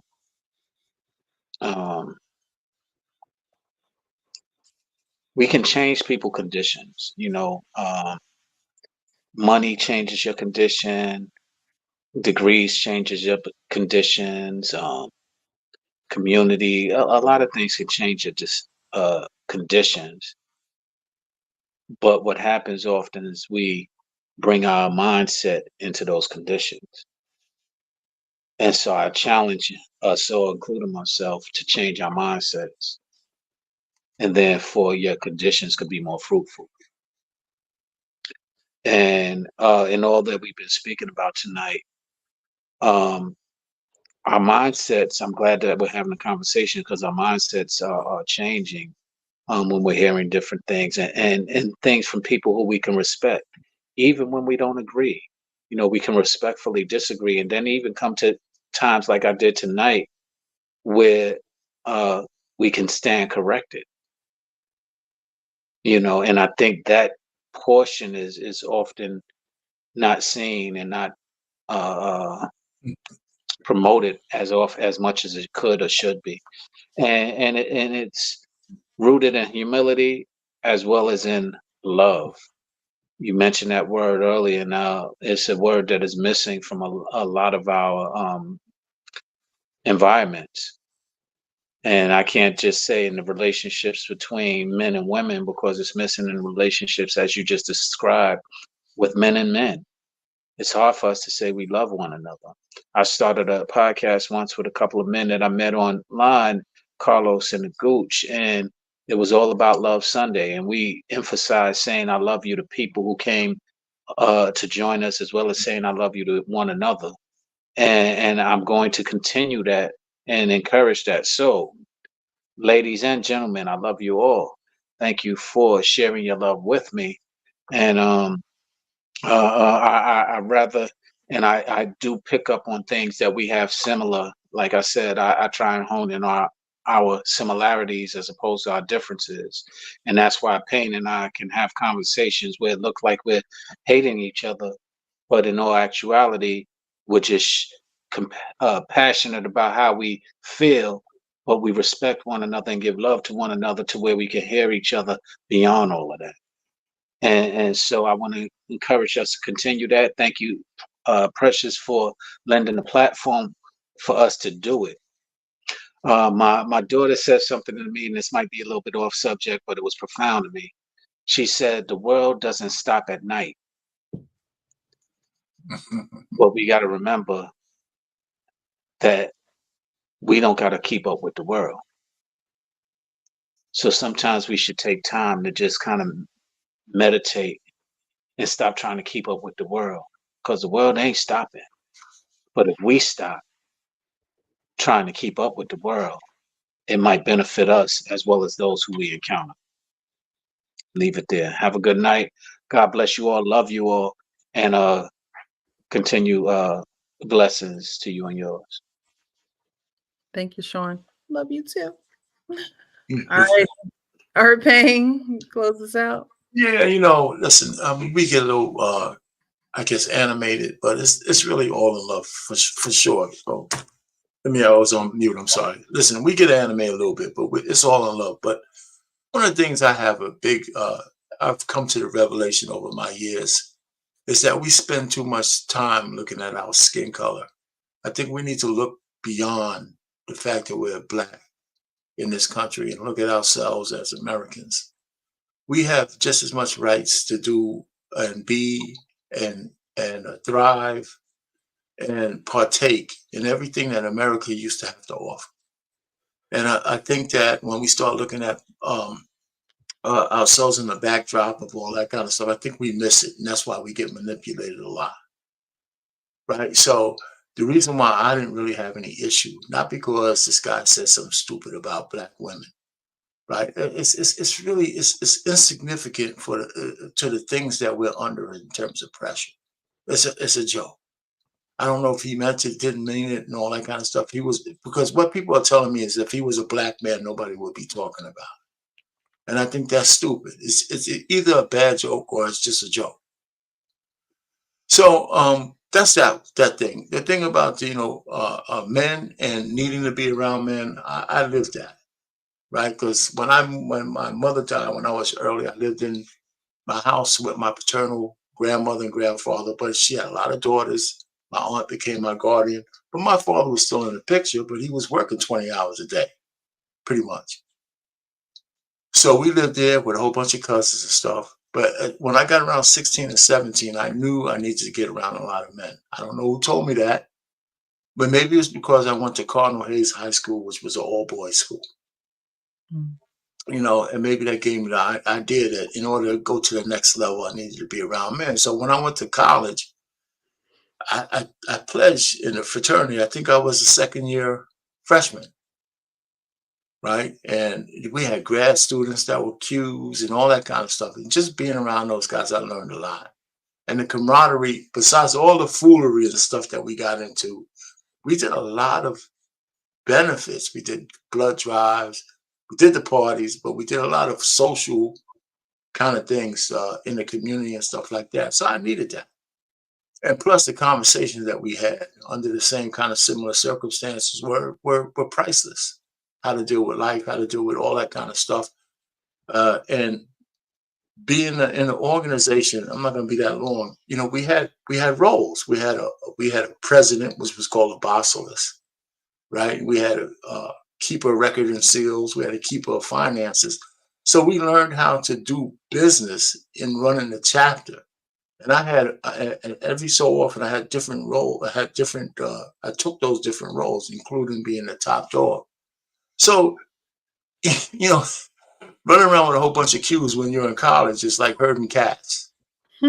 So if you were able to do that, you know, you learn some stuff. And every fraternity person will tell you that, because we're all wild and crazy. You know, it's kind of funny. I just was and I'm kind of sounding like a tangent, but it's all part of this thing. I was just with a couple of young guys. They're grown men now, but they pledged, like, I pledged in 77. So these guys pledged in like in the 2000s. But my name is in a record book. They sought me out because they wanted to sit down and talk to me, because the chapter we reinstated is still thriving. So I was talking, and we used to get brands, right? And they didn't notice. I said, listen, you know, at one point when I was in charge of the chapter, I told all the brothers, you can't get a brand, not until after a year. So when your head clears, if you still want one, get one. And both of the guys that I was with, they said, oh, it was you who changed that rule? You know, I didn't know that. You know, he said, we didn't know it was you who changed the rule. Yeah. I said, no, you can't do that. You know, because when I got my brand, they could have told me to jump off the roof after I went over. I would have done it. Oh, wow. Right. So I said, you want to have your head clear. So when you make those kind of decisions, you don't want to make it under that kind of cloud. So, I mean, so we get influenced by the people around us, things we do, and it's still alive today. Right. So I'm just saying, just kind of bring it home. I think that I get back and forth with my cousins to that. So listen, we got to understand we can't make decisions in how we want to be governed and how we're going to govern people just because our skin is black. There's a place for that, but it's not everything. You know, it's not everything, and it can't be, because then we belittle the fact that we are deserved all the benefits of being Americans when America was a great country. And sometimes we lose sight of that because we're worried about what you're doing for black people. And so when I see people get slighted over some stupid comedy joke, you know, and then at the same time, look at the news and 25 black people died at the hands of other black people and nobody is saying nothing. I can't reconcile it. I just can't. You know, and I'm not out of touch with that. I think I should have been more in touch with that when I was a younger man. So when I'm saying this now at 66, so somebody don't have to get to 66 to get that revelation. We need more 20-year-olds and 30-year-olds and 40-year-olds to say we're more than just our skin color. And we need to start making decisions based on policies, based on what's right, and all that kind of stuff. And I think until we start doing that, we'll never be free. We'll never be free. So that's just the way I look at the world. Try to change my daughters to look at the world that way. And that's it. So I appreciate you with me. You know, I know I sound like a contrarian to everybody sometimes up here, but it's all in love. One thing, me and my sister, she's a retired police officer in New York City. She was a sergeant, and we go back and forth. She bleeds blue, and she's like, we're gonna have the big Eric Adams conversation sooner or later. It's coming up. We get on the phone and we laugh at each other. But just like her, I tell her, I said, listen, you know, I know it sounds, she thinks I'm a misogynist, of course. But I think I don't want to, I'm tired of hearing black women being coddled. I believe black women in the United States have almost as much rights as white women. Matter of fact, people are scared of black women. You know, I look at, they're becoming mayors, they got so much power in this country. And when they try to play victim, I think that's bullshit. You're not a victim, right? Black mayors, black DAs, almost everywhere, right? Black this, black women this, black women that, black girl magic, right? When that feminist started Black Girl Magic, it was almost at the detriment of every black man. Not all the money, all the thoughts, all that kind of stuff. No brothers, no fathers, no sons. Just black women, which was cool because it was a time to catch up. But then how do you use that kind of stuff? So I think the coddling needs to stop. And then we need to get back together where we understand that we need each other, and I don't need to worship you. And of course, modern era, you don't need to worship us. Right? And so that's when people started talking about 50-50. Well, and made it a derogatory term. Because when you are in a marriage, everything I have is yours. Everything you have should be mine in turn for us to build a family. It's not one or the other, right? You know, if you are cleaning the house, I should be cleaning the house as well. If you're working and I'm working, we should be sharing all the responsibilities. That's just a conversation. So I don't know why we're so disjointed. And I think that's because we listen to the outside forces, you know, and all that kind of stuff. So I'm all over the place, but I'm just thinking we should stop calling each other and talk real truth. What are you really mad at when you hear a white man saying that? Because if his skin was black, would it still be as offensive? And if you can't say yes to that, then we're at a dichotomy, right? I don't think none of us should be calling each other the N word. I don't think any man should be calling a woman a B word, you know, or vice versa. So I think that's where we are. I think until we get to grips with being consistent, we're going to always have problems. So let me just land it there. Hey, JRC over there. And everybody else. Anyhow, that's me just rambling. But this is a good forum. I like the men's forum. It's cool. Thanks so much. I appreciate you guys. I appreciate Kenny too. He was here. That's right. Too bad he's not here. I would like to get a point shot his ass too. Thank you to our co-host, which is the chat, who hold us down every week with their perspectives, and we got the mods doing what they need to do in the chat, keeping it calm and kosher in there. So I appreciate you guys a lot. And y'all know my final words is always be real with yourself so you could be real with others. The woman that don't want to, you know, she feels as though she was born feminine and she shouldn't have to be hard. I think that life will teach her real quick that work is a part of life. Oh yeah. Even the man that deems you worthy of you staying home, my love, you will still have to work in some type of capacity. My mom always said, whatever you do, whatever you work at, do it with your best foot forward. Do it because you love it. Do it wholeheartedly. And I think that's what's lacking in today, period. I always say good help is hard to find nowadays because people just don't have the desire to actually work and desire to put that work in and be proud of the work that they put in. It's just too easy nowadays. You can get on a podcast and, you know, talk for hours and say one thing and you can clear it up with the I'm sorry, and then you keep on going with your life, right? So, you know, where's the hard work in that? And don't get me wrong, I know the hard work it is, you know, to get on here and edit these videos and do the sound effects and all that other good stuff. But we're not working with our hands no more.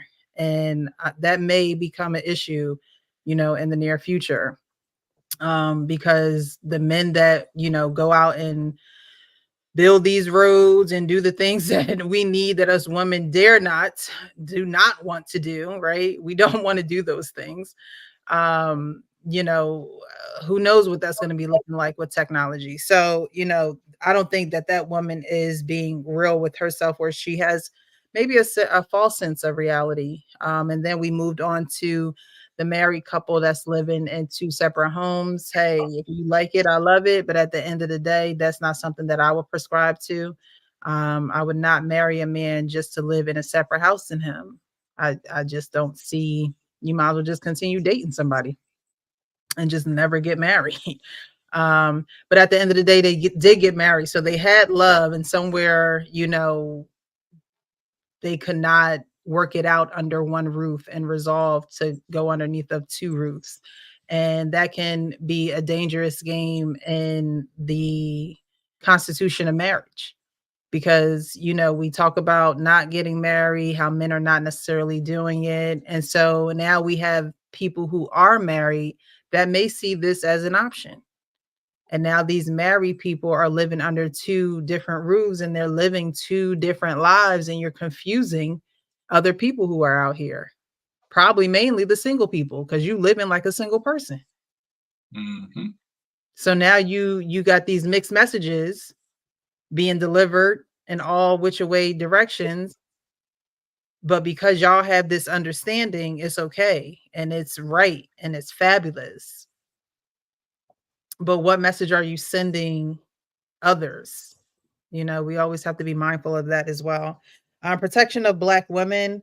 What I have to say to that is, you know, do Black women, actually a question I have to ask her, do Black women have to be worthy of protection, or is it the duty of the Black man to protect Black women like white men protect white women, and you know the Koreans protect their women?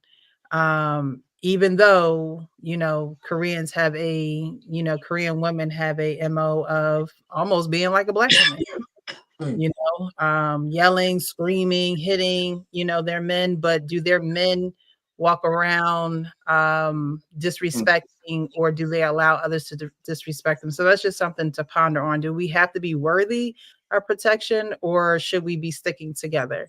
Should we be protecting each other and covering each other when other people are not in our presence? You know, should that be a thing? Just something to ponder on. And the Unalive Awareness Month, I'm glad that we went over that. I'm glad that we were able to give a couple of outlets such as Darius Daniels, Made Man.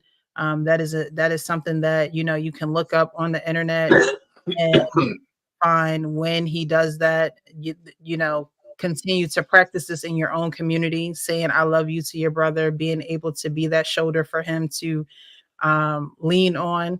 Two is better than one. So don't try and go through this world alone. Don't think that you can do it alone in your own strength. And seek God.